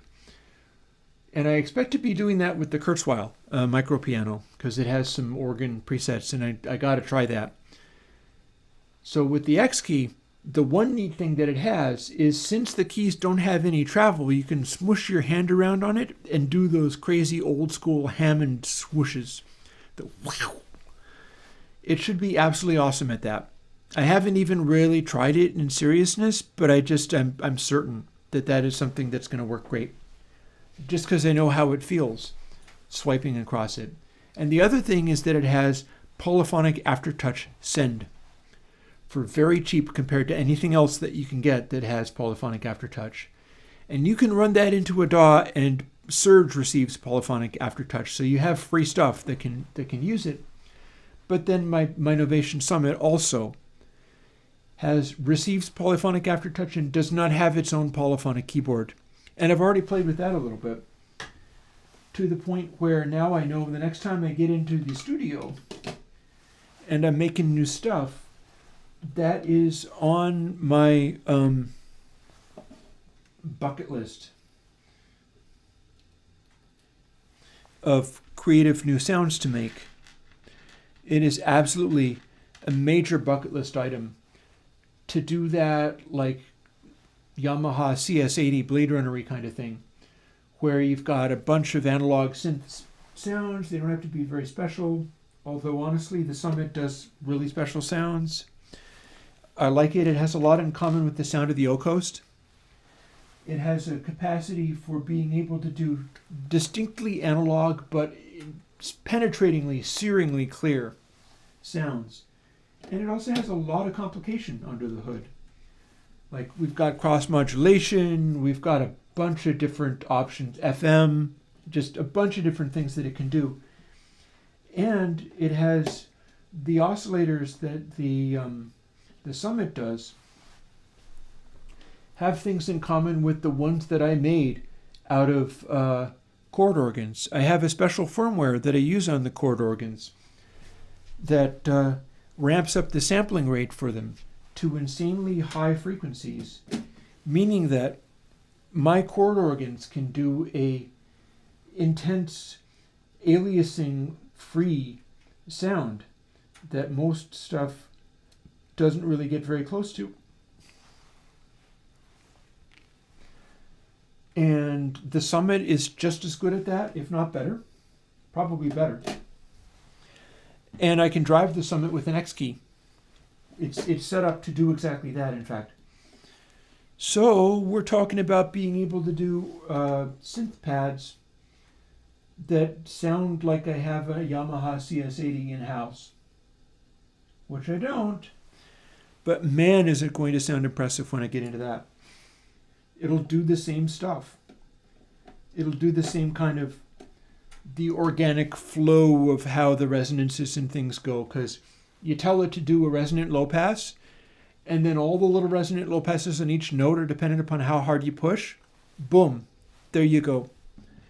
Exaggerate it as much as you want to make it even more spectacular, but that's how that sound is done. It doesn't have to be a CS80 to get to the place. And that's going to be exciting. That's going to be very exciting. I also found another thing that can do that is not the Summit, and that's even higher up. And I found that in a local music store and sort of binge bought it for $300. And that is an Ensoniq ESQ1. And now I have established that you can take the X key and its polyphonic aftertouch, and you can run that to the Ensoniq ESQ1, and it will use it. So that's cool. That is a very, very cheap way to get into the CS80 style, swelling the pressure for the filters and stuff. That is perhaps the only way to do that cheaper is to do it in the box with Surge. That's it. There's no cheaper way than that, other than Surge. X key into an Ensoniq ESQ1 is the cheapest way of getting into there. For hardware synths that have analog filters, because that's the thing is, the Ensoniq has a really cheesy digital oscillator architecture, but all of the filters are analog filters. So you kind of pick your poison there. You figure out what you want or what you're willing to sacrifice, and you'll get this very 80s kind of reaction. Hello, why do we not have a screw on the bottom of the tip top? Or a sliding nut to go with it? Come on. Over you go. There we go. I do not like missing screws in these. I would like to have all the screws in place.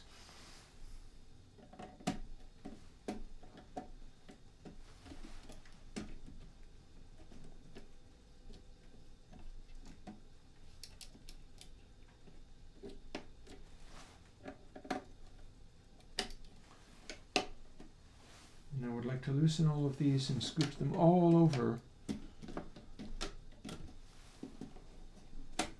until I have equal space on either side. Yeah, I mean, something like that, like CS80 being on everyone's bucket list. Part of it is the rarity of the device, but then you also have to consider, does this device allow me to do something I could not do otherwise? That's where it gets exciting, because that's when you start to ask the question, can I make something that does that?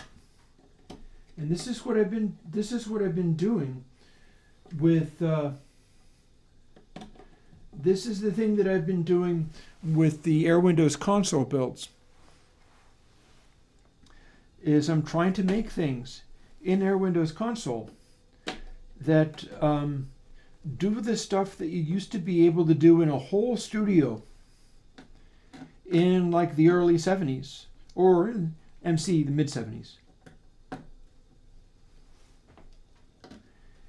Can you identify enough components of whatever made that sound and duplicate them that you're able to do the thing that was originally done with the now unobtainable boutique gear that's so amazing and all that kind of stuff? There's plenty of stuff that's amazing, like CS80, absolutely. That's a piece of furniture that takes up a whole room for the size of rooms that most of us live in these days. And it is a delicate, fussy piece of equipment. It's very, very high-end, lush and rich like nobody's business. Even to get a model of it, like for instance, I have gone back over and over again to listen to the recordings of the hardware synth made by Black Corporation, Deckard's Dream. That's a fun thing to look at. It's a rack mount synth where you can do multiple voices and it does a pretty darn good job of acting like a CS80. Deckard's Dream. That said, if we can do stuff like that,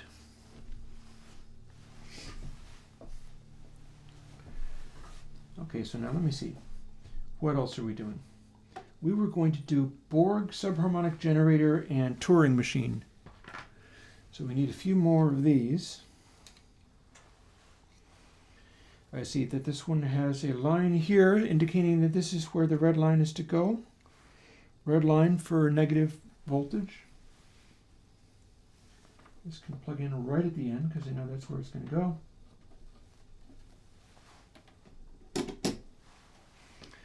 We're not going to use many of these sliding nuts at all, which is fine. We don't have to.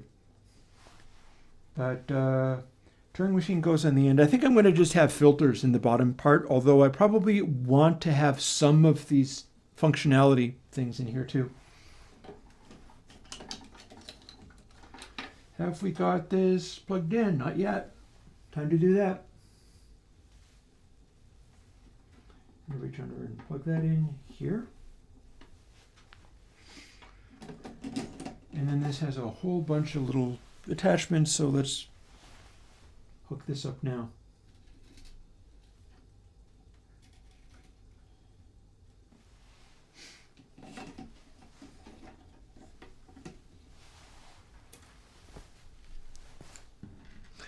Some wires.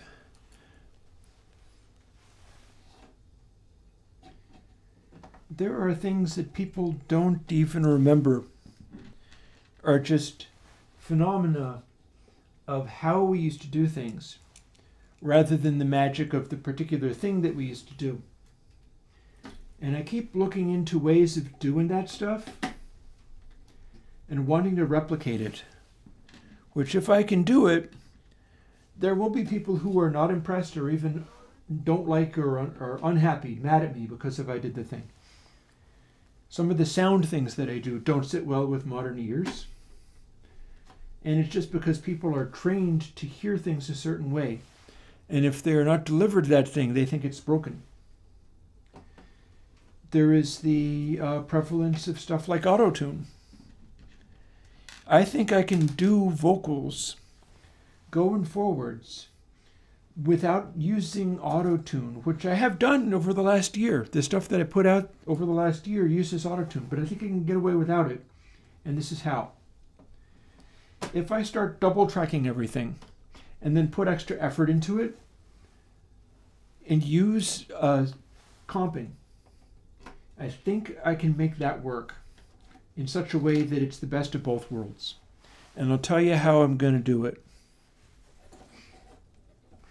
My hope is that I can do any vocal that I choose to do. I'll be like, okay, no matter what it is a triple track. It is going to end up as a double track. I'm going to do 3 takes. I'm going to do the takes as well as I can and then be done with it. And then I'm going to go through. I might need to write a plugin for this because I'd like to go through and give it a console-like effect. But there's a thing in Reaper where I can set it up so that you can record it and then play back every track at once, every take at once. And I did that on Rise, and you keep hearing it in the beginning when there's a vocal that goes, yeah. That's like 6 different takes. They're just takes into the same thing. I could have comped them. I could have picked like, okay, from this is a yeah from here, and then the yeah from here. And instead I just played all of them at once. And I recorded at a level where I could do that without distorting. And just kind of set it up in that way. Doing that bypasses console. Like that combination of things gets combined in the digital way where there's no flexibility. So I'd like to expand it a little bit. But if I do that, if I do 3 tracks, right, and then comp it together so that there is 2 tracks left over, like at any given moment, I'm taking one of the 3 takes and throwing it away. And I comp it like that. And I've had exactly 3 takes. What that will make is a track where it's a double track. It plays back as a single track using that Reaper feature where you can play all the tracks that remain. And I've deleted all the bits that I don't want. And if it's 3 tracks cut down into 2, there doesn't need to be any point where both of the sounds that are sounding are switching to another piece at the same time. So there can be constant comping, constant flipping back and forth between these 2, now these 2, now these 2, now these 2, but it can never be flipping both of the tracks at once. And that, I think, would be the secret to doing something, recording it pretty quickly, taking only 3 times as much time to do it as if you did one perfect first take, ending up with a double-tracked vocal, and the double-tracked vocal helps enormously as far as making stuff sound intentional to people. And then also comping and hiding the comp.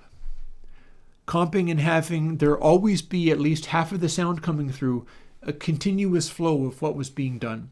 Because you can never switch both the tracks that are making sound at once if you only had 3 tracks to start with. You can only get rid of one of the 3, leaving 2, one of which is going to continue. And I think that's going to be the magic secret to making, like, 60s, 70s style vocals that sound very human and passionate and like not pitch correcting everything, although that's still available. But for this particular purpose, intentionally doing it like not pitch correcting it, but just comping it and double tracking it.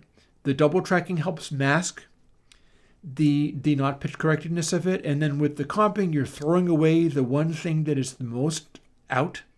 Even if you're continually out or screwing it up or whatever, you're throwing away something. And then ending up with something that sounds kind of optimized. And that should work. I think that should work. By the way, my fire is going out again, so let's jump on that.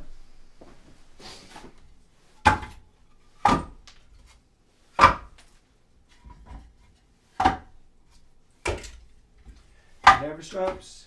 Always stoking the fires of everything. Always coming up with new ideas. Always getting into the new thing.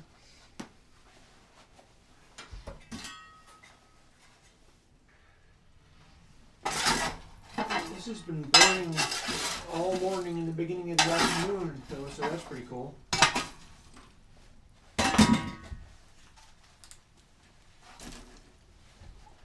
It's also interesting to me how today has been. I don't have to have this light on. Hang on. It's also interesting to me how what we're doing today. Oh, can you generally put your plugins onto a digital patchable module and then use it in the rack? I would not want to. That said, I can see circumstances where I might want to, but usually I haven't wanted to.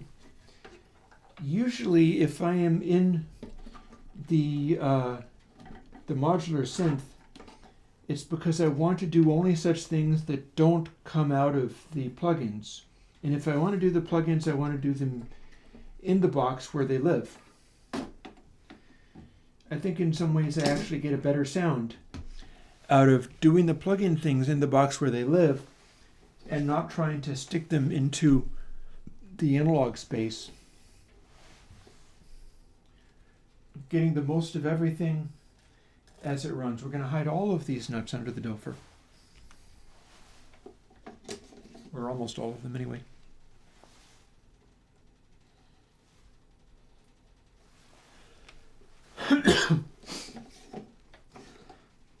It's kind of neat, it seems to me. Oh, is this gonna be a problem? Can I get another power cable that's from the other side? Sure can. This was pressing against one of the parts of the box, so I'm going to try a different power cable for this guy. Wait. That's the same problem.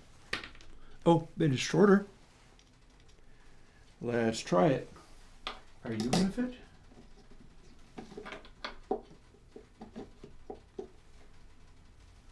It's close enough.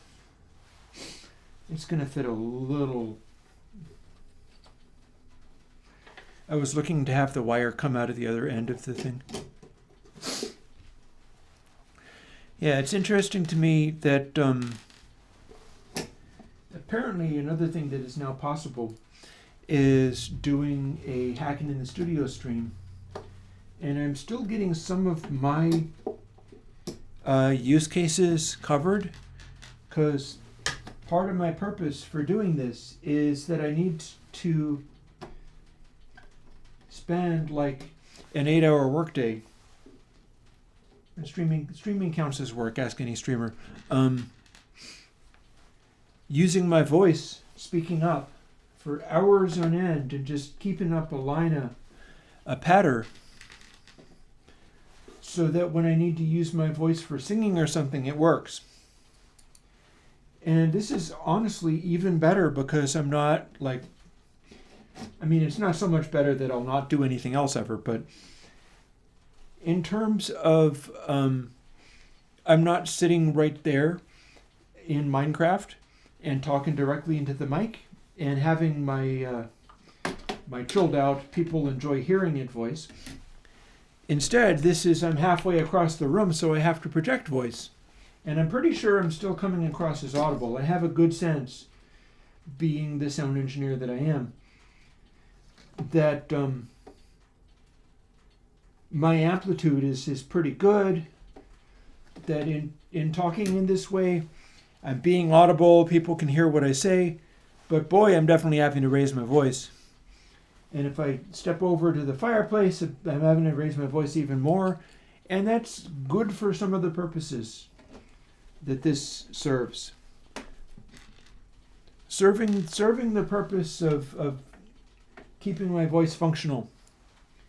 It's being served even better by this, and I'm getting the studio building stuff done, which I didn't really anticipate doing as much of that today. I started up with just thinking maybe I would like to patch these O coasts, but maybe I don't get to do that because I will come on and play Minecraft. But people were like, soldering would be cool, and next thing you know, here we are, and this turned into a stream of this is what this part of Chris's life looks like. If you want to do what I do, this is a window into what that's like. What it is like to rebuild your synth and think of new stuff and talk your way through how these things are done. I'm wiggling all of these so that I can slide everything over. And there's something kind of neat about that, I think.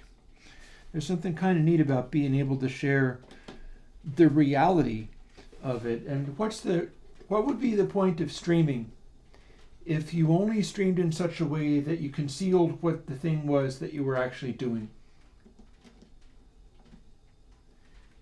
That's what video essays are for, is making the thing seem effortless, cutting back and forth between it. But however many people end up hanging out with these streams, which you're all totally welcome, by the way, feel free to hang out. Don't feel that you gotta leave. Just if I'm chatting away, but I'm like halfway across the room busily doing something and my conversation is somewhat scattered. It's kind of neat to be able to do something which is a window into the reality of what this thing actually is. I kind of like that. And I kind of enjoyed, I have been enjoying the talking about how this is thought out because especially with a modular synthesizer, like more than most things, with the modular synthesizer, this is your brain in a box. This is your musical brain in a box, and especially if you've got generative music or sequencing, it's going to show how you think about music and what should happen.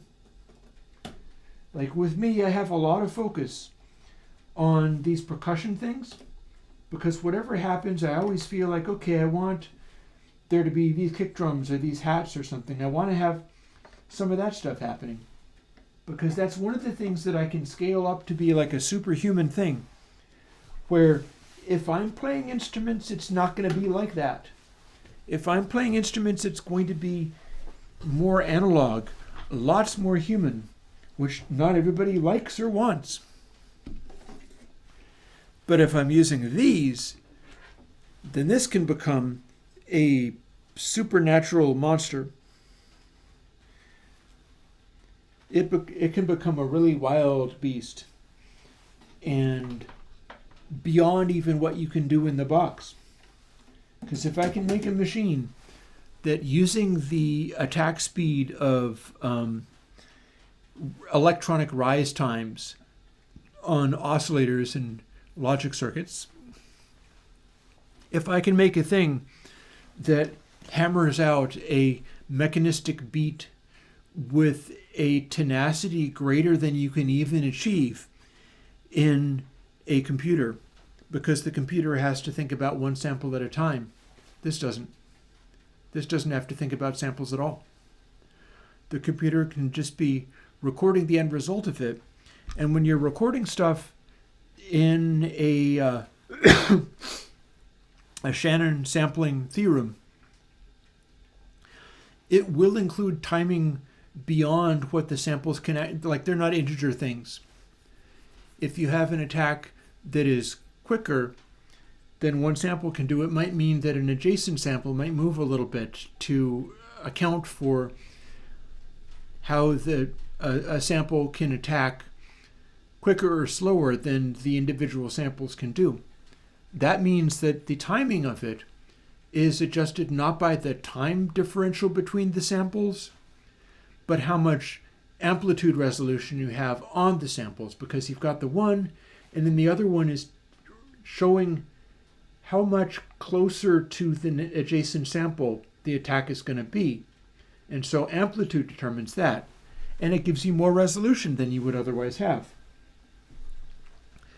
And as a result, I'm going to start thinking about some of this stuff again. But as a result, you can have a machine, and Analord, we were talking about Analord earlier, and that is a beautiful example of being able to use a bunch of Roland gear with DIN sync and create these hypnotic creations that have been recorded on something, but in the acoustic and electric space that they existed, they had a tightness and groove that went beyond even sampling.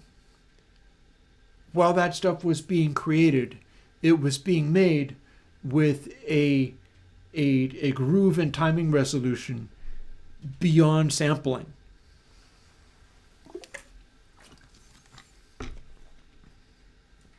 And that's part of what I do with these, which is also why I don't tend to have the plugins into a digital patchable module, nor do I really have digital patch. There's already digital patchable modules. You got plenty of things like that you can have. So Ornament and Crime is a classic. So you can have digital patchable modules. Oh, this is already plugged in. Good. But I haven't had really any interest in those. Low pass gate. Okay, so what fits in here? I've got enough nuts for any of these things. What might we want? There's a literal sample and hold, and this is a ring modulator. Thing is, I have not found that much use for any of these, so this might sit out for a while. We could see whether the Moog low pass fits. Those are useful. We got SSM 24 dB low passes. You know what this is? This is a Curtis filter chip, original Curtis filter chip, meaning that this is what you would use if you wanted to make this groove feel like an SB1200. You do like a low bit, and I do actually have a bit modifier, so maybe some variation of that should go in here. And then you'd use the A105, and you could combine these two things to make it sound as if you're coming off an SB1200. And maybe that would be good. Maybe it would be good to have that. I've got A103s. Some of these things I have pairs of. I've got pairs of 103s. That's more like the 303 filter. That could have a place. I mean, the question is, how many things do I need to even do with this? Because it doesn't have to do everything. The other question is, can I fit one of these in here? Like, for instance, this 103. Ooh, or can I not? Can I not fit that? I've got a little room. Here's my screwdriver. Let's see. Let's see whether we can scooch this over just a bit and then have all of them fit. Can we do it?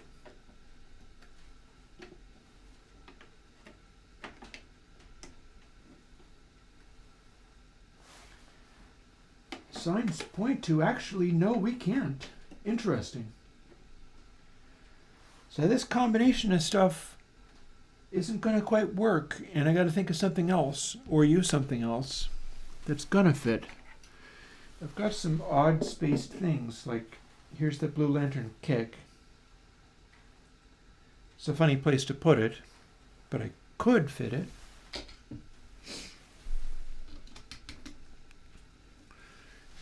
We've got the digital VCA, but we don't have that much. Well, no, I lie. We do have something to do with it because we can run it off of that.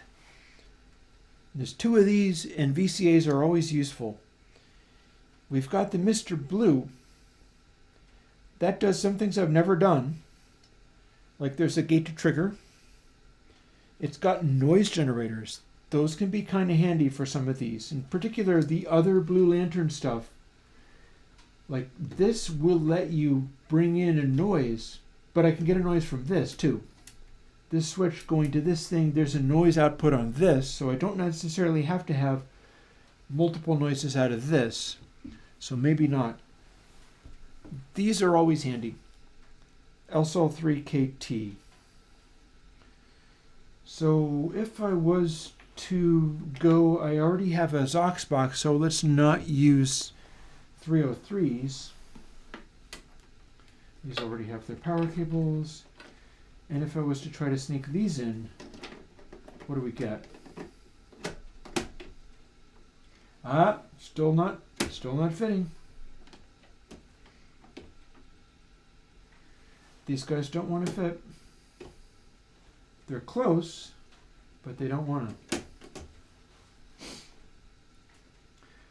Well, I mean, one of these things that I have here is this Moog filter. And Moog is very cool and all, but I haven't often gotten that much use out of this. I've used it sometimes, but I haven't been that blown away by it. So here's where the rubber hits the road as far as like doing crazy stuff in Modular, is you're trying to figure out like, wow, I have this many HP and I want to do this and this and that and that and that. What can we make happen? Well, one thing we can make happen is I could put in another SSM filter. Then we'd have two that act like that. They have a input level, so the SSM filter is something that you can drive, and that has its uses.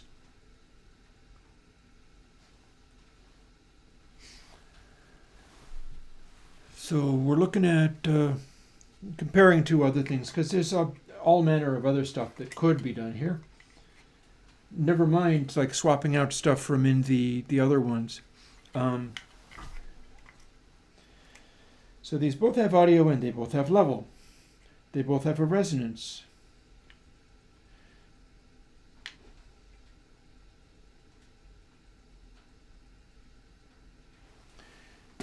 SSM has F and QCV. That's a little mysterious. What's going on with that? I forget. But they all have 3 CV inputs. This is going to be more dense and overdriven, the SSM. This is going to be more clear and acidy, it's the A103. And of course, that is all assuming we don't find use for this additional functions meter here, which is also a Doepfer, so I can have a sort of Doepfer section. Let's move these over.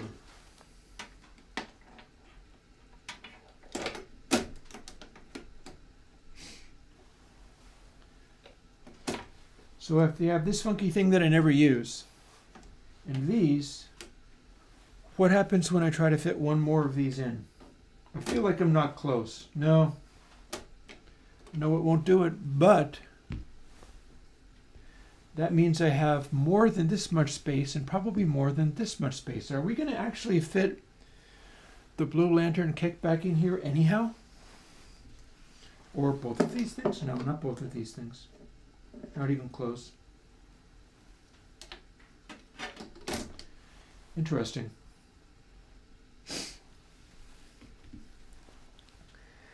Okay, we're starting to see where this comes together.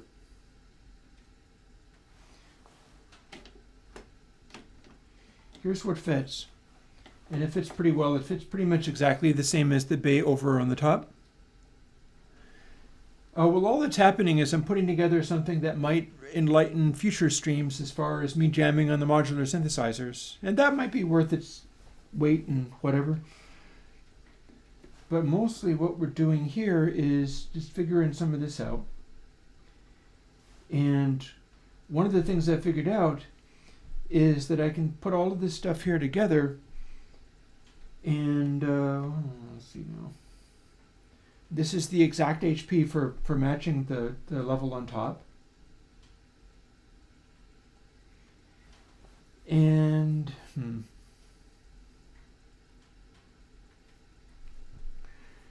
like I'm thinking if I was going to be making something interesting like, I don't know, a bass, and I was making it out of O-coasts that were cross-modulated, would I want to be able to trigger that using digital VCA and run that into the output? Knowing, of course, that any of this stuff I could do like in the box by just running it in the box, but if I was going to do that, I'd be taking the output and running it into one of these inputs. So I'd have a little short jumper cable like this, and I'd patch it in right there, and then have a patch for the CV over to here, and then the output would be my little bass sound doing whatever it was that it was doing. But another thing that it would be doing is starting and stopping on zero crossings, making this be a very appropriate thing to sit here. So we're going to go with that, even though this is apparently already plugged in. Okay, nothing wrong with that. Be already plugged in. But we're now going to also plug this in. Do I want a shorter cable? Why, sure. Do I need a shorter cable? Nah. I feel that I'm close to making my other cup of coffee and getting back into the Minecrafty thing, because I'm feeling the progress with this. Oh, I'll get stuck under there. Excuse me. I always want these things to like suggest their purposes. I want it to feel like, oh, I should patch this to this. It's right next to it. This sits over here. I could patch that. I could patch this to over here, because there it is. That's how I like having these things connected. I also like being able to see where one thing starts and one thing stops, but I also like things being in banks of the O-coasts vertically together, so that if I'm doing something with one, I can move like literally right up and get to another. Oh, this is also a way that we can get It's a darn good way to get envelopes, because my envelopes work in the same way that the Ocosts do. I literally am using contour envelopes, so this is just more of the same. And that also associates with the digital VCA being right there. So there we go. We got a gate input. It's normal to this. And we are off and rolling with a few more things.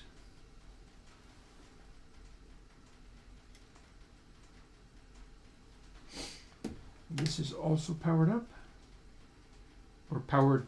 The power cable is attached, because some of these the power cable is not yet attached. That's okay. We will attach everything as it becomes relevant. Also, a neat thing about Doepfer, so many of these filters and things are exactly the same HP width. They're like 20 HP or something like that. I forget. 8 HP? Well, this is 2, so I guess it's 8 HP. Meaning that you can pull one out, unplug it, have a comparable one, plug it into the same thing and put it in without having to take everything apart like I've done.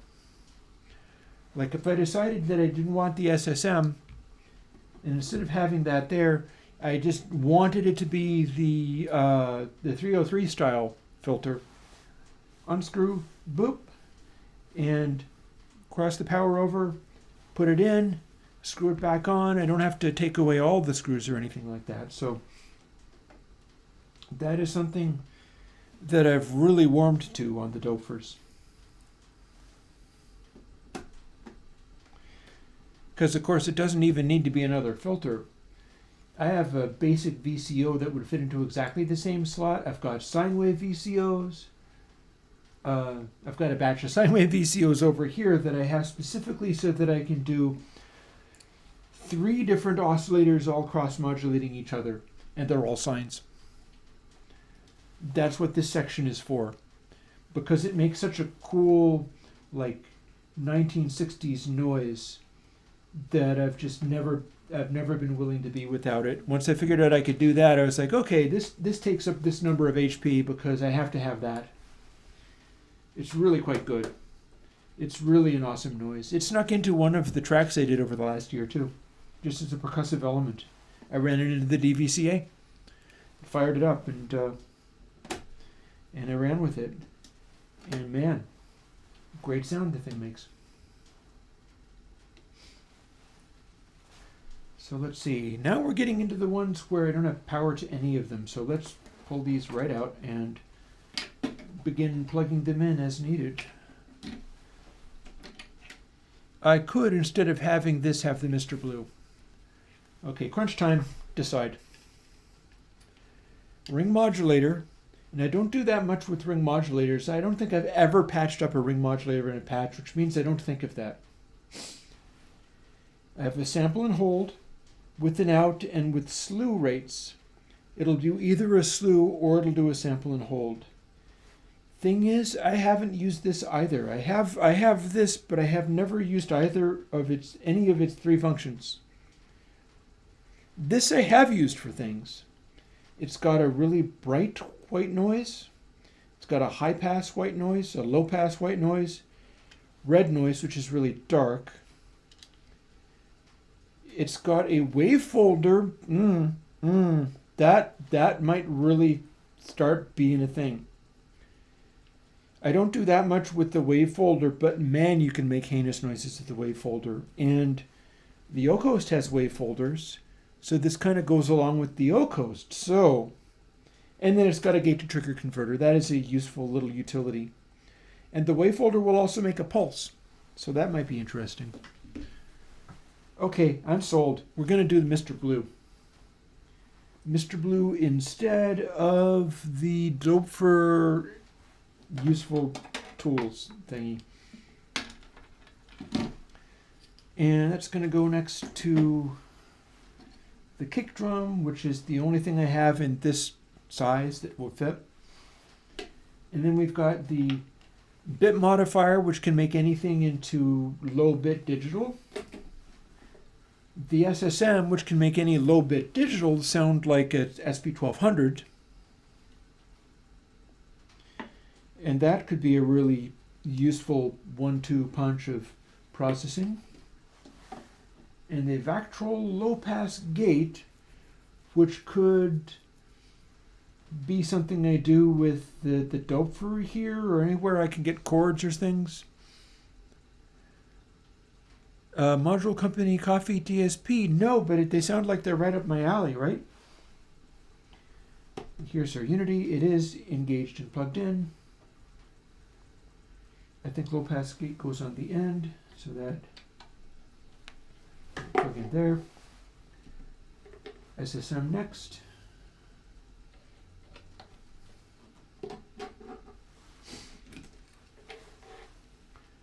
Bit modifier next. We're using up all the connections in here. And then we've got select and kick drum and Mr. Blue.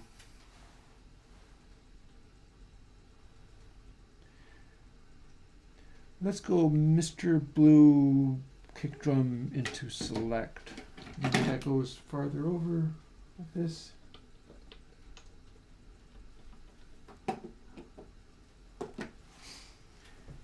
Still have enough places to plug in, thank heavens. And would I want it even farther over than the Bloom? I don't know if I would. I think that's probably fine.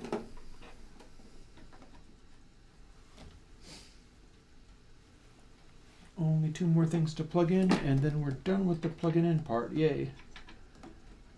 This is 1. This is 2. Plugging in is interesting because one of the reasons I'm getting rid of the Heritage Audio mixer, and that was an expensive mixer when it was new, man. That's not a cheap piece to be having the problems that it was having. The thing with Heritage Audio is I love a lot of their stuff, but that mixer has given me some headaches. It really has. Because the deal with it is put together with these super heavy, beefy ribbon cables. Ribbon cables with wire gauges that you could run a toaster off of. And I know that's why it gets as good of a sound as it gets. It gets a sound that you can't beat. But since those ribbon cables are so heavy, there's been a number of times when bits have come the ribbon cables have come unwired on me. And that doesn't mean they fall out, but it means that bits in the ribbon cables have gone intermittent. And that is not what you want to have happening in your really expensive analog mixing board. It's very much like traditional Heritage, well, not Heritage Audio, but classic mixing boards have often been susceptible to that kind of stuff. But you don't buy a new thing to have not only the sound, but the issues of a classic mixing board. So the way I see it, I'm going to have to let go of it, complete with all of the wiring harnesses that I ended up with, because I've got wiring harnesses to cover all kinds of bases, and just sort of unload it in as-is state, knowing that I'm sending it out in fully functioning state, and it's going to ride in a truck and bounce around, and by the time it reaches its destination, it may have had one of those ribbon cables come loose again. I'm going to have to spell that out, and I'm going to have to take a bath on the price. It's not going to be, I'm going to lose out big time compared to how much it cost when I bought it, because I'm not willing to sell it like as new to somebody who isn't willing to take it apart and reseat the ribbon cables. I have to sell it as is, with the understanding that it might have gone intermittent again. Plus, to make matters worse, the main fader control, which is not really a fader, it's rotary, but it began to develop the hint of scratchiness.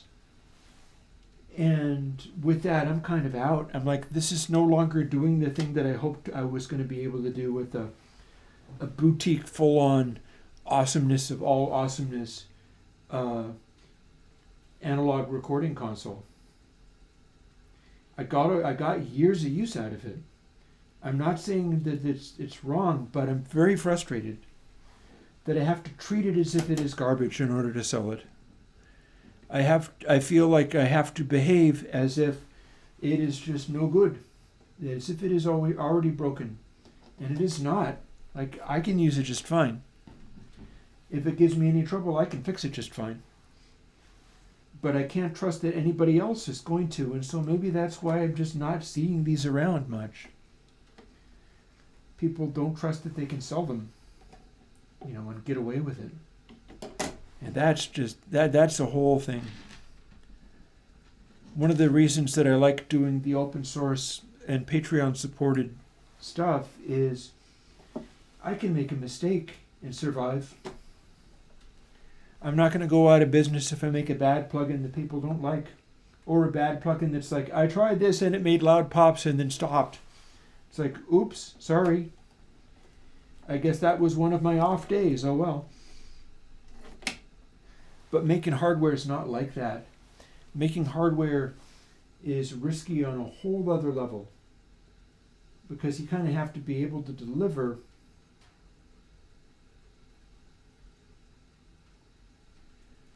on your promises, and then you're on the hook if it turns and bites you.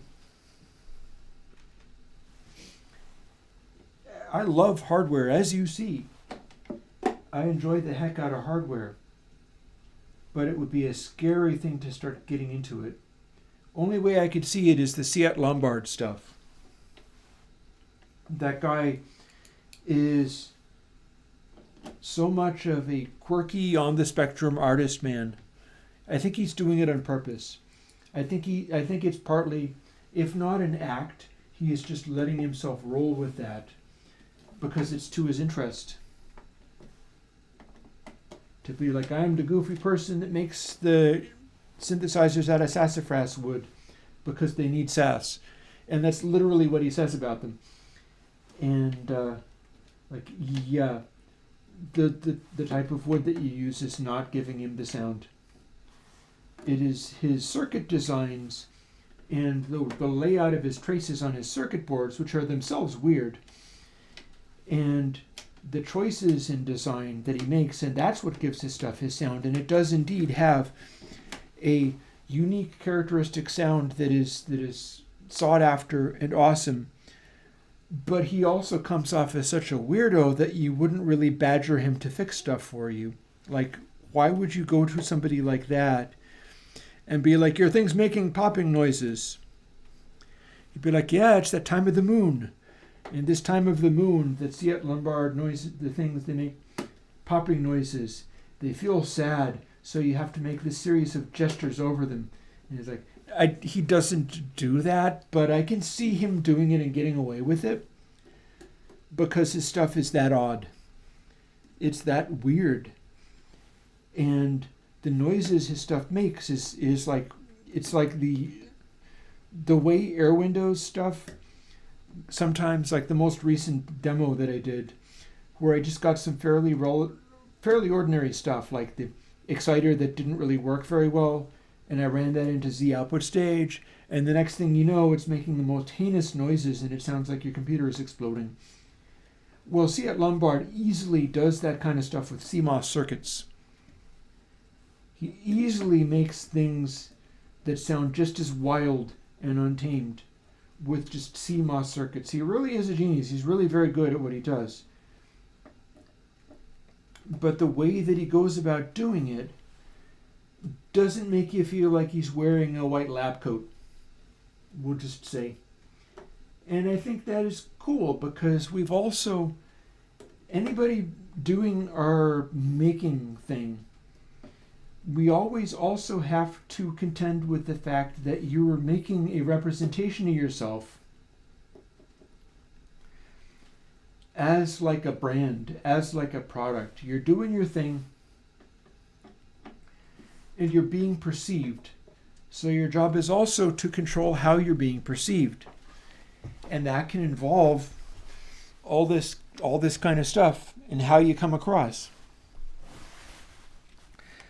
Bear with me for a second because I'm going to quietly take some of these things and place them elsewhere. And make my other cup of coffee because we're almost there. This is elsewhere enough for now. You got to clean up stuff once you're done with it. Be a little bit organized with your mise en place. Is this the cable I was looking for? I got stuck earlier on trying to do something, and I didn't have the cable I needed and couldn't figure out what happened to it. Freaked me right out. Here's our extra just friends. Here's that gopher thing that I never use.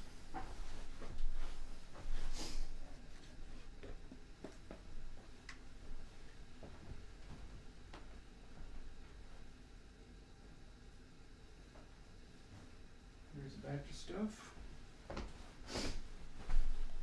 I'm probably selling the Erica Synth snare drum, and I'll tell you why. I got it, and in its demos it sounds awesome.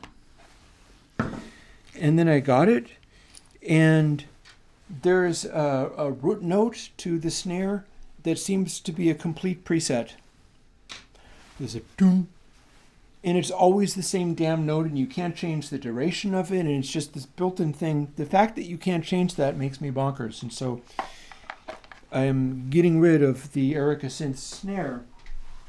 And I got a Blue Lantern, again with the Blue Lantern. And I'm very happy with that one, although it hasn't gone on any recordings yet. I have not yet put the either the Blue Lantern snare or the Fancy Pants Rabbit Elephant kick. Neither of those have gone onto any recordings at all. But I'm kind of looking forward to them a lot because when they do, they will be amazing.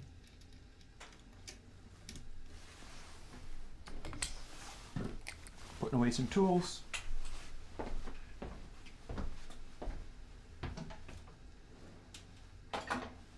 Go.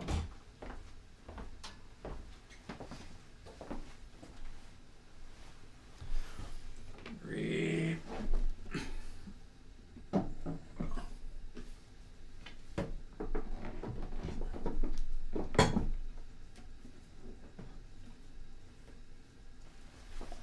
Dum dum.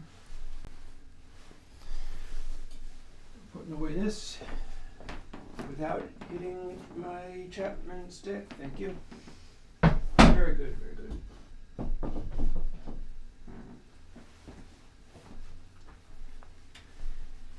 Now what I need to do is find a power cable.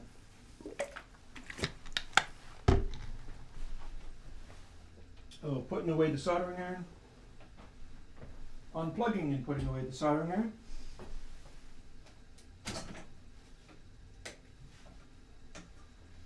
Actually, no, let me turn that back on.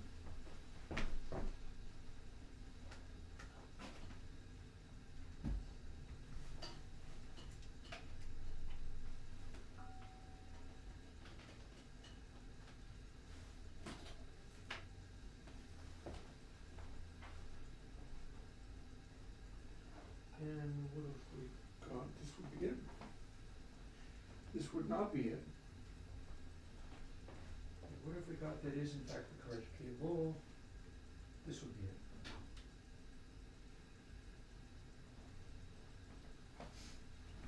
it. Finding an appropriate IEC power cable.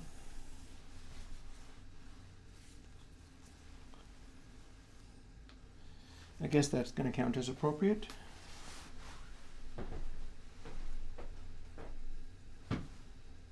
Yeah, that'll work.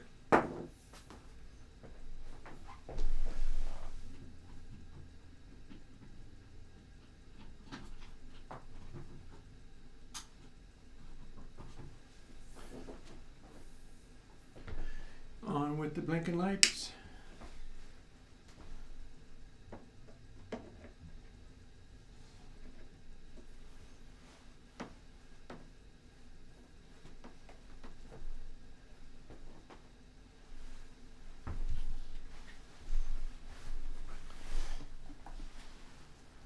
Okay. Blinking lights, non-blinking lights. Also, let's get this more dramatically illuminated. The light's actually blinking and everything. Moment of truth. Does this go on?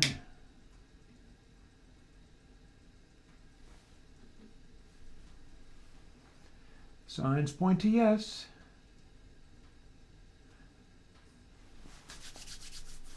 Haha. And you gotta love all of the blinking lights up top too. Like, it's doing a really good job of blinking its little lights. Let's see if we can't patch a couple of more lights in. Like, if this is in fact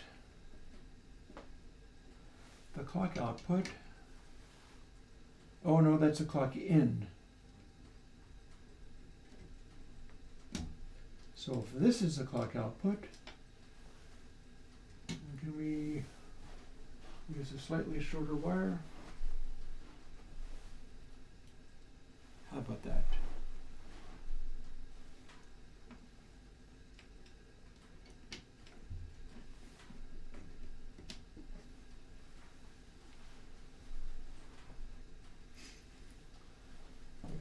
We leave that going, and these lights start to modulate and change. None of this is actually tracking this tempo, but this tempo is running off of the Zox box, which is a whole separate thing.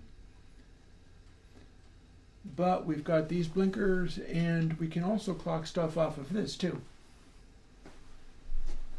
So, let's see. Well, now hang on. Do we even have a clock out?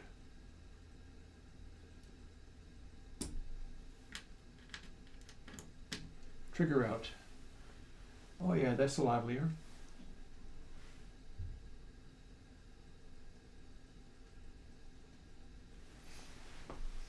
And this isn't really in focus, but we can make this change rhythmically along to the other stuff as well, but we don't really need to get any deeper than that.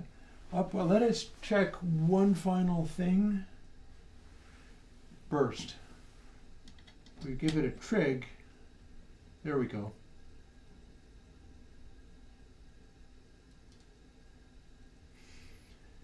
This little blinking light means that this device is on and functioning.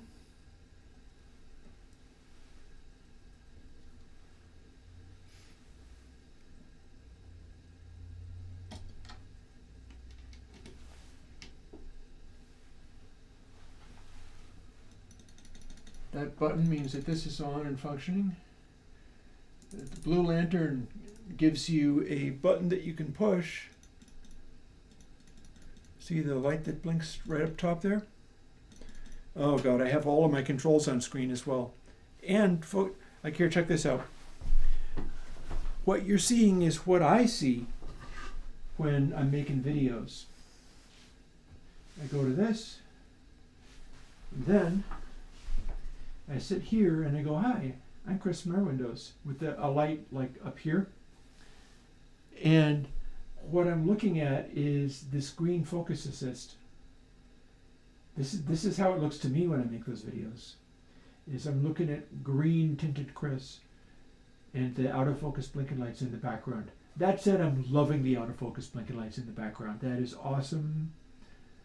That is not only going to be useful going forward, but it is also more useful than what I have back there at the moment as far as a backdrop is concerned. So all things said,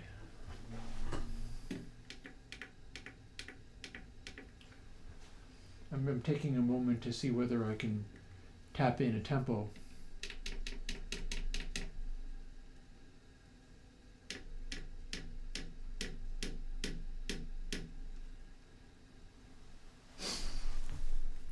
Let's do that using, oh wait, no, let's not do that using this because I turned the battery around.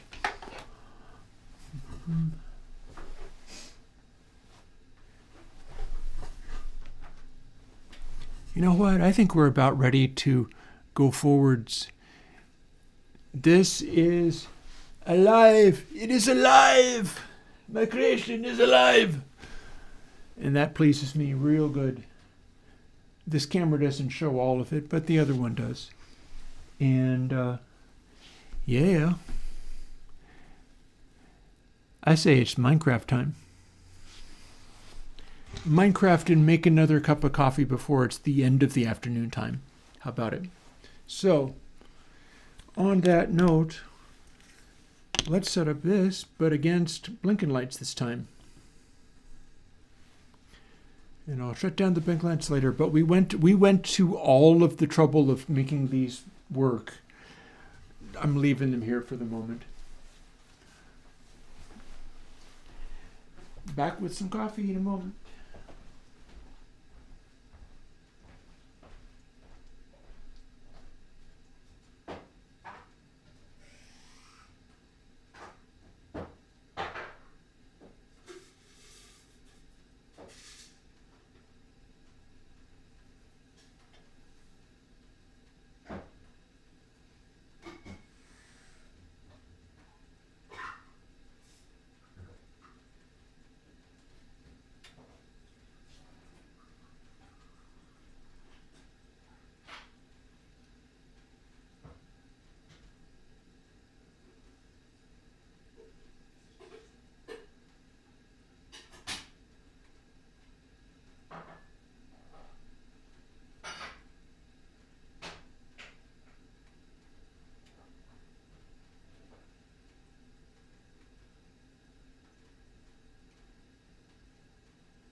Kind of interesting how this works out, because I'm being asked a lot, like, how did you do this? How did you do that? How did you learn to play all of those instruments and stuff? Well, one interesting thing about a stream like today's, where there was like no Minecraft yet, and I started at 9 and it's getting on towards 3, just doing this.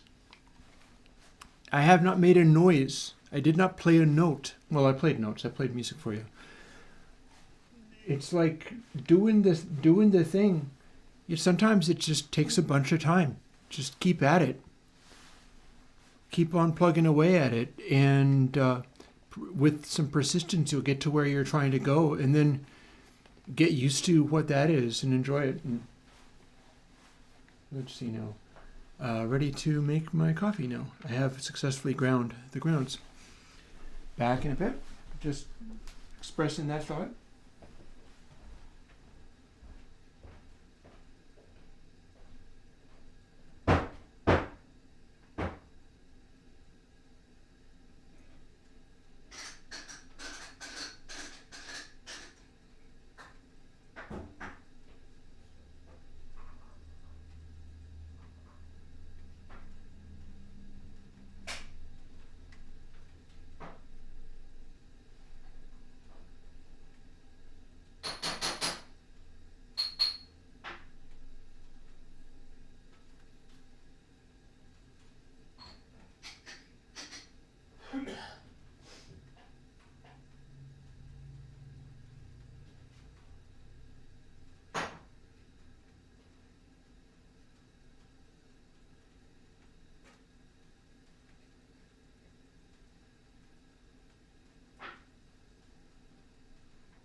Here we are.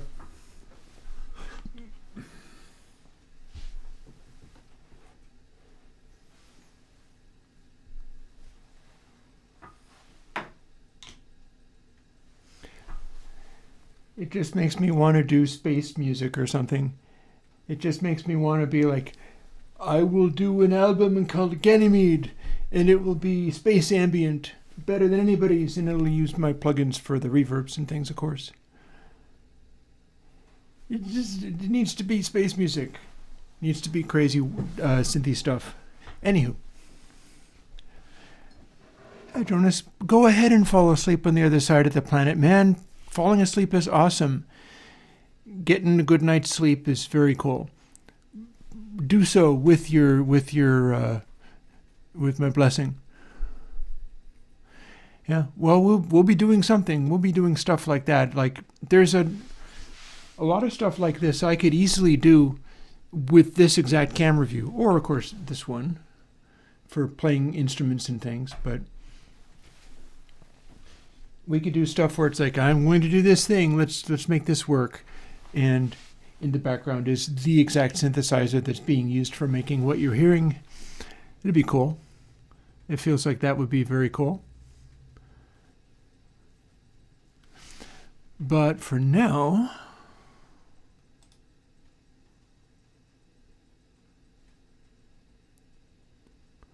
hello to, where is it? Here it is.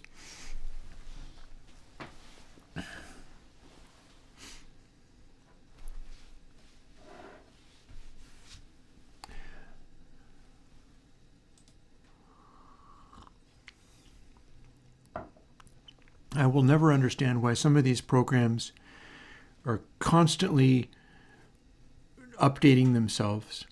Like I've got Telegram, I've got Discord, now I've got Lunar Client. The dumb things cannot start up without being like, downloading new updates. I'm like, what are you doing? I am a programmer. I know what kinds of things software can do. So what are you doing that you need to update pieces of yourself?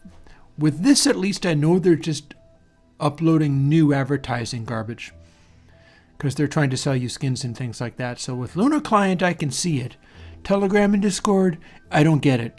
I don't get it. Like, what are they doing? What are they doing behind my back that they need to download new software all the time? But yeah. Oh, Tom J, I'm glad to show you that. Did you find the same video I found? Hallucinogenic horses with electric sheep visuals. Oh, well, I mean, I'm on Mac, so do they push out Mac updates at the same time? It should. I rebooted this just the other day, so it should be fine. Let's see if it's fine. Are you awake? Hello, hello. Wakey, wakey. That seems good. That seems good. Okay. If it can find it, then the IP address is still good. And we sleep.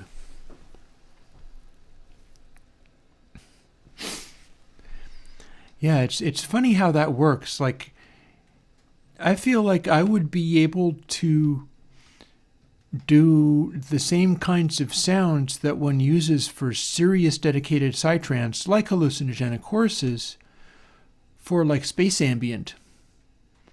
And I'd be quite comfortable with it. Something about having that, and I can do all the sounds. Like I can do kick drums and things that are that crisp and punchy. I can do the galloping bass, the kick bass bass bass kick bass bass bass kick bass bass bass, which is so often a psytrance trope. I can do all of that stuff, but when I start putting it together, I'm not happy with it.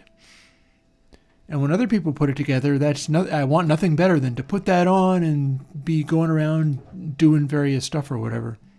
Ooh, packed ice.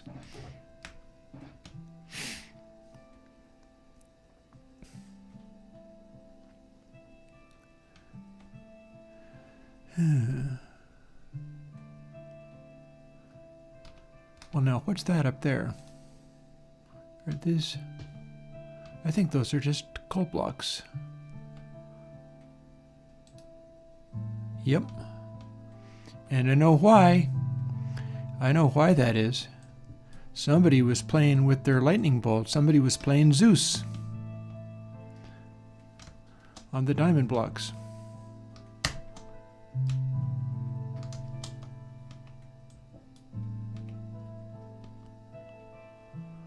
Well, we have now de-Zeusified the diamonds.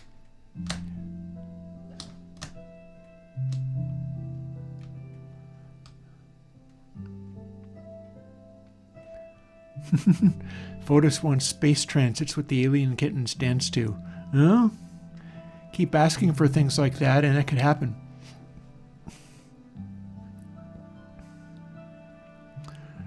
Dirt block. I'll poke around a little bit and see if there are any big changes.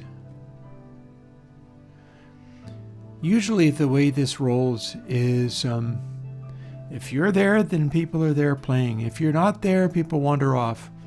What did we do last time? Maybe we have a new artwork. Oh, and we have this. I may just pick this back up again. I'm sort of enough of an old schooler to be very familiar with the torches, but I guess enough of a medium schooler that it's like, don't put torches everywhere. For whatever reason, I just don't click with them as a decorative element.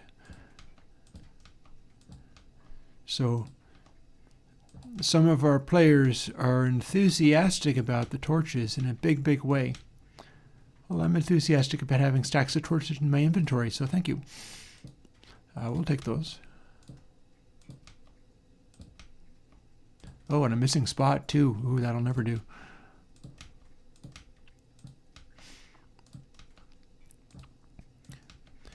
It's interesting watching all this kind of thing because what you're really doing, if you're doing a Minecraft game or... Oh, and I will also entertain the idea of stripping out the roses, too. I made them and brought them up to that other spot for a reason, and I do like them. I'm not sure if I am as enthusiastic about an entire layer of them covering all of the space that exists. It's a very bold red line across literally all of the space it's showing.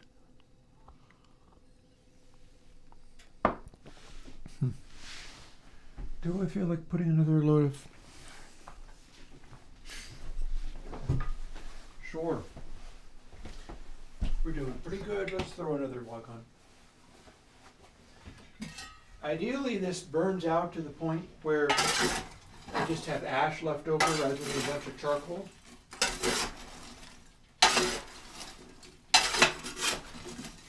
Although I'm sure you could use it as a charcoal stick maker, because all you're doing is just burning stuff, and you could make charcoal sticks this way. Probably you'd have to encase them in clay or something to make them work, but good.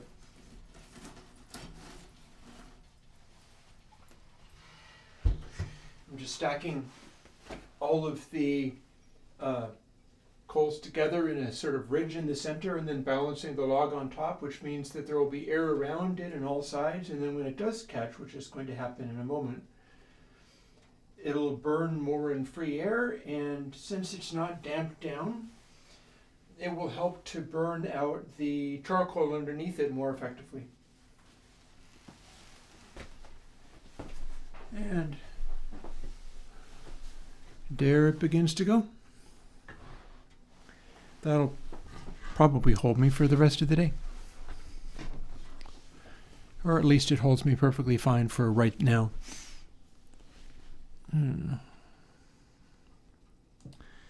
All right, more with the endless succession. I'm gonna see how many stacks this is of all of these things.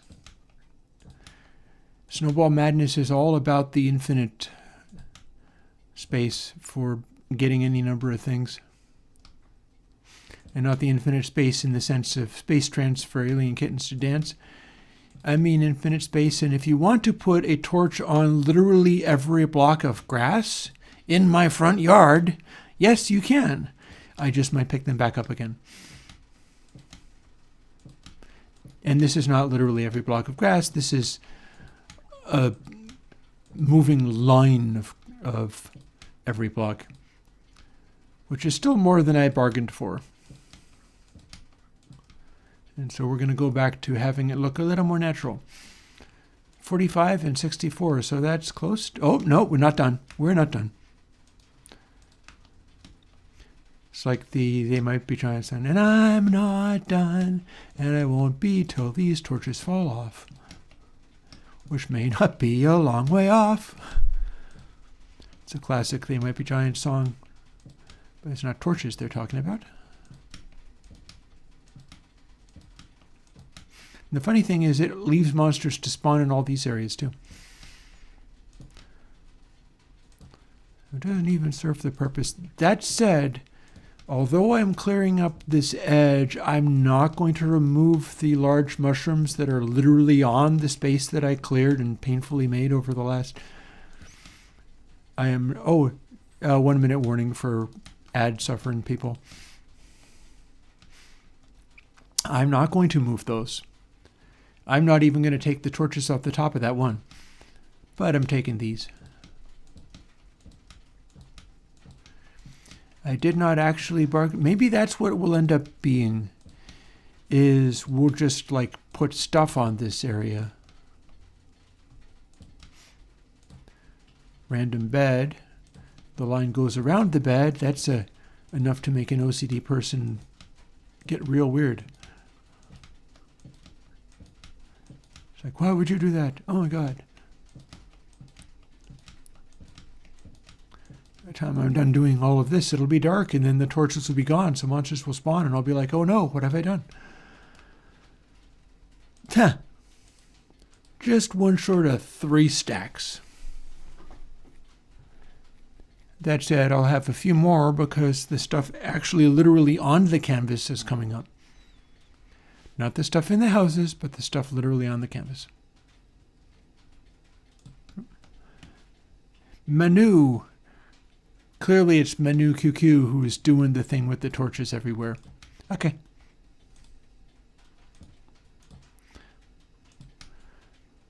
We'll see if any of that bugs me, and it's on the stuff that I made and had. It will be stuff that gets picked back up again. That doesn't count as stuff that I made and had, so I'm not going to pick anything up off of that. These things are cute. They're little tiny mushroom buildings. I do not know if those are actually resembling psilocybin or indeed Amanita mushrooms. They look like something, that's for sure. Okay, how many roses did we have?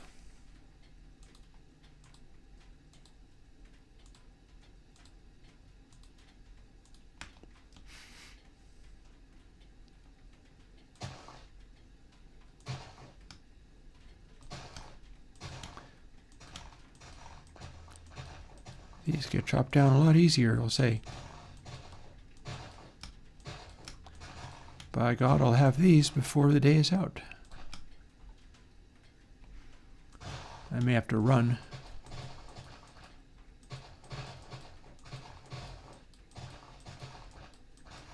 It may not quite be before the day is out, but I'm making pretty good time regardless.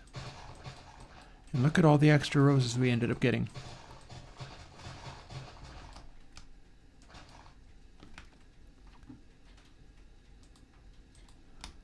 Okay, pretty close to 2 stacks. Did I leave any behind?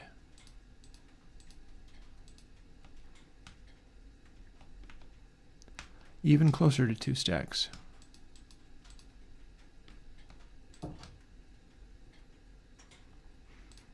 Boop. And there we are. Oh, funny. I think it's persistence, I think, is the key with the streams. It's like, oh, hi. Not interested in your input. Goodbye, sir.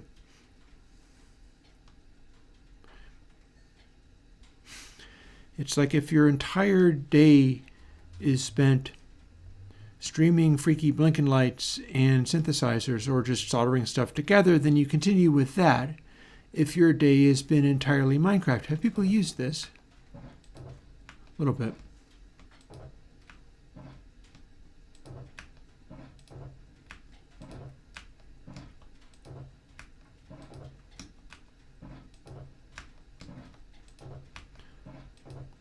Yeah, that's not all that much. I don't need to reload it just yet, but I will when I need to. Yeah, it's like part of the...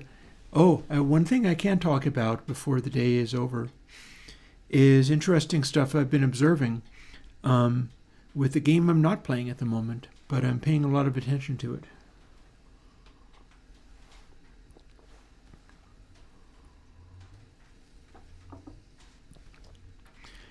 I've been watching regular Eye Patch Wolf stream the game Slay the Princess,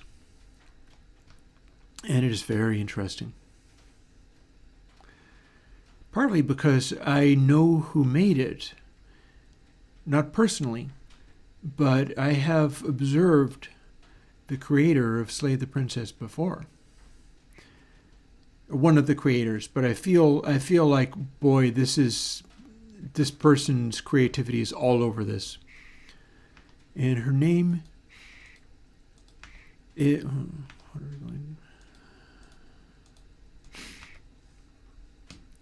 Let me plant this first while I'm rebooting my brain and remembering what I'm doing.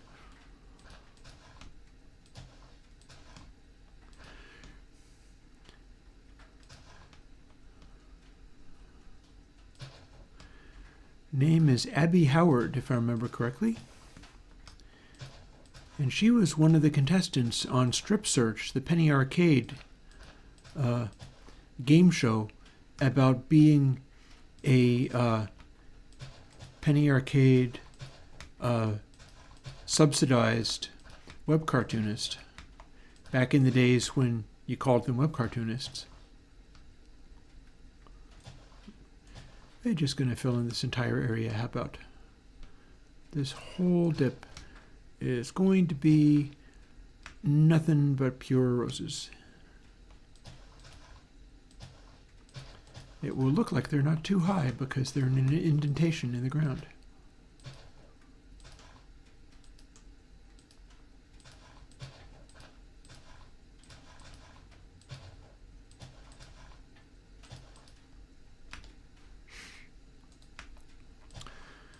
Well, the thing is, I knew that Abby was brilliant, funny, interesting, observant, but I didn't realize the depth of wisdom that was there.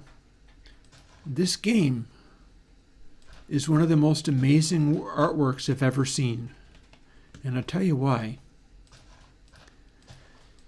Since the breakup that I had with the lady in Canada that I was dating, the subject of, love and romance and all of that kind of stuff has been much on my mind, which is not to say that I have any great answers for any of it. It's like, kind of, no, I'm just doing the best I can. Don't call me an expert in any of this.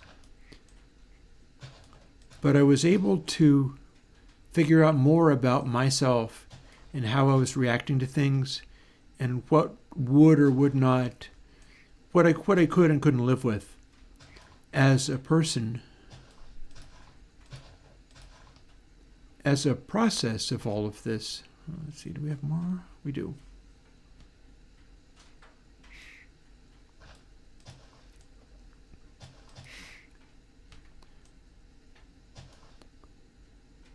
Well, that don't work.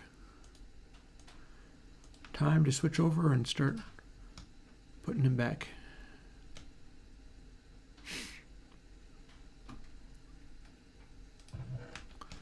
Wait, I have a place for these. There we go. We'll drop the torches and the bed and the coal blocks while I'm at it, and the dirt to go with the other dirt.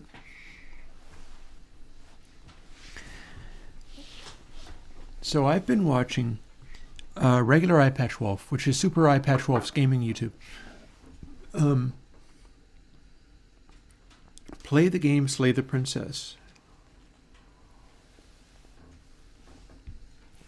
Seemingly a very simple game. In some ways, it is a very simple game, but not the way you'd think. This guy is there with you on this hillside. You start the game. And he says, go to this cabin on this hill. You'll find a knife inside. Take the knife, go down to the basement, and slay the princess, or the world will end.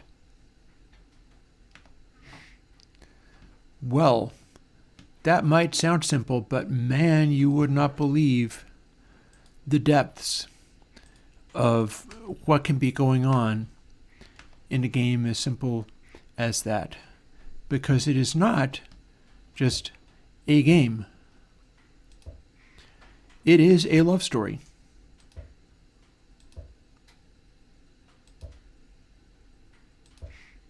In fact, it says so. It says this is a love story.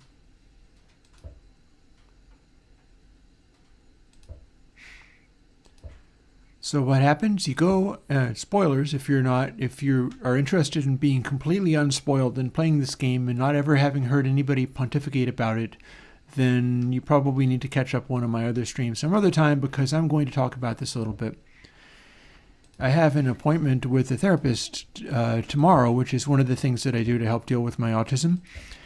And I'm going to be talking about this, and I was talking with friends earlier and wanted to start talking about it, except for when I started talking about it, the friend that I was talking to, I said, oh, and there was this video game called Slay the Princess, and she switched off immediately and was like, okay, and I'm out. Can we talk about what we were talking about before? And I was like, yeah, okay. But the reason I went there is because it is a exploration of all of these ideas around. I don't know if it covers.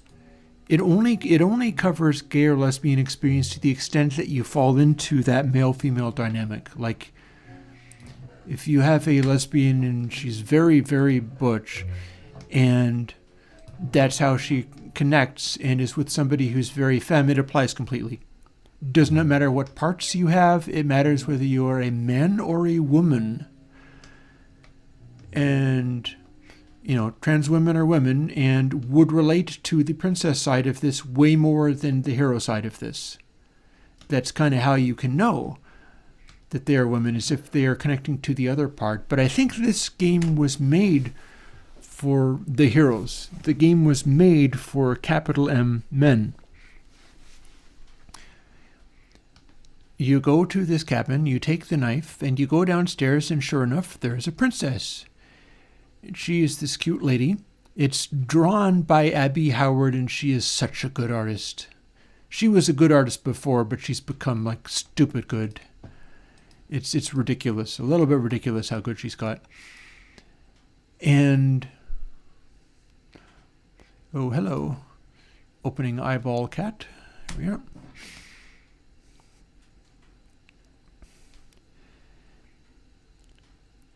And it's like an elaborate text adventure where you have all of these options that you can use to what do you do? And the princess isn't letting you have it all your own way. She's kind of arguing back. She is playing different angles, figuring out what she must do to not be slain by you, this hero with a knife. Depending upon how you approach it, she takes all these different angles. She can become a terrifying monster. She can be this innocent little naive that doesn't mean anything wrong. All of that kind of stuff. And other versions of you start to appear as voices in your head, like the voice of the smitten, who is just, as they called regular Eye Patch Wolf, a simp. And all he cares about is believing in the woman and the power of love and all of that kind of thing. And he is just the true believer to the nth degree.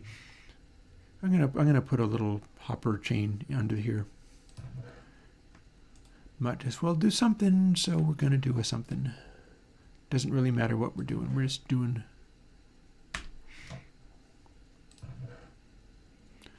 Trying to figure out if I have like chests sitting around.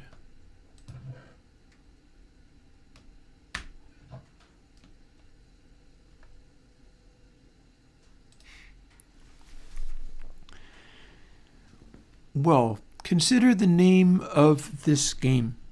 And it reminds me a little bit of T.S. Eliot. Eliot reviewed Wagner. And he did all of this analysis, all of this speculation and pontification on what was up with Wagner, what Wagner meant by his ring cycle. And Eliot was like, you know what? Regardless of what Wagner meant by writing this, Wagner's ring cycle contains all of the things I have found in it. As if he was saying, like, I don't know what Wagner meant. Maybe he was just being very unconscious about some of this stuff. But it doesn't matter, because Wagner's amazing creation here contains everything that I perceived. All of it.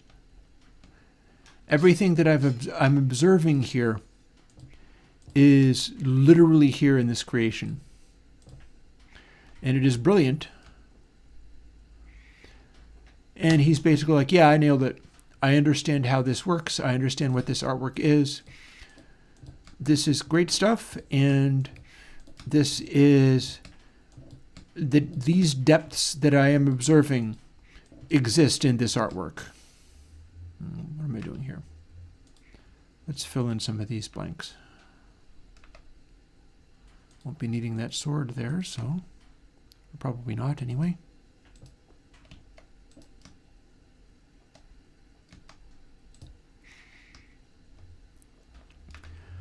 And let's have our hopper chain. Although, is this going to be deep enough? Oof. No, it's deep enough to hurt when I land in it. If I put a hopper there, then the guy will be stuck there, but he won't be really very deep down. I could make a device for raising stuff up, or just not bother. Or we could just make it too deep and stick with that. Let's make it just too deep and stick with that.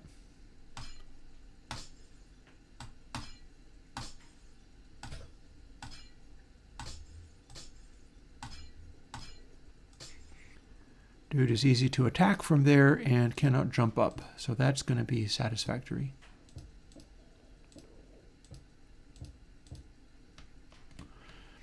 Not so worried about things like hopper chains or anything like that. Hang on, do I have to go away from the chest? Or I do, don't I? I have to place the chest I want, don't I? Let's give it a try.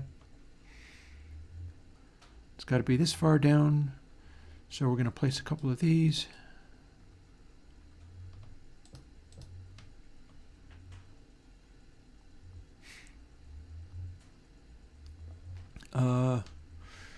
We can place stairs so a chest can open down to here. So maybe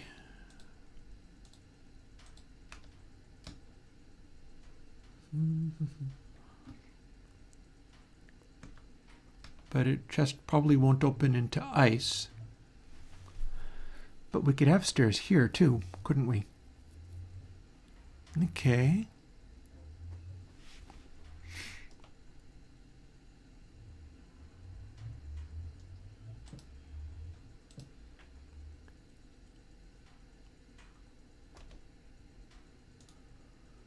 We don't have that much stairs, but we can get more. I bet there's more stairs in here.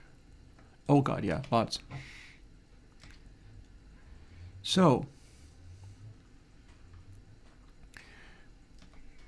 we are talking about Slay the Princess.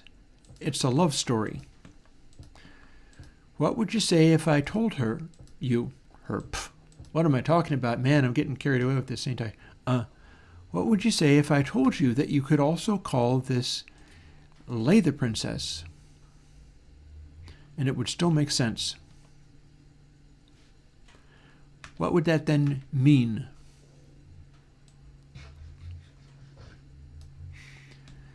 Well, let's get a little Freudian. Never heard anybody to get too Freudian. We can get a little Freudian. What might the knife represent? This hard thing you are plunging into the heart of the princess in order to save the world. Well, I had a sponsor in my recovery fellowship who was of the opinion that as difficult as the whole male-female thing can be, and it can be very difficult, it can be exhausting, but he felt that was a deeply important thing nevertheless, because it was as if the world depended upon it. He acted like, as challenging as the whole mating, dating, all of that, which I have often found just completely daunting. As far as he was concerned, the world depended upon this thing.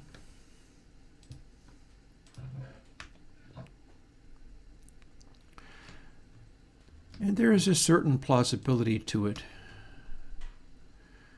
Like you could say that and it wouldn't seem too crazy.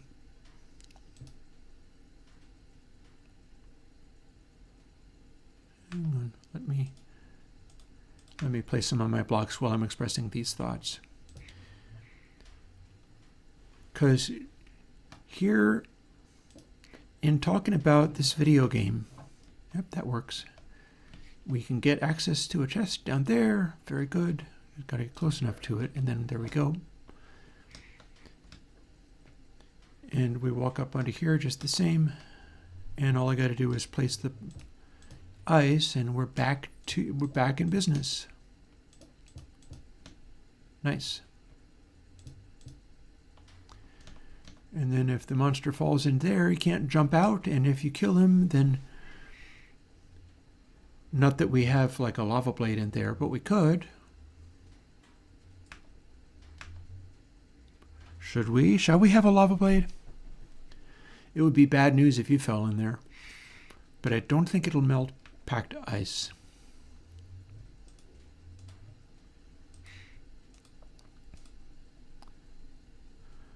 Let's first of all find something nice to duplicate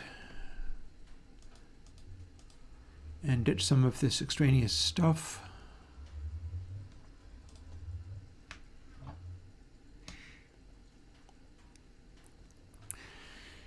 So, Super Eye Patch Wolf is playing Slay the Princess, and he's having this amusing time with it because he's playing away like mad. There's running gags. One running gag is that as soon as the princess starts getting mean and dominant and fierce in that way, he immediately falls in love with her and wants to be like, step on me, mommy, kind of stuff.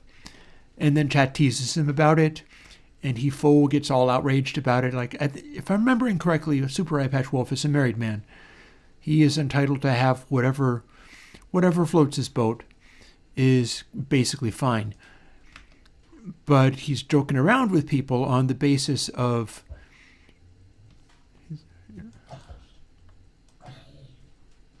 oh, I need one of the knockback ones, don't I? This works, but it's not any better than normal. Okay. We're going to grab our knockback thingy and go again. Because we want to knock these guys into the hole. Oh, maybe I should make the hole better. Oh, but I can't make it that much better because you won't fall into it if it's that much. Like if it's any wider. And if there's any way to get out, they will. So that's not great. Let's not worry about that. thing is, the way that this game works is you were repeatedly slaying the princess or getting slain by the princess, because she'll fight back. And then it affects everything about how the game unfolds. And you keep returning to this mysterious space, a world between the world. You've got a narrator. The narrator is always referred to as he, and he is all caps he. He is capital He. Given that this is this game with a lot of weird implications and feelings to it, that is suggestive. Well, as soon as, you get killed by the princess or kill the princess,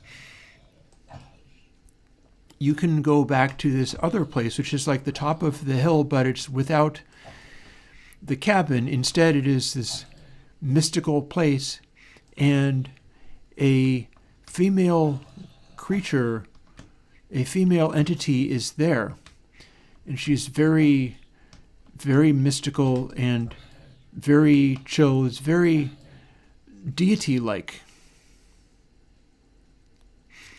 And she talks to you and says, you will be returning to this space again and again. And you're bringing with you, because as soon as either you kill the princess or, the princess kills you, or you join up with the princess and escape, which is the role that you've got, is the princess wants you to join with her and escape the cabin. The narrator, who with the capital He, much like God is considered to be a capital He, absolutely insists that you are to slay the princess and go. That is your job. That is the only thing that is to happen. There will be no other options. Your job there is to kill the princess. That's all there is. Whereas the princess has many different forms. But this mystical female presence acts like female deity. And she has a very different take on stuff, although I haven't seen all of the angles that you could possibly take with it. And so she acts like you will end up like slaying or being slain by a particular princess, who then gets sucked into this global feminine. And the global feminine will have reactions to each of the princesses. And, it'll be like a really mean one, and she'll be like, this one you made very fierce with your battlings with her. Do not mourn her. She has found peace. Or, she is in the right place at last. Or she'll have all of these positive sayings about whichever princess it is that you've either been slain by or hooked up with or whatever. You can actually kiss one of them, who then ends up killing you. But, this is the game Slay the Princess after all. And what I find as a over 50-year-old man who has been interested in these princesses for a long time now, and has spent a lot of time around other people and couples, and most of the time seen this male and female thing happening outside me, honestly, and participated in it only some of the time, not always to the greatest of success. This game is powerful. This game is so wise. There's so much going on in it. When you get to that global feminine thing, the amount of basically spiritual wisdom implicit in this game and the messages that you're getting in what the game maker calls a love story. There's a lot to be learned. It's really wise, and some of the implications are amazing, like mind-boggling. I feel like there is this interesting blend of takes in all of it, and I'm not sure if, I suppose that's fine. I am contemplating making this actually be grass and path rather than random corridor across. You think? Yeah, I find that a little jarring. Yeah. Perhaps not right now. I'm toying with the idea of replacing that. Yeah, you wind up playing this game or watching the playthrough of the game. It's very funny watching Super Eye Patch Wolf play the game because he gets teased quite a lot over the simping, but the game knows that people are going to play it from all these different angles, and some of them are going to be just ruthlessly aggressive, and they will just need to beat and destroy. It's like, if I ever failed, then clearly I am simping, and this is not, and they're going to only experience a little piece of the game if they do it that way.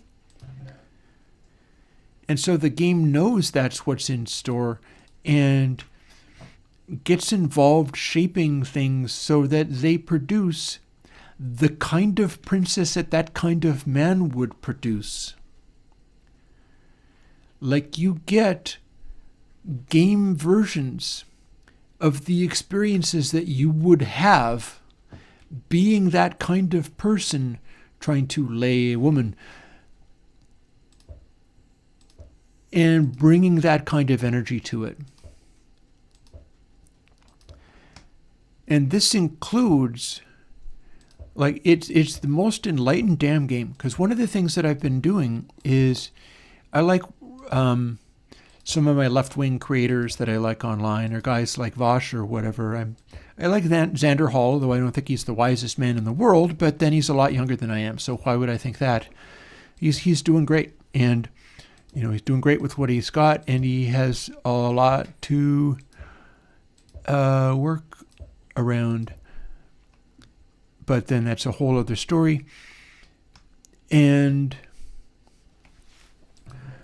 a bunch of these guys are talking extensively about the experiences. You know what I should do? I should make concrete versions. Instead of just these color versions, I should make concrete colors as well, even if I have to duplicate a bunch of these things in the process. So goodbye terracotta, and let's start working on making some concrete and making concrete colors in here. And it can be powder concrete or set concrete, which is slightly different color, meaning that some of this can be powder and then some of that can be set concrete, and those can be the chests, and then we'll move all of this stuff over to here and we'll go from there. I know I'm going to need sand to do that, so we'll start with getting some of the raw materials. Yeah. Male and female god duality. In my experience as an old man, right? In my experience as an old, extensively heterosexual, deeply frustrated, has seen a lot of stuff man. This game has a wisdom that blows my damn mind. It is so impressive in its ability to work through, I wonder if you can use red sand for it, work through how people are and start showing them the outcomes of their paths, how they go about stuff. In this compassionate, that's where the female deity comes through, in the warmth and compassion, whereas the capital H he God, known as the narrator, very manly. Mr. Capital Narrator is a very, very male god. He knows exactly what he's about. And when he says, you must slay the female, well, if you take away the S, you've got you, the hero, must lay the female or the world will end. He could be talking about simple reproduction. He could be talking about just making more people. It can be as simple as that. There is an argument to be had for he's not fooling. Yes, you make more people or the world as we know it will run out and the people will kind of stop because we haven't made any more of them. That's kind of like the bottom line there. Let me dupe a bunch of sand and then put it back. How about?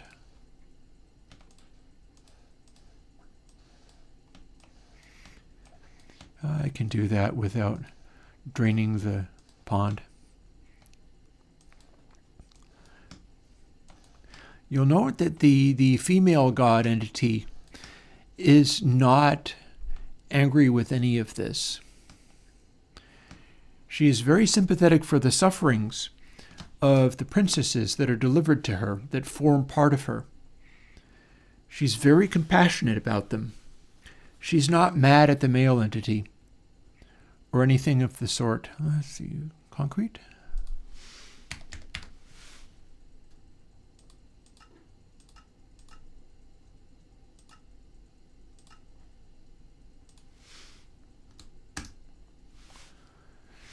I apparently don't have any concrete blocks, do I? That's weird. I would have sworn I did.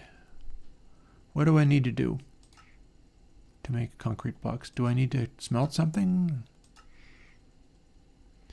Because I feel sure that the color update included, like, concrete. Chiseled stone bricks are cool. We could make more of those.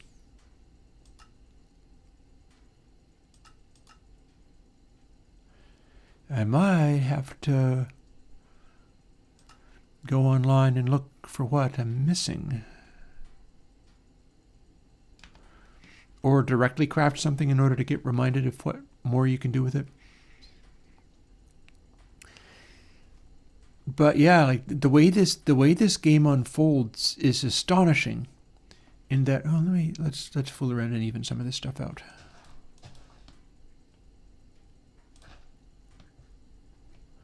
There, grass will spread over there, at which point I can place more path blocks. So, I have gravel. I have sand. They're not actually making anything. I bet I can make loose gravel with dirt. Maybe.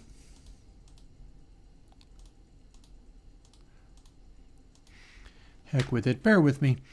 I'm going to go online and look this up for just a bit.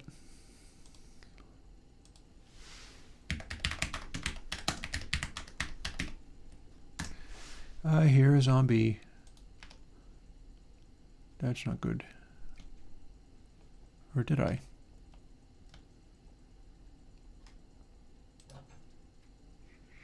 Could have spawned upstairs. So you got to put concrete powder in water. How do you craft concrete powder? I feel certain that you can make this. We've got sand and gravel, and I think this version is acceptable.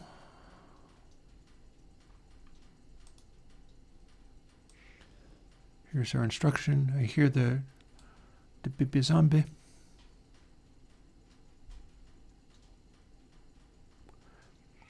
Shapeless, so 4 sand, 4 gravel, and a dye. Let's give it a try.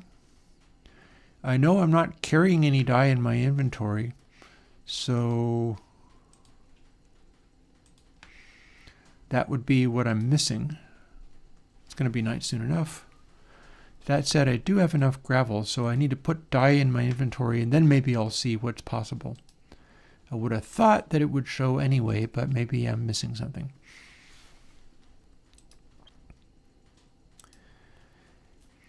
Anyways, this game, I gotta tell you, it's really knocked me for a loop, just from the extent to which it's able to, like, I've wanted to do something like this, and I did not do it. Abby Howard is the one who did it.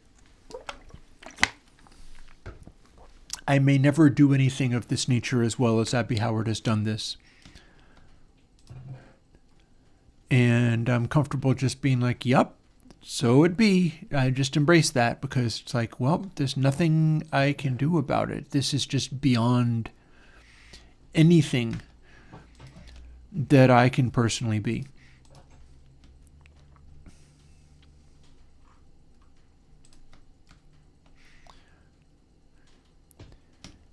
That said, the awareness of that tends to make me want to be part of that whole, let's see now.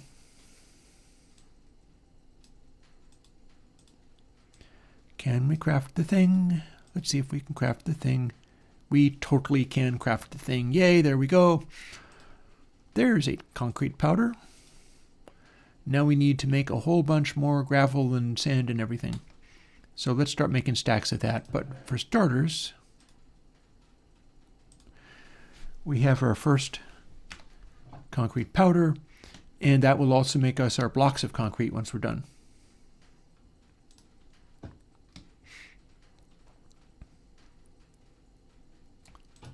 First, lots of sand, and then I can remember to restore the sand that I put down there. Then lots of gravel, and then we'll just go from there. And I wonder whether I should mend or craft something to use up some of these levels. I don't really need to be doing this at level 37. I could be doing this at a much lower level. If I had the diamonds, which are over here. Am I going to get back into dithers? I'm sure I'm going to get back into dithers and word length reducers one of these days. A cassette emulation I made is not going to be similar to Iron Oxide Classic because Iron Oxide uses a really old algorithm of mine that I wouldn't be using going forward. Let's start repairing stuff.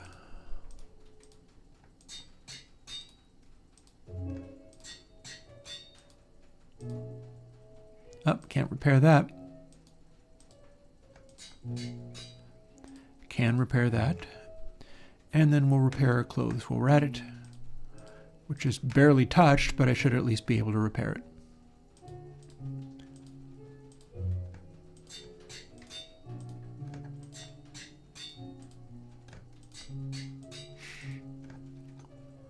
And I need a little more XP to do those.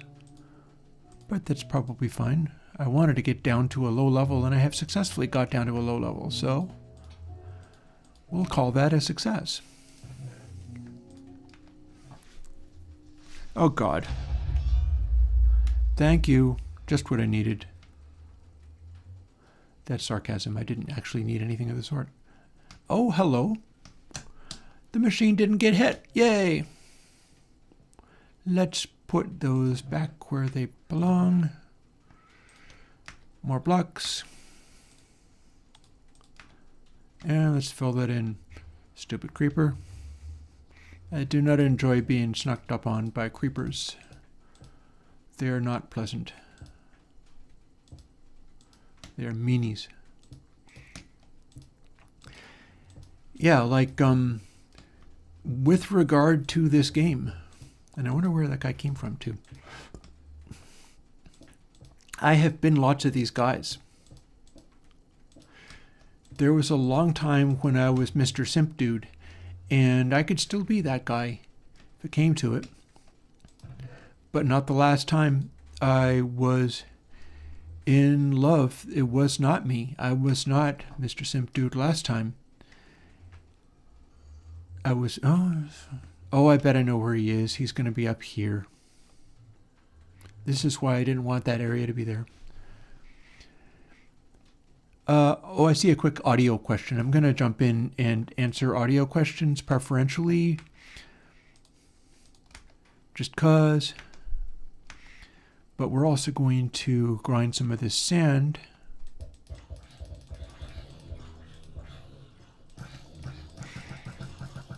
Reference tracks. Reference tracks for mixing. One of the things that you might want to do is find the songs that you want. Like one of the things that I'm doing going forwards in my design of new console systems and things is find reference tracks off of vinyl, because that's what I'm trying to target. I'm trying to be able to make those sounds, and so I absolutely do need to use reference audio. That said, I usually use it as a check in order to get in the ballpark, but after having done that, I must then You jerk. You weren't actually.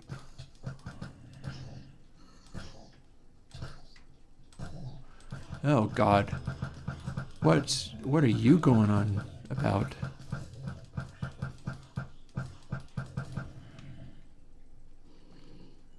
That dude had a very magic, damn. Well, that's messy. This is a snuck up from behind you area, apparently. That's not good at all, is it? Let's go outside and see whether... Yep. Jerk.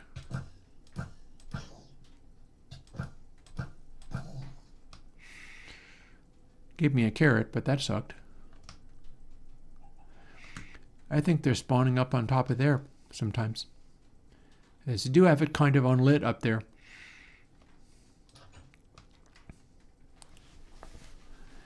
Yep. Funnily enough, YRE, in this game I've specifically tried to program the zombies that you create not to call reinforcements, and yet they're still doing it.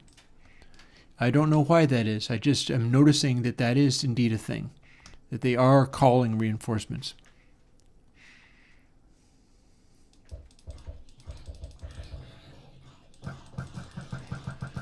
They are set not to, though. They're set not to be able to. I guess I'm making so many of them that it doesn't matter, that sometimes it just glitches in.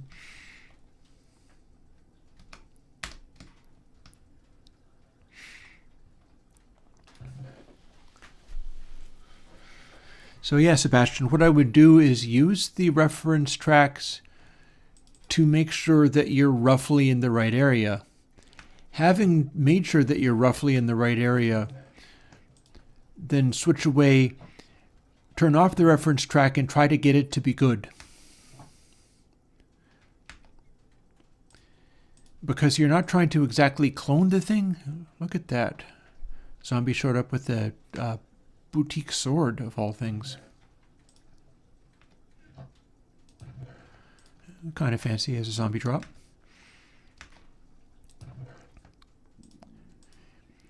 You know, having said that,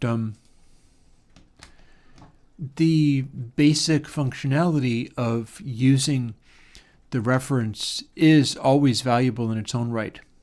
Like, it's useful to connect to the thing that you want to be like and check.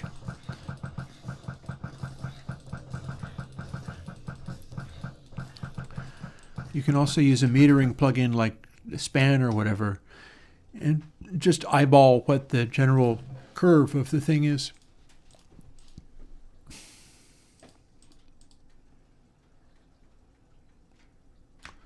Only 40? Really? No, we're still going.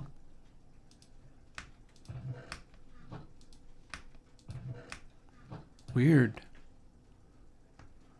This takes its own sweet time to come along, doesn't it? Well, the question is mixing the vocals extremely bright seriously bad, or are we just not expecting to want that in mixing? Like, for some things, maybe having the vocals extremely bright is exactly appropriate. It could very well be appropriate for a lot of modern pop music. People want to hear that these days. Oh, 1 minute warning for ads and stuff.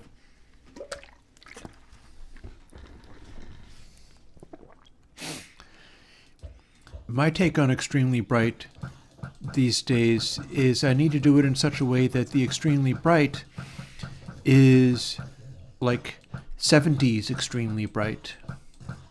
You can get a lot of lift in certain ranges, but you're not going to push way over to, oh, for heaven's sake. Who is being killed and where?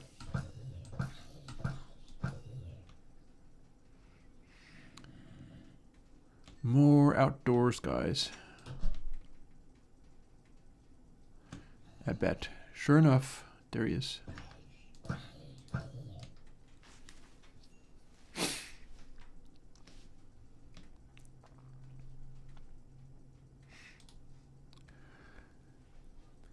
And the better monitoring setup can also be useful.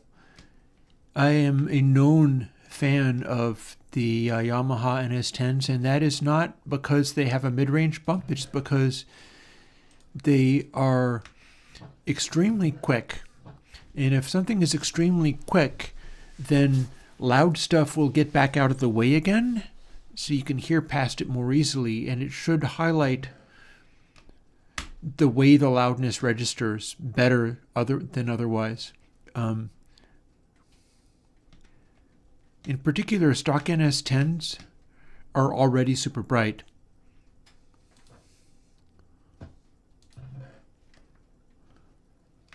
And let's see now.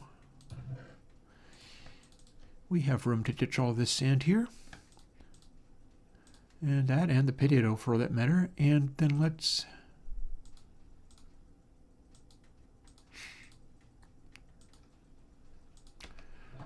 torch this place up Chris style, and as in not all that obtrusive, but enough that we can resist zombie spawning.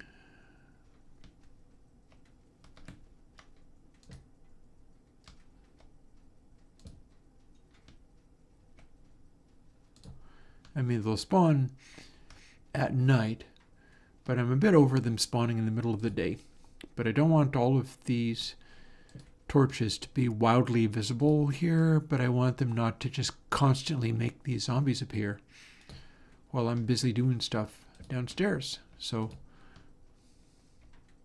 a little more in the way of our well-placed torches. Kicking around in these dark spots.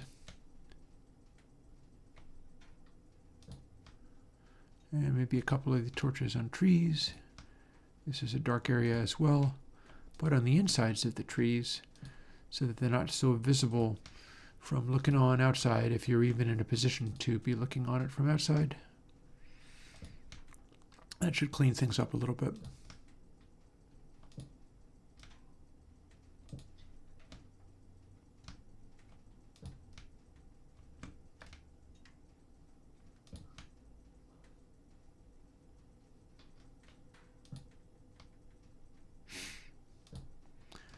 Hopefully not look too crazy from the outside, and eat.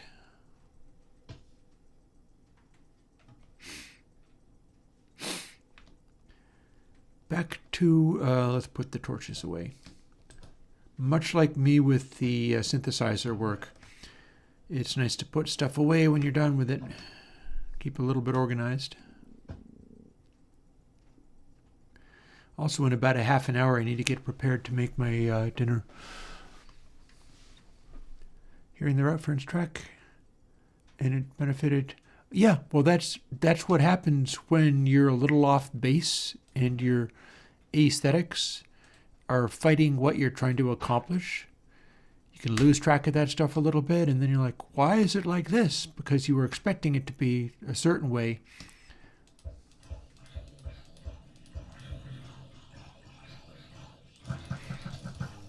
Ow.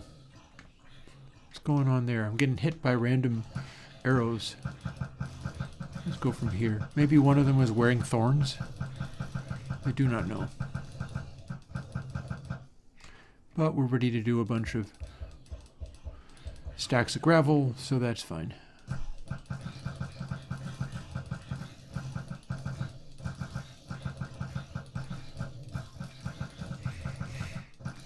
We probably only need so much gravel to do all the concrete that we need. But we do need a bunch of all of these things, so we're going to go with that. Oh God, jumped to 23 in an eye blink. There must have been a lot of XP sitting around over there. Oh God. And then here's all of these other zombies randomly spawning. What's the deal with them? Are they spawning in the middle of here? They're spawning in this dark passage. Let's make that not be a thing.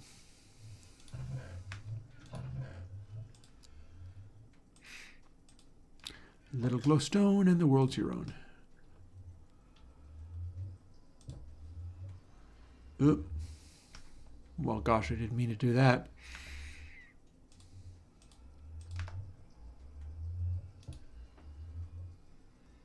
Meant to do this.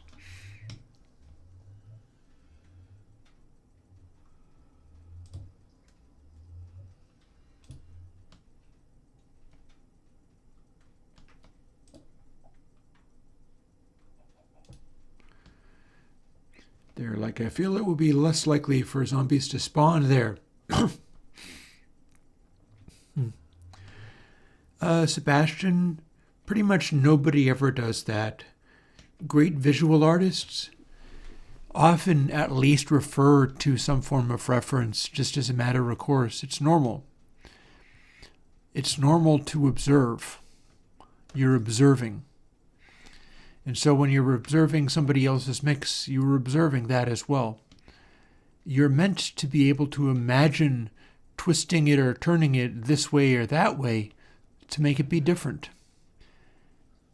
And that's how that works, is you will successfully be able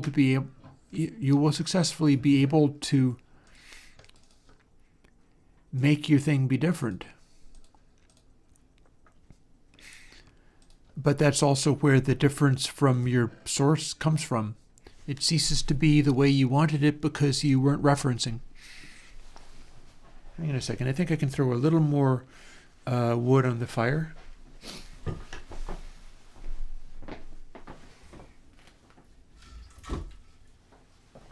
One of my lighter pieces of wood, how about? I'm getting close to being done with the end of the day.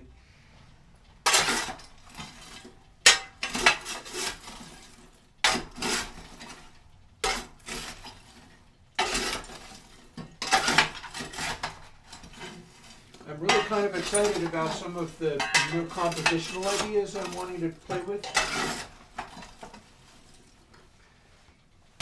Doing it in such a way, like, if I'm able to do this properly, and my tech, my instruments, my plugins, and all of that support it,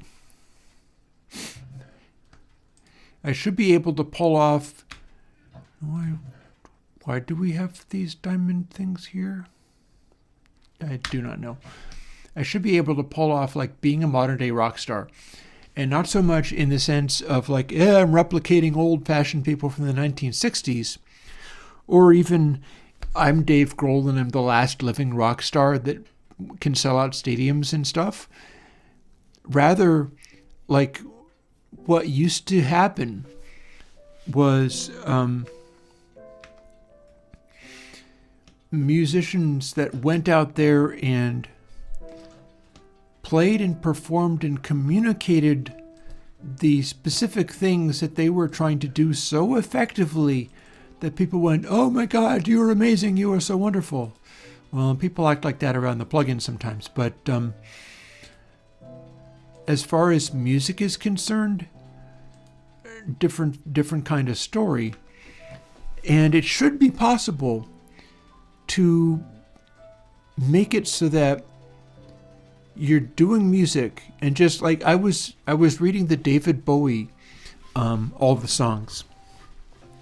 And early on, especially around Man Who Sold the World, in that era, the guy liked to do one take performances. Later on, as he was doing lots of cocaine and trying to be funk and soul, he put more effort into it and did more takes. But early on, a lot of that stuff was much like Elton John. He only wanted to do one take or two take or he got bored. And let's see, what are we even doing? I had pigments somewhere, and here they are. So let's do a lot more of all of these, but not the rose red. There's lots of that. But let's make plenty of all of these colors. There's our first concrete.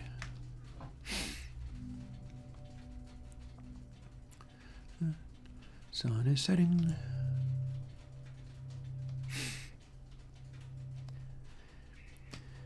because I have a feeling that to some extent it is using these techniques to communicate things like a human being's immediate expression, vocal expression, rather than something that has been digested until it's nothingness. Oh God. Switch to the wrong thing. There we go. Like these days, we are all so used to music being this deeply computed thing where it's just all what you made in the computer.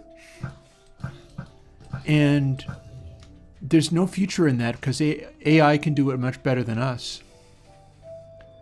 There is literally no future in pursuing that. But it should be possible for there to be a future in humaning, in making human music to the point that it's like, okay, think of a exciting, rowdy song. Now, lay down, say, the guitar track or the piano track or whatever. No click, go. Do it. Having done that, overdub stuff. Like, are you a good guitar player? Start overdubbing the guitar part. Let's do this in sequence. Overdub the bass part if you feel you can overdub the bass part and have that be more solid for future reference. Just overdub all of the different parts. Oh God, lots of people have recorded without a click. Lots of. Like, this is one of the classic rock and roll things, is that used to be a very normal pursuit. That's how you would roll. And everything hinged upon how your band, like, I mean, look at the Rolling Stones. Everything hinged on how your band grooved together. And it might just be that you laid your track down, you did your entire recording, and much like the Foo Fighters experienced in some of their earlier work, no, not the Foo Fighters, Nirvana, actual Nirvana. Nirvana did, I think it was Lithium, and struggled greatly because naturally what happened is they sped up in the chorus. And Dave Grohl kept speeding up on the chorus to the point where he was then hit with we can give you a click track if you want, and he died 1,000 deaths and freaked out and went home and slept on it and came back and laid down the drum track without a click perfectly. And they would do live off the floor. Live off the floor full band takes is really the best way to go if there's any chance you can do it. That is what Tom Petty and the Heartbreakers would do. Especially early on, again. Especially early on, they didn't know anything about a recording studio and they thought that was what you just had to do. And they only learned much later that you could cheat and be overdubbing and fixing stuff. At which point they also learned to do that, but also learned in the process that something was lost. But early on, they didn't know what they were missing. And so early Tom Petty tracks are live band off the floor. There's a bunch of stuff out there that has stood the test of time, and that's where it comes from. So my goal in overdubbing would be to replicate that. And it comes from trying to lay down an exciting initial track and then matching it as best as possible. Being able to lay down that initial stuff and then keep the energy, because you're not simply trying to play a correct thing. You're trying to make energy and life and something that feels alive and with personality. There's no substitute for the personality.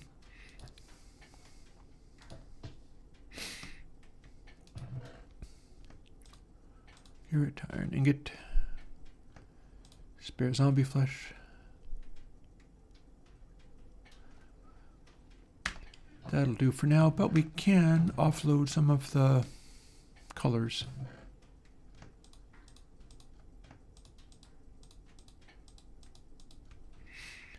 Probably enough cactus green. We need blue, black, purple, and magenta, and orange. Orange, you're glad I didn't say magenta. Whoop.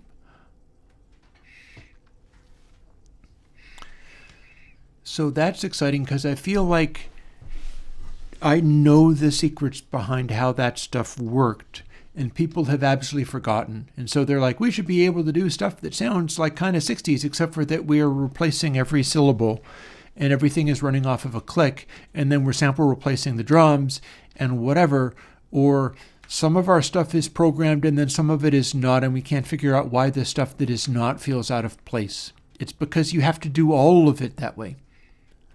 What version is this? This is Snowball Madness, but it's running off a 112.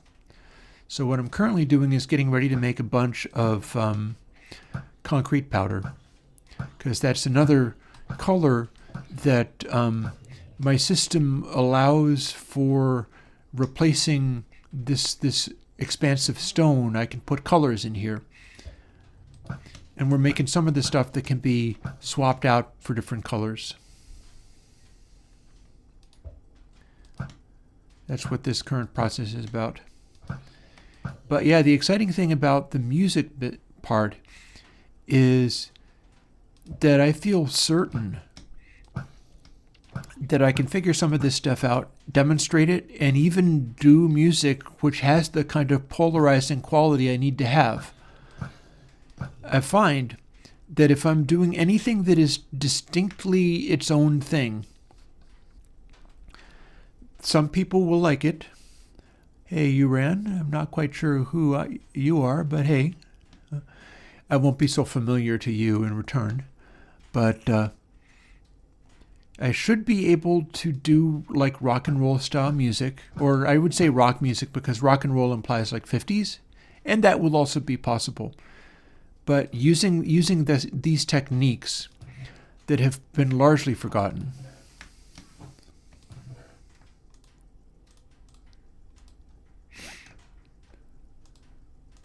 There's some green. Don't worry about it. It's fine. No big deal. Yeah. To get back to the babe and bro conversation, Slay the Princess, which should also be known as Lay the Princess because I think that is the hidden subtext, is this astonishing picture of like what romance and the male-female experience even is, going back and forth, and the amount of sophistication and depth in this game, the amount of understanding. And I say this as a more than 50-year-old person with a bunch of recovery experience, a lot of observation, who has cared deeply about this kind of stuff and never really been able to master it.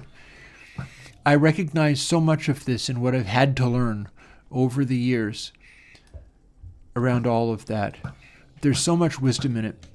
You can read like New Age books on manhood about how, rather than just being a completely submissive person to women, what you got to do is the manliness retreats and whatever, and find out how you can go to your sweat lodges or whatever, all that kind of stuff. Well, all that is covered as well. That fits within the context of this video game. Hey, Craftyman. It is legitimately represented. It is not a game that is like, okay, here's how you are learned to be nice to women. Because very often, and also part of the game is you keep going into this void and it says, your back is broken and everything goes dark and you die. Well, if you do one of the levels where the princess wins, like she kills you or you let her escape, rather than slaying/laying her, she ain't always happy about it. You can play the game where the princess, quote-unquote, wins, and she does not find that satisfying. There is something about getting slain, or laid, that works for her as well, to the point where when she, quote-unquote, wins, there's something about that doesn't click for her. And I find that plausible. We struggle with like masculinity and femininity as these sort of opposing forces, as also expressed in this game by the capital H, he, male deity, and the enfolding, gathering everyone up into the center of the ongoing, the representation of this part of the game. The princess gets gathered into this, what Super Eye Patch Wolf calls the Mega Princess, which he considers to be his job is going to be to ultimately slay the ultimate princess, and then he will win forever. Well, her attitude is like a female deity, whereas narrator attitude, capital He, is of a male deity. And when the princess wins and the princess gets to have a dagger too, If the dagger being the hard, sticky, outy thing that you lay the princess with is a thing, there's circumstances in which, oh, guess what? Female has a dagger too. And that's a bit of a twist, right? And yet there's a pile of menu.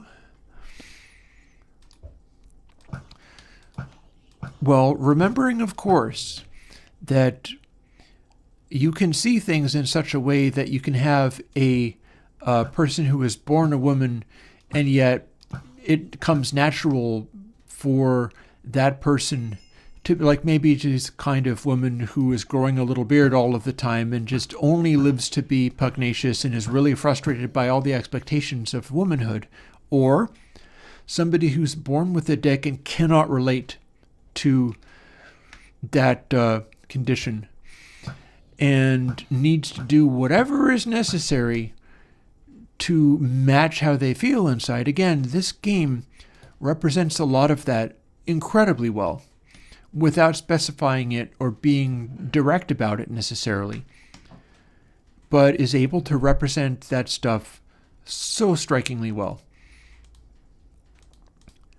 Not all of this is going to fit, but I will do my level best to figure it out.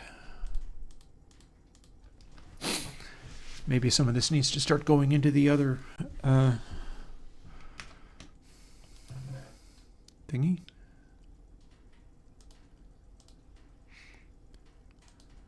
Let's start by putting all of the sand and materials into this one. 1 minute warning for ads for those who are experiencing those things. It probably pays me for people to put up with that. I'm not that interested in supporting YouTube's desire to make people experience that. But I'll tip you off that it's going to happen. Anyways, all of this game goes along with and represents, maybe I should place this bed too. We'll have a bed up here.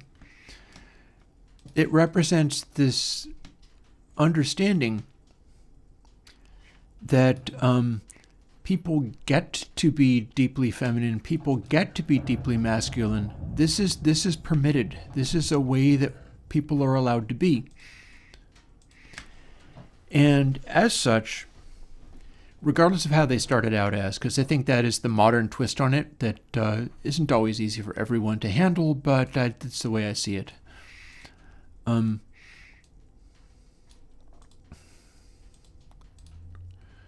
one thing at a time, we're going to make some of these things.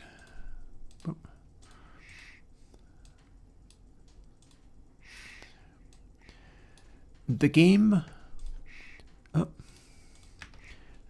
Slay the Princess is astonishing at its ability to represent some of this stuff.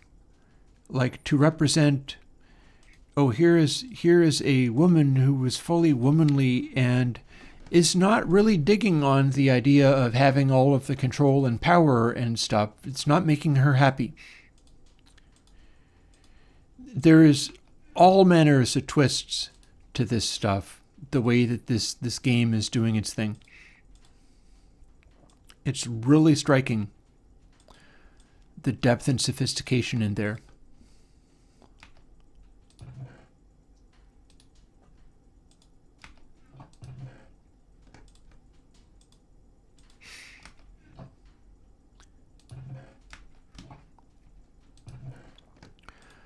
You know, and as such, you can learn from how the game works. And I found I was doing that. I found I was learning from observing how the game worked, going, I recognize this behavior. I've been this guy, hero, villain, whatever you want to call him. I have been acting in that way, being like that dude. And I've seen women be like these women, these princesses.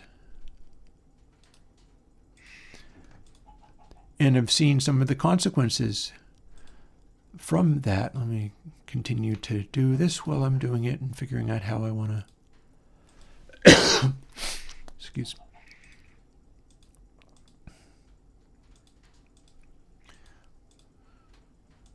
We're just arranging things bit by bit and going through the process so that we can start duping things into new forms. Green, light blue, and blue are coming up.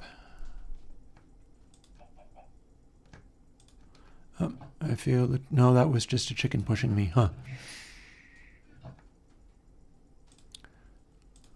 That should do green, light blue, and blue. And it's just fascinating being part of watching this game unfold and knowing like, wow, I relate to this a lot. This connects with what I want for myself. I feel the longings in this story, the way that this unfolds, the stories being told here.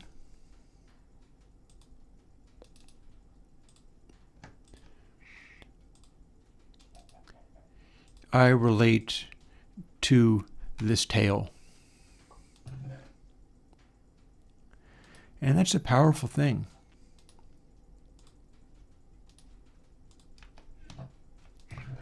By the way, all these things are going to be turned into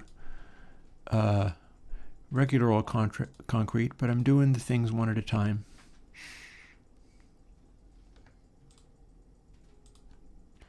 As the music comes through. Enough with these. These can go back now. And my next job is magenta. There is no such thing as quartz, but I have white concrete, and that will do. Oh, excuse me, sir. Just trying to do a little work here. Magenta. There's my magenta.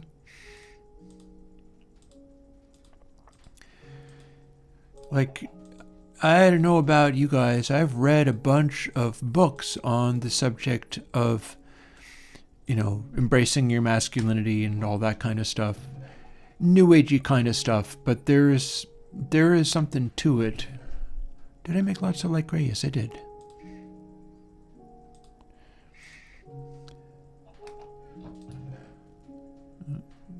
Light gray. I don't know if I have a regular gray, but I do have black. Let's see whether we can... Oh, I didn't actually take the black. I just put it on the top of this. I sometimes do that. Let's see if we can make a regular gray. Not that way I can't. That way I can. Done. Okay. So that replaces stone. Technically, I suppose I could have made gray terracotta instead of stone. I just like the stone. And then black and purple. So we don't actually have all the colors, but we're doing pretty good. We're doing all right. So magenta, white, light gray, and regular gray.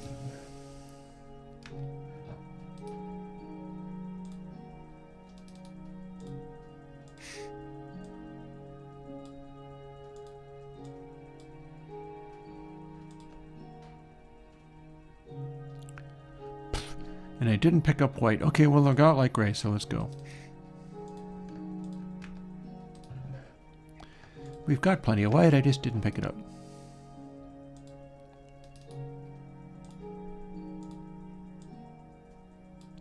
Shapeless recipe, so this will be fine. There's the light gray. Here's the regular gray. Here's our black concrete, which is going to be a much more impressive color, and the only thing I'm missing is purple.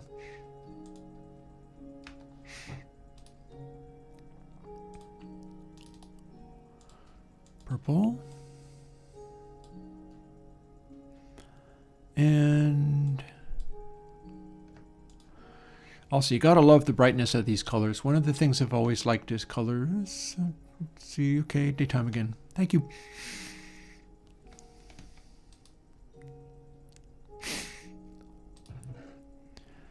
Oh, and no, that's white. We do have white, and here it is. So technically,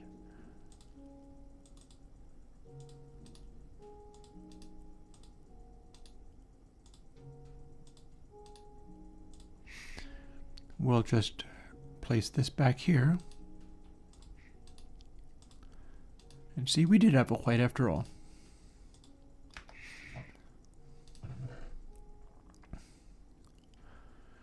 Let's see if we can't offload some of this stuff.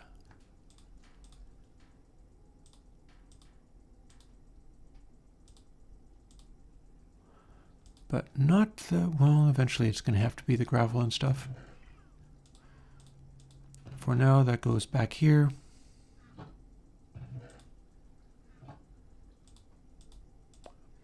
Soon to be relocated. Or I'll do something else with it. I'm not even sure.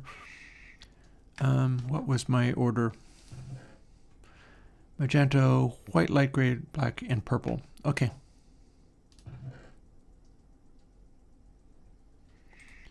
And then this stuff totally has to get offloaded from here.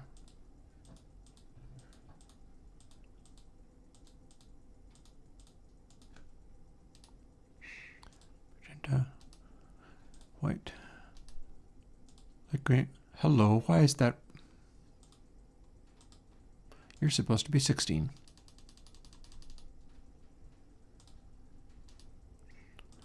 Light gray, gray, black, and purple. There we go. Don't actually have an extra one for there, but that's fine. And likewise. Light gray, white, magenta, light gray, blah, blah. And we've got a little spare white green concrete powder, which is fine. And inclined to go and try to get an entire other chest because we're not going to have enough room for all these awesome pigments, but also all of the sand and stuff.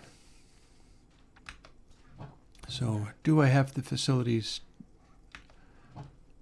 right here? Not actually, no, I don't.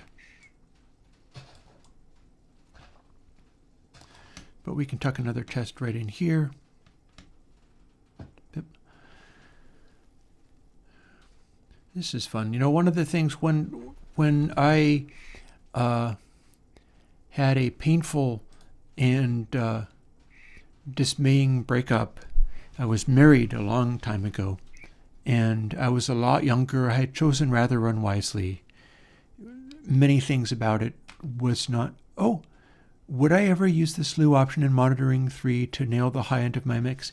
Yes, recently, just the other day. Just the other day I went through a mix that I was doing that you'll hear more about eventually, doing an alternate take on something that I've already done. And I went through the monitoring sequence to make sure that I was on the right track with what I was trying to produce. And checked things on peaks only, checked things on slew only, checked things on subs only. And it was very useful. It was very useful indeed. So I would say unequivocal yes, absolutely. I'd also say an unequivocal, where the hell are my planks? We can have planks. We'll keep that there. I think there's other planks elsewhere.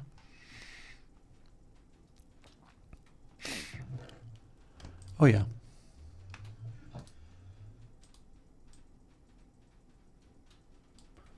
Oh, what, we don't have quite enough? Oh, that's helpful.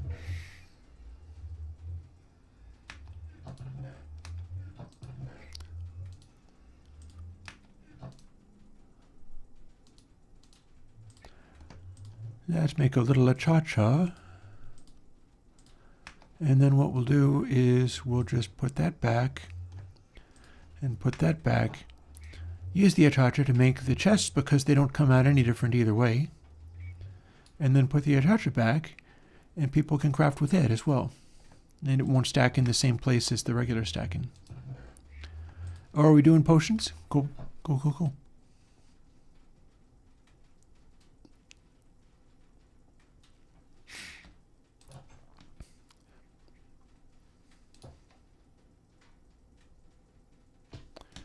Enthusiastic flying about. Here's where all of our spare sand and gravel can go. Did you find a native igloo? Cool.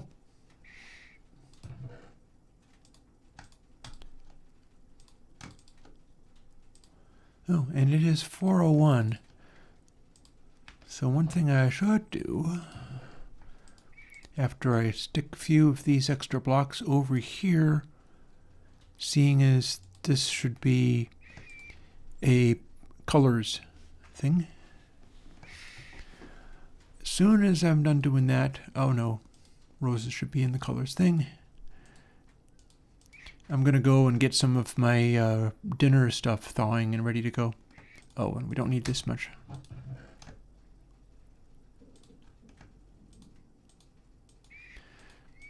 My stomach is rumbling away something fierce with hunger, for good reason.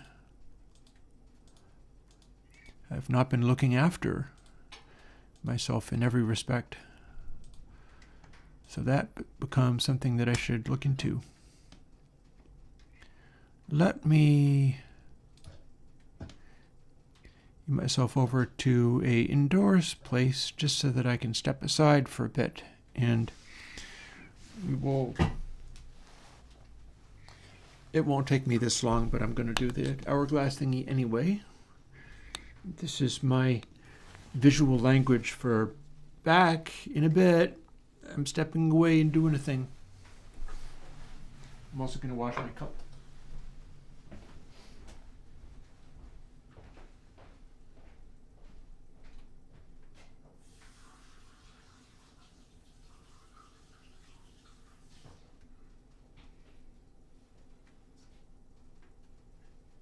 It's been a busy day.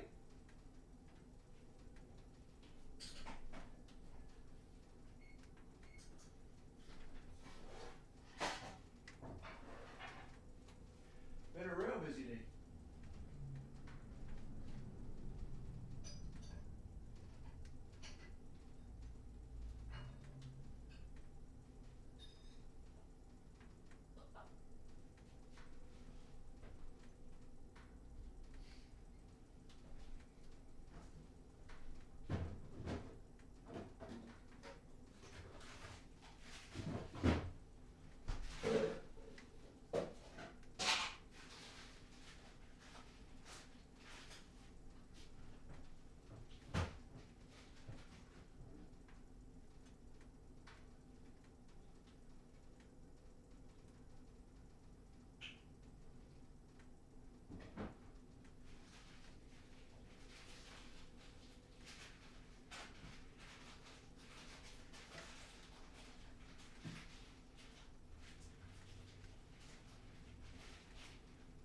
back.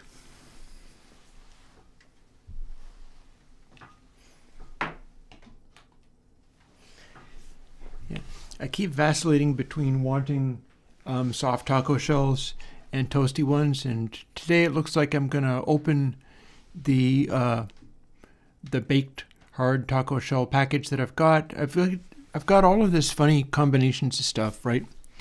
I ended up getting two things of creamer and for coffee, and one of them is literally cream from a creamery in McNamara.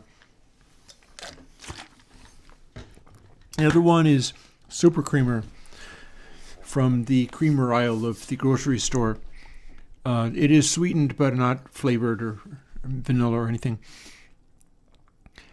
And let's see, what are we doing? We're duplicating stuff is what we're doing. Hello? Well, that's going somewhere.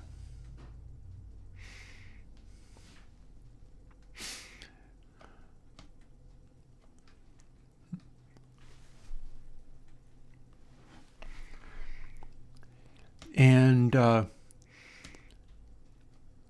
I had some weird experiences with some of these things. I'm only reminded by it because of the nature of the taco shells I got. I got this big old stack of soft taco shells, which are pretty good, and I chucked them in the fridge, and I'm seeing whether they dry out or go bad.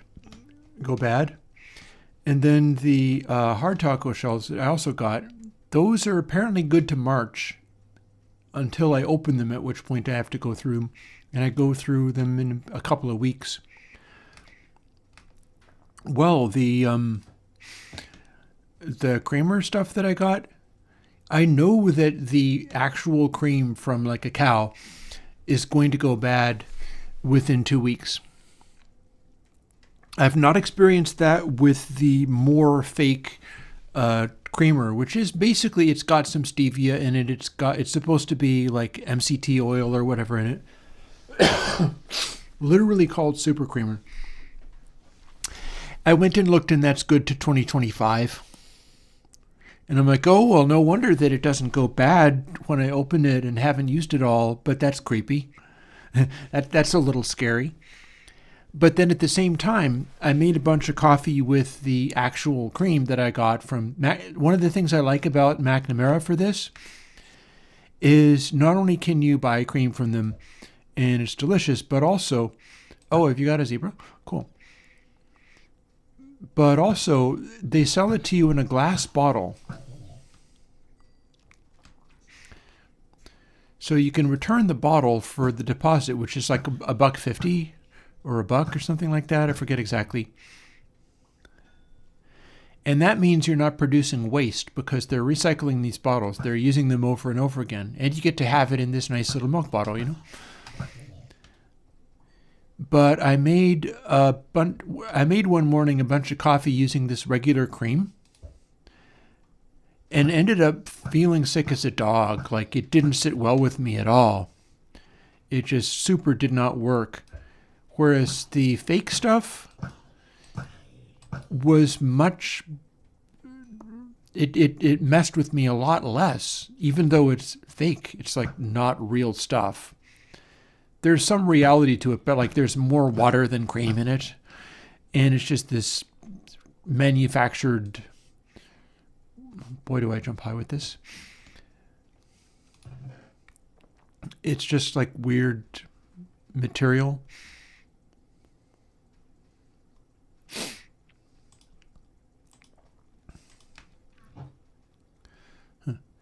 Maybe I should make these in the rose garden.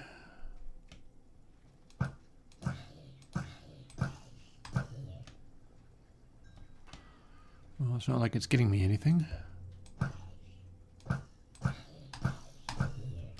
There we go.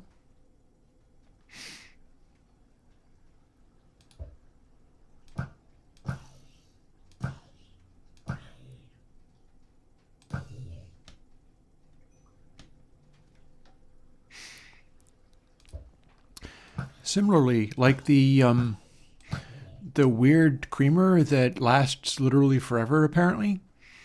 So I've got that chucked away in my, oops, I heard a noise that went smack. I've got that tucked away in my fridge, and I'm like, I'd better drink the McNamara Natural Real stuff or it's going to go bad on me. And I know that's going to go bad if I leave it for weeks. The other stuff mysteriously won't go bad, but then if I haven't opened it, it won't go bad for like years, which is very creepy. It makes me wonder whether it's like some weird survivalist thing. 1 minute warning ads for anybody who's experiencing those. And by the same token, I've got my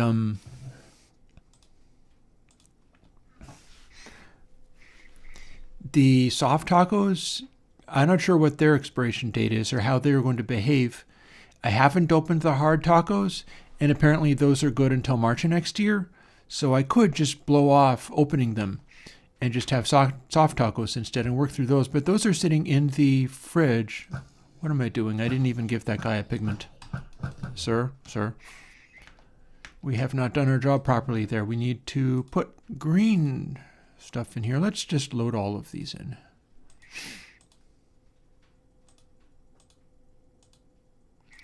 We'll just go through all of this in order fairly quickly. And that's how that rolls. Okay, ready to go.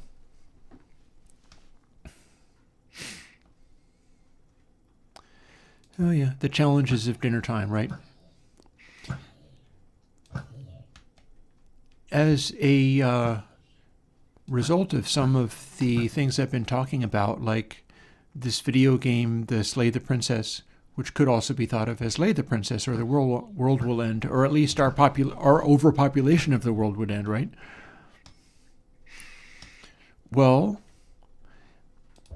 I am not above the occasional flirting or dating. I'm just no good at it, what with the autistic nerdliness and stuff. But I do have a bunch of things going for me as well, so it shouldn't be off the table that that's something that I could do. So I hang around a Reddit forum, which is for older people also interested in that kind of thing, and I'm less and less scared by that whole scenario. Oh. And I met a new person on there who I haven't spoken to, but who is somebody else that tipped some of the, one of the things I was saying was that I am slow to notice if somebody is flirting to me, but I'm also slow to notice warning signs, so it all kind of balances out, really. And there was somebody who is talking about having some of the characteristics that I'm attracted to. I don't know whether I have characteristics that she's attracted to, but it was real nice to be reminded of like, oh, here is another person that conceivably could be somebody that I would take an interest in, and likewise. And stranger things have happened, you know? The neat thing about doing that on Reddit is that you go through and you read the person's other posts.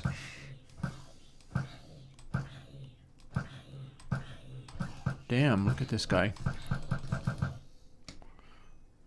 Tough guy. I went through and read a bunch of her other posts, and I was like, wow, this is cool.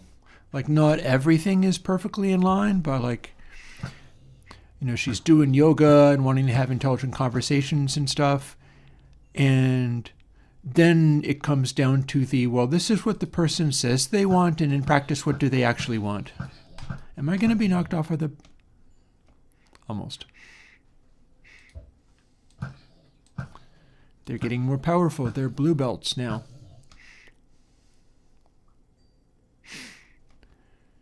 And yeah, just the prospect of somebody else showing up is like, oh, somebody is looking for, like we say in the Slay the Princess, somebody's looking to get slayed.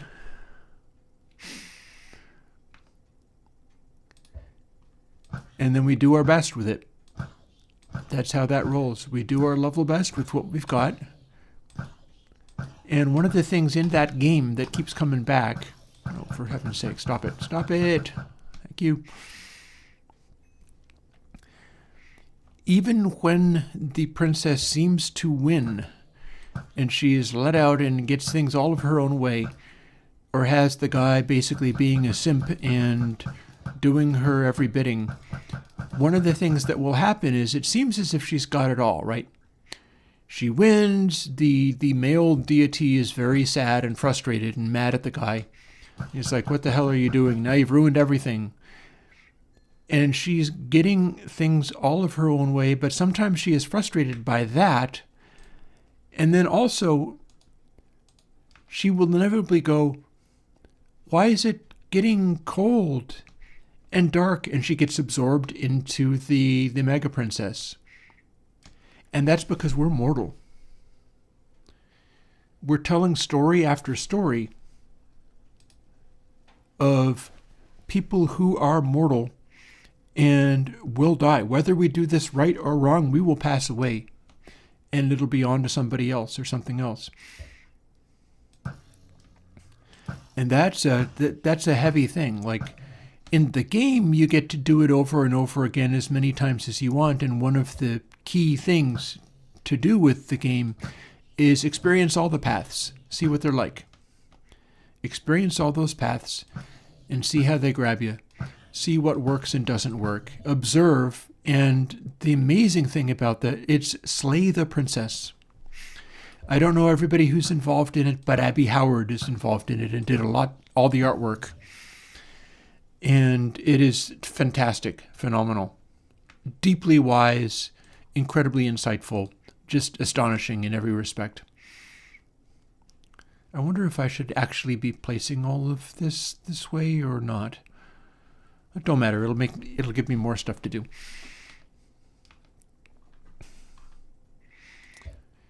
So yeah, we do our best with this kind of stuff, but whether we win or lose doesn't, like, if you battle and slay the princess and then she starts slaying you right back and she has blades for arms and you're in a big fight and then it ends up being like, this was the story, your interaction in this sphere was nothing but an enormous battle, and that is kind of satisfying to some people, and that's their way of things.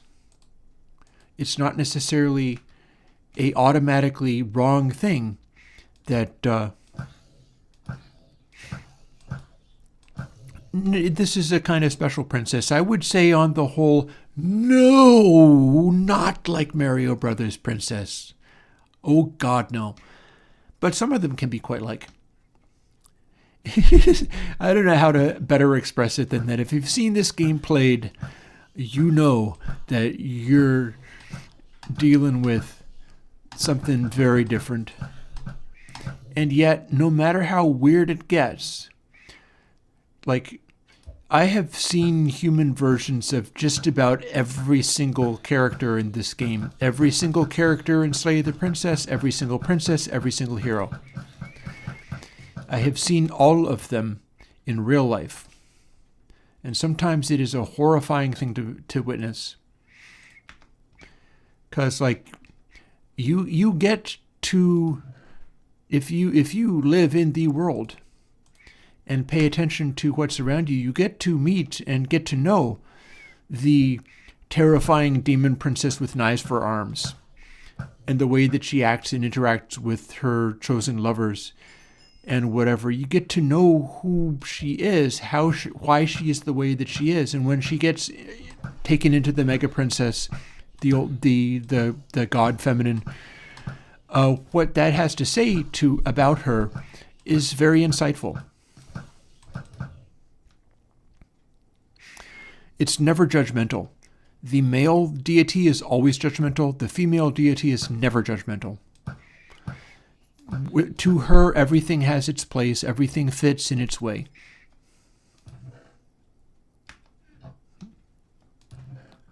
Oh God, we have not gotten as far as I thought.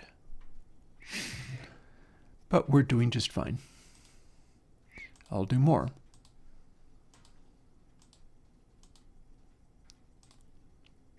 This is almost ready to be split up into pigments, and that's what we're doing this for. By the way, hand painting is also cool.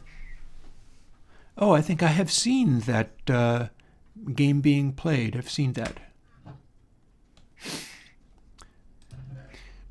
So yeah, I find it fascinating dealing with the fact that there is this artwork in the form of a game that came out, which is that insightful about something that is super interesting to me, at the same time that it's been about a year since my breakup. It was rough, and it wasn't just rough only on me, but sometimes you run across stuff you cannot go with, and you gotta just do what you must to represent your values as you have them, and vice versa. Like,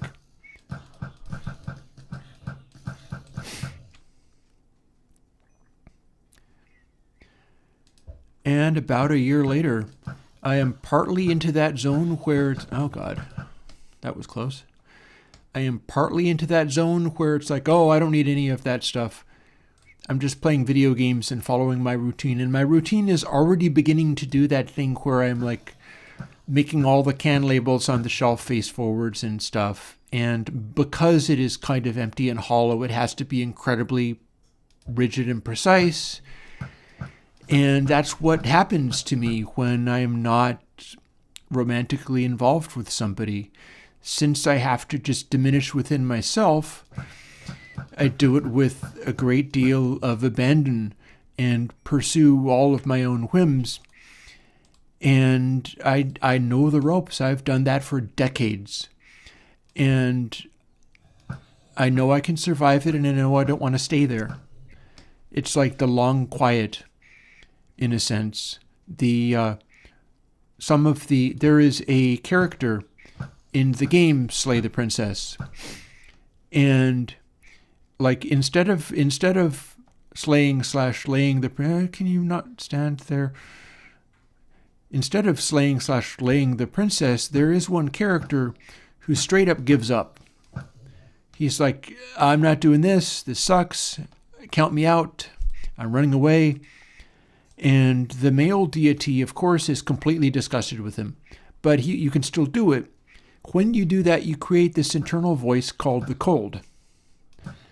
And that is the dude I have been for years. And the one that I'm not willingly going to stay. The voice of there's also a voice of the broken, who is like all of that, but with the worst energy, right? You can have the Mr. Cold, abandon all hope and never try to date again, dude. But then if that dude also hates himself, you get the broken, and he is just the worst advice. He's terrible. And I've been all these people. I get to have choices to make around what kind of energy I'm carrying forward and what I'm trying to learn. And the women that I have known have also been represented in this game. Ones that I'm personal friends with and know, and ones that I have dated or even married are represented in this game. And they're wearing the faces of these princesses in the wild forms. Because Abby Howard is a horror artist. She's a horror game maker. So like some of this stuff, you're hurting the horse. Don't you be hurting the horse.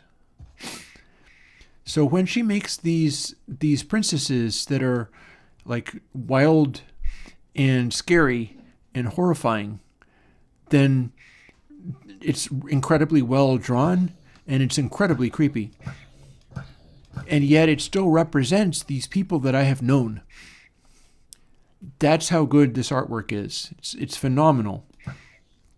And it leaves me wanting to be part of that great challenge. Like when I was dating the lady that I was traveling to Canada, literally across the continent to be with, there were signs around how she did not want to be part of my world. And I do have a world, and she didn't want to be around it. But she wanted me to be part of her world, and that's fair. It's like there's going to be a balance between those things. There wasn't a balance. That was a problem, but there should be a balance with those things. And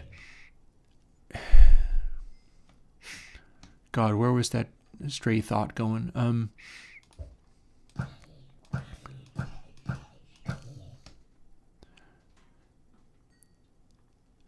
There's a strength with connecting to this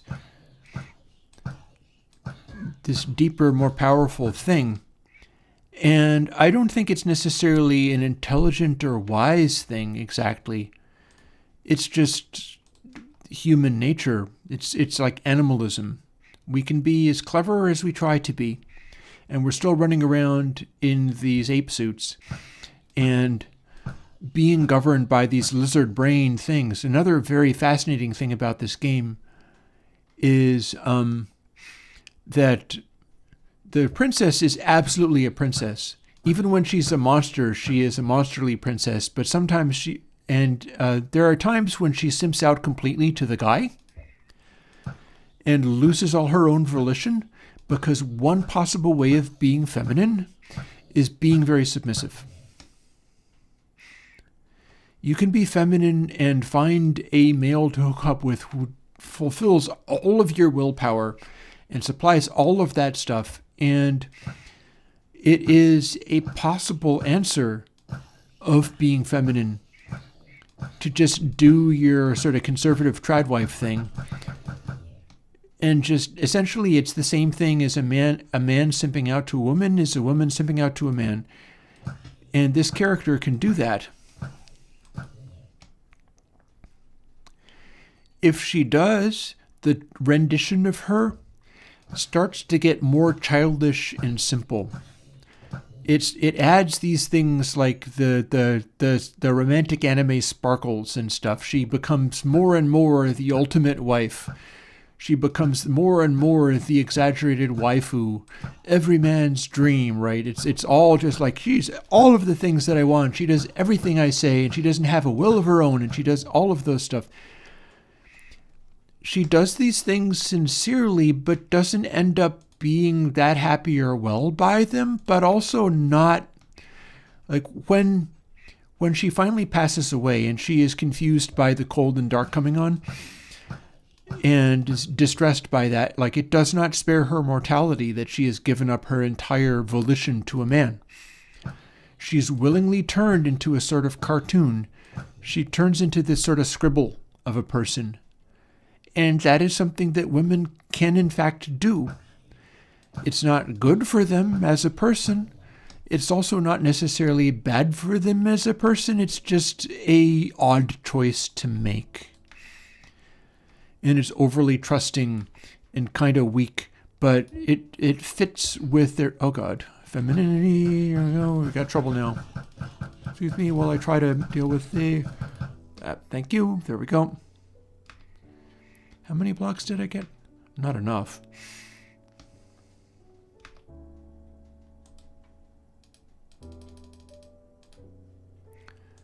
Let's do this in the right sequence instead. I did that wrong.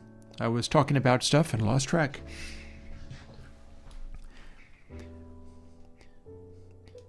Then when that particular princess gets taken into the Mega Princess and the female deity is talking about her, the female deity still says not to mourn her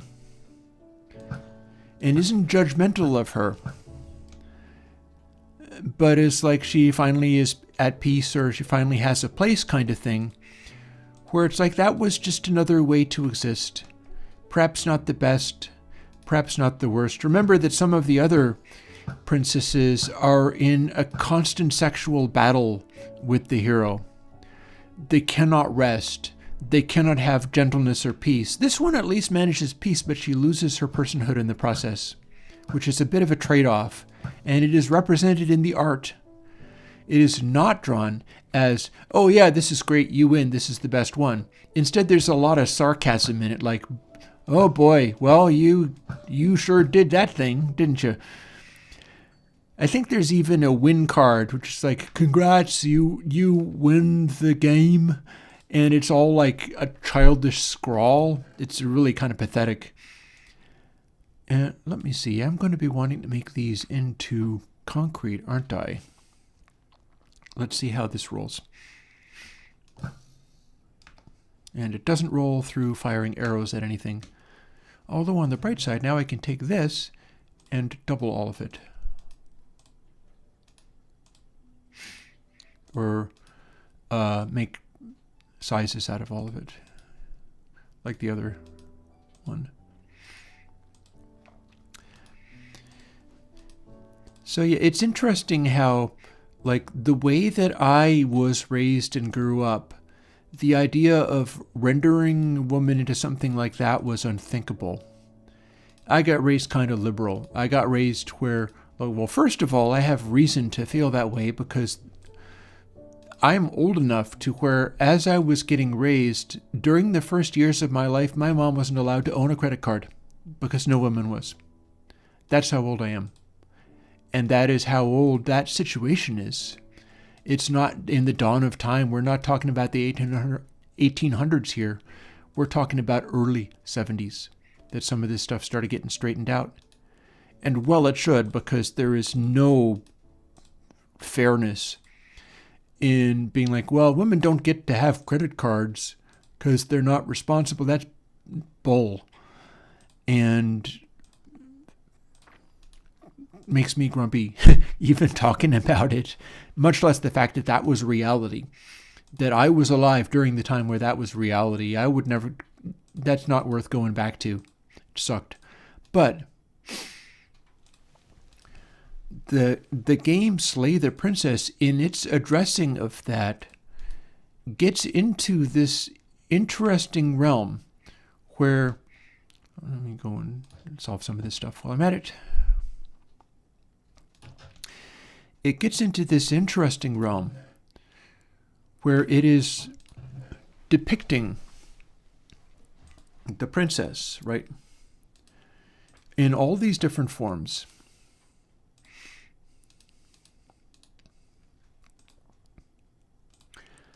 And among them is this princess that is just the ultimate simp. She, when you are freeing her, and the male deity is very cross with you because you're freeing her. How can you be doing such a thing? You don't care. You're in love. You're going to free her anyhow. And you totally can. You absolutely get to free her. And you pull it off and are successful. You successfully free that princess. And the way the kind of result that you get depends upon how you go about it, because different things happen if you just take it for granted versus if you are questioning her and demanding that she have a volition, demanding that she have opinions and wants. Because it's possible to do that as well. You can be like, no, this is not okay. You have to tell me what you want. You can't just not want anything. And she'll turn around and be like, I want whatever you want. At which point you have the capacity to go, no, not acceptable. You need to tell me what you want. You can't just not want anything. And if you let her do the, I don't want anything, I want what you want, you get like the ultimate childish scrawl princess.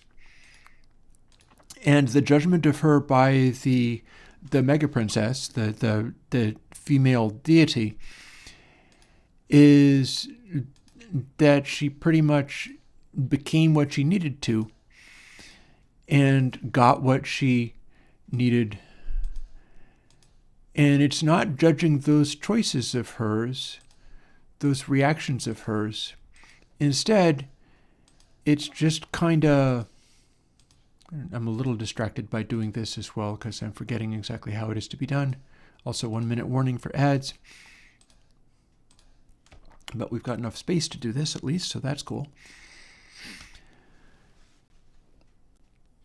If you're looking into things like the differences between men and women and how that unfolds and works with people. There is a lot of interesting observation about, like, if you are that kind of intensely feminine woman, well, does that mean you had to be born with the woman parts? Can you just be sort of spiritually that? If so, what kinds of problems does it run into? Because if your interaction with her and your challenging of her lead to other consequences, those are also consistent with how the real human beings in the world act when they take that path and go that way. And it's all just the observance. It's so observant, all of that stuff. And it's fascinating with the non-judgmentalness. Like, I do wonder whether there is a element of enough conservative streak in that game studio and Abby writing it, or whoever is writing it, that it really matters to them to represent that with accuracy. Like, rather than be like, well, the only good endings are the endings where women have agency. Well, part of their answer, part of their game is depicting the character of the princess sometimes in ways where she chooses not to have agency, in the understanding that that is another potential womanly choice that can be a poor choice. It is an overly trusting choice, but there's something in the femininity compared to the masculinity where that can be satisfying to some people. Some people kind of do that. They run for that and then want it as their answer. Yeah, the extended version is playing. I'm fascinated to learn what that is about. I'm probably going to watch it as people's Let's Plays, as I have done before, and just go through and sort of pay attention to the various ways that the game can be played. Because I'm not as interested in playing it myself and walking through all the paths as I am in seeing how this representation is unfolded. I'm that impressed by the wisdom of how it's been done.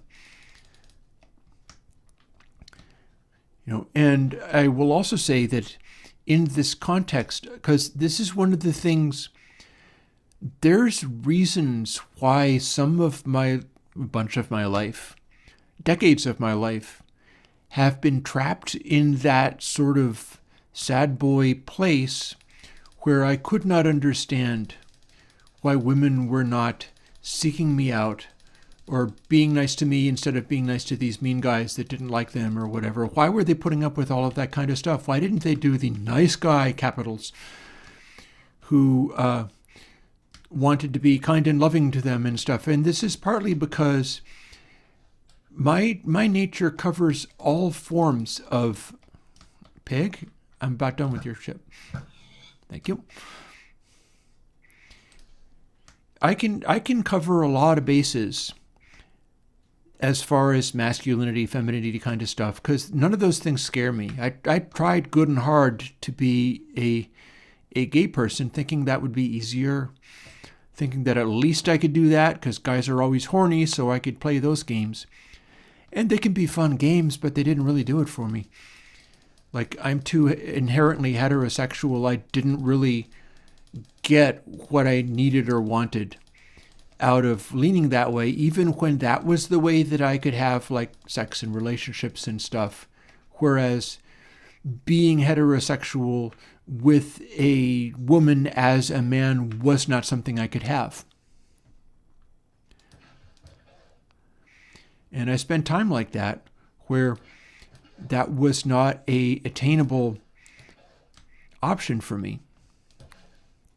Like, I wanted that, but I also had a lot of strong feelings in line with, the cold and the broken, and especially the smitten. I was a very romantic person, and it was very important to me in the way that I was raised and all of that, that I was not going to be some horrible, sexist, awful guy.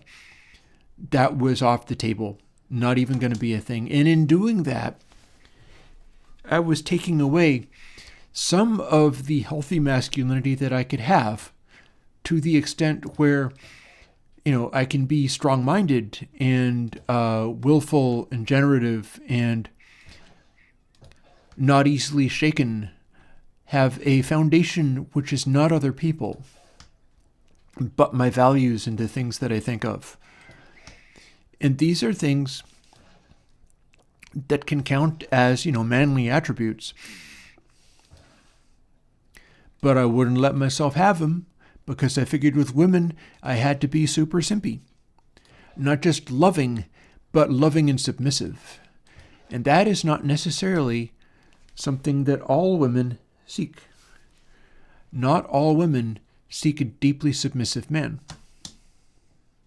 Nor do they want to be abused, by the way. That doesn't mean that they want to have bad treatment. They would like to have good treatment, as a rule.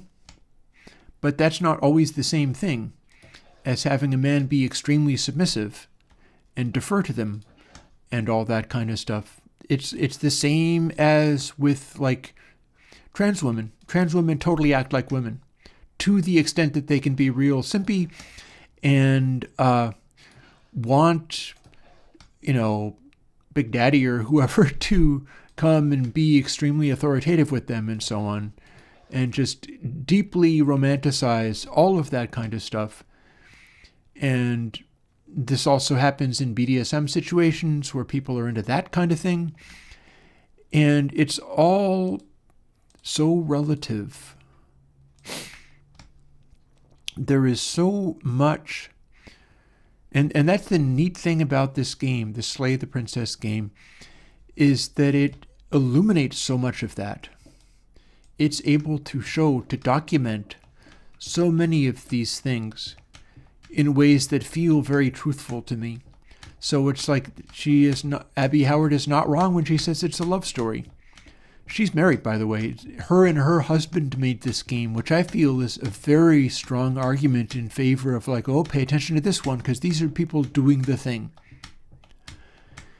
I would feel real differently about this game if it was made by some, never alone or forever alone dude who just wanted things to be a certain way. It feels to me like this game, this love story, is being made by people who have seen something of life and are managing this exact dynamic.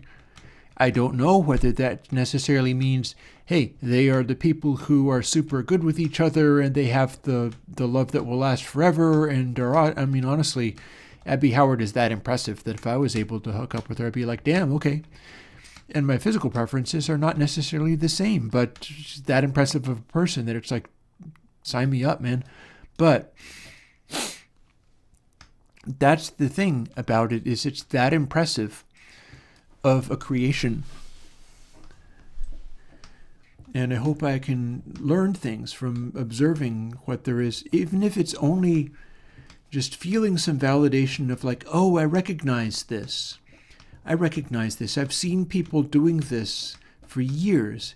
I've watched other people do this. I've watched other people be these people. I've watched, this princess, this hero going in all these different places. I have been these ones. I've seen women be these ones. I've failed to understand women being these, all of that kind of stuff. It's just amazing. And where I'm at the moment is pretty excited to observe that world again. I'm interested in talking. Like I said, I ran across somebody on Reddit who I responded back to in a way which could be allowed as further interest. And there's somebody else who,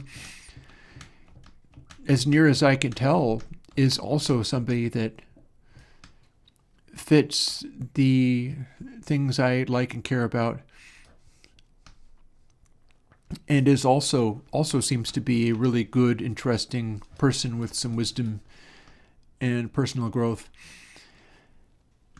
And by the same token, I've never done that because I am the simp. I am the inherently I grew up as the simp, as the smitten, and so I can't even look at a woman unless it's one at a time. That has not worked out well for me across my lifetime. And seeing all of these other forms of the hero is interesting in like, okay, yeah, you can be like this, you can be like that, you can be like the other. Which of these things do I like, and which of these things do I like being like?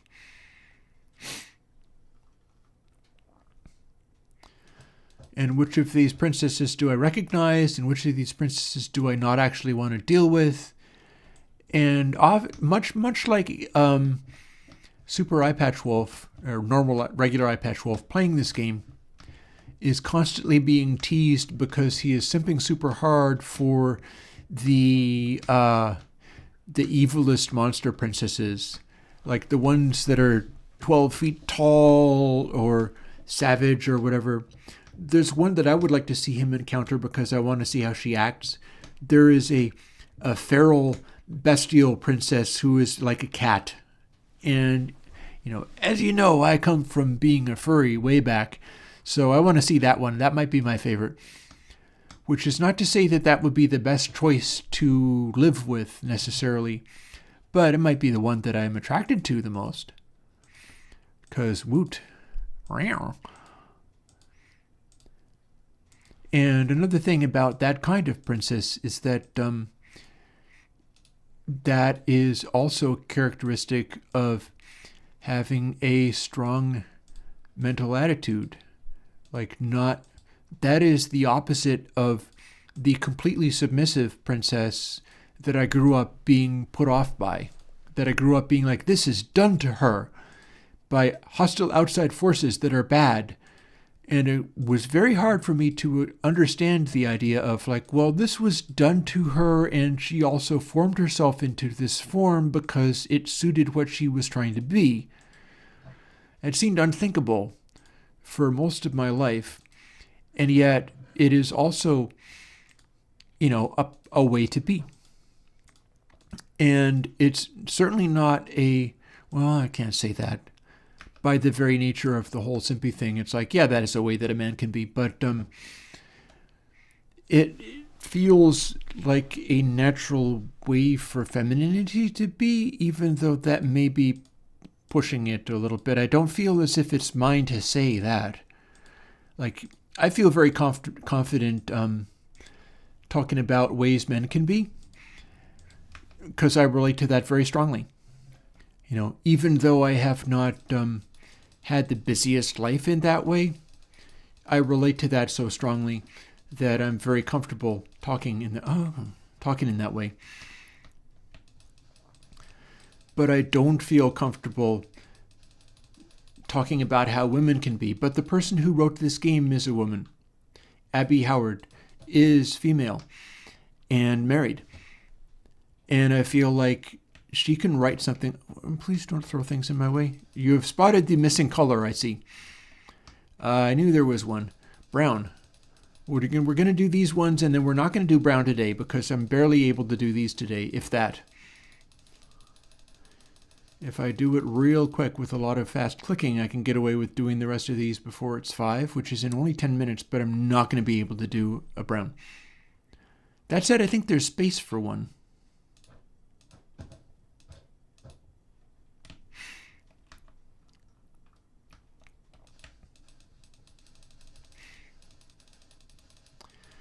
And the interesting thing, and I can tell you this, anybody who is watching this either now or later or any time, if it becomes a thing and people are like, wow, listen to this guy talking about Slay the Princess.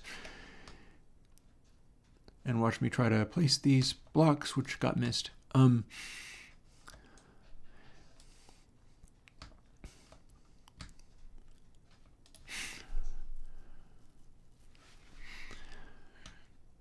And I'm so busy doing this that I lost the thought. Oh well.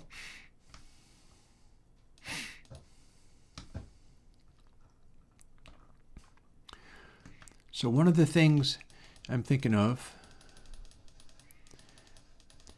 is this. In the experiences I've had, damn it, I keep not doing it right. In the experiences I've had, I have spent time imperfectly being a man in a relationship with a woman. I'm heterosexual, so I've tried being gay and it didn't really make it for me. And there was something really powerful and significant about being a man in a relationship with a woman. I've done it in a bunch of different ways. They're not necessarily perfect ways or great ways, but I've done the best that I could. And I got something out of that interplay, out of that dynamic. And the closer I've come to it, the more powerful that was, that this particular blend of, masculine and feminine, the way that works, I really thrive when that's in my life. I do not thrive as well when I am the man going his own way, which is something I can do for decades if I have to. I can do that. It doesn't make me well. It doesn't make me better. It is something that I can just survive. And it doesn't necessarily make me better or worse as far as being a man and able to do that kind of thing. Like, it hasn't ruined me as a personality because I have not done the blaming the woman for all of it kind of thing. I haven't jumped to weird conclusions or any of that nonsense. I've just been like, well, this sucks. Let's see if it ever changes. And in the final analysis,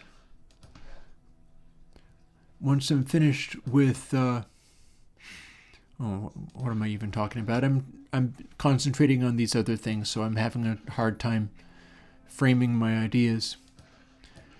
But I count as one of those men who thrives in a relationship with a woman. There is something about that just plain works, and I don't expect that to change. I'm figuring that that's just going to be how I roll, and I'm comfortable with that. I'm happy with it. I don't necessarily want to be, like, in order to be that person, I want to be the simp man and just give my willpower over completely and not have anything of my own. And, there's a lot of women who wouldn't want that from me either. It's not necessarily just a matter of, it's the battle of the sexes, and so it's all about power, and somebody's going to win and somebody's not going to. It's like, that ain't it, Chief. That's not how that works. And in fact, if you think that's how that works, there are women who would be frustrated and unhappy with behaving that way, or men who are frustrated and unhappy with behaving that way. There's this weird synchronicity of being able to manage that mysterious balance that's represented by some of the stuff in the game, that's represented by the mysterious top of the hill with the feminine infinite deity there. And it is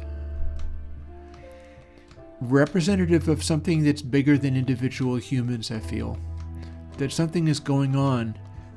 Can you not jump in front of the pickaxe? You hurt your horse again. And so that is, again, are we not passing the night magically? I've got a bed up there which I can jump to momentarily. Or indeed immediately, why not? You see, there's a lesson that I have learned from women, is I'm doing the thing, and I can stop doing the thing and do something else if that suits people. Of course, that does mean that Manu also has to go and do that, so we're kind of at the mercy of our other players here. But there we go. See, that wasn't so hard.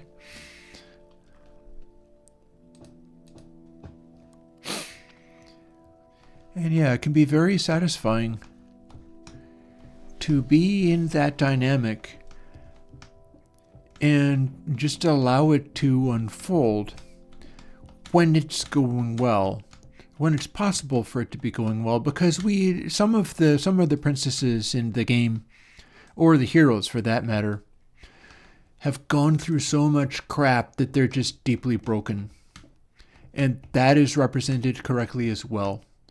Like, it's really accurate, that stuff.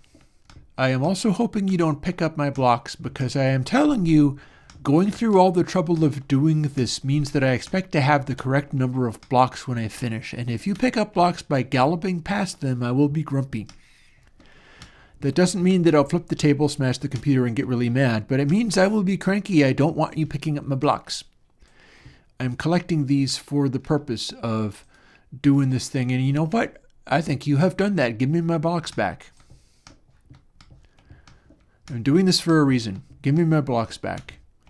You owe me some of the light gray. Drop them where I'm going to pick them up. You can't take them away from me permanently because I can always duplicate them with a zombie. But I'm doing this in an orderly fashion, and that's how I roll when I do. You have got some light gray concrete. Not concrete powder, but concrete itself. You have galloped past them and grabbed them as I was trying to pick them up. So lay them down where I can pick them up so that I can finish the stream and feel like I've done my 64 stacks of everything.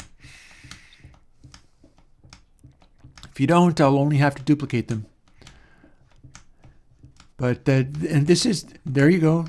There they are. Ta-da. Okay, all is good with the world again. Yay, thank you so much for being understanding.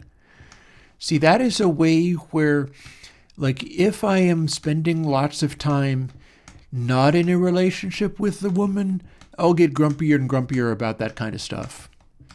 I'll need to have all of the cans in my cupboard facing outwards like it was on a store shelf, like getting increasingly more obsessive compulsive with stuff because it's my world, and my world goes the way that I wanted it to go.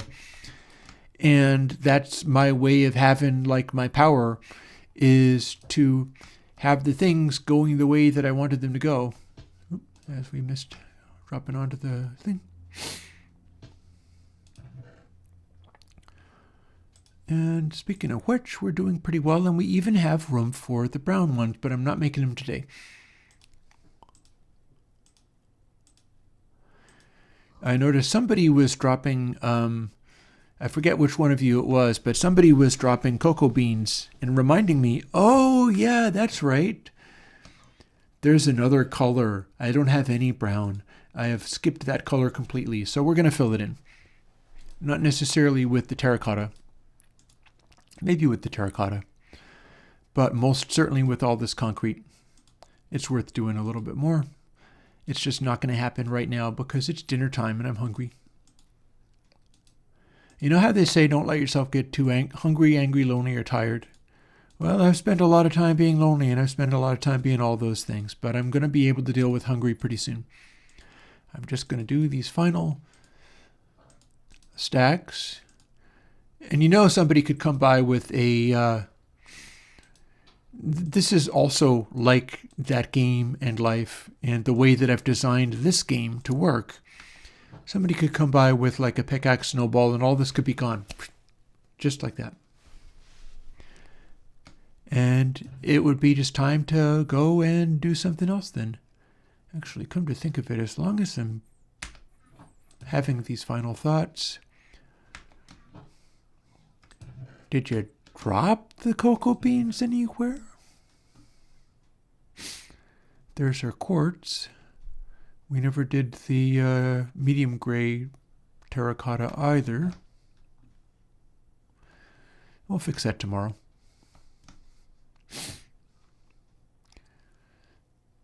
So a little medium gray terracotta and finding the cocoa beans, which could be anywhere at this stage. I just know somebody had them. I saw them getting dropped. Boom, there they are.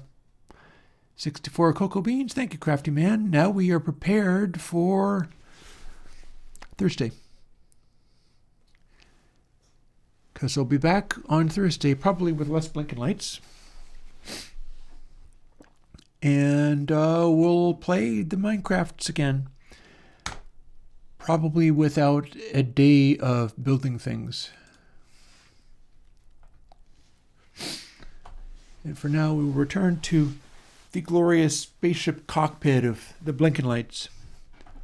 Oh, hey, or like this. See, now that's going to look fun in plug-in videos. I'll be all like, hey, I have more blinking lights. Like them? I do. But on that note, we are going to... oh, thank you, Fotis. one of the things that I do, like I mentioned how I was seeing a therapist, and I get to talk through some of these things with the therapist. I missed a couple of weeks ago because I started doing the live streaming and got really caught up in doing all of this stuff. And I'm talking to that therapist again tomorrow, and I'm looking forward to it, because part of what I must do in being a human growing and getting better is talk through all of this kind of stuff. So it's not just talking to you as if like you need to listen to me and benefit from the wisdom that I bring or whatever, but I'm like hearing myself say it and exploring the ideas and seeing how they feel, talking around them. And so it has been my privilege to be saying some of that stuff. And I'm glad that I've had some company for it. And we're going to keep doing these live streams because I feel like I finally cracked it. That rather than being, I will perform a song, I will create a thing, and everybody had better still be there when I'm done or I'll feel bad. I'm just spending a bunch of time with people, and we'll do what we can with it. And we'll see where it goes. It'll be interesting. But on that note, I'll talk to you later. Bye-bye.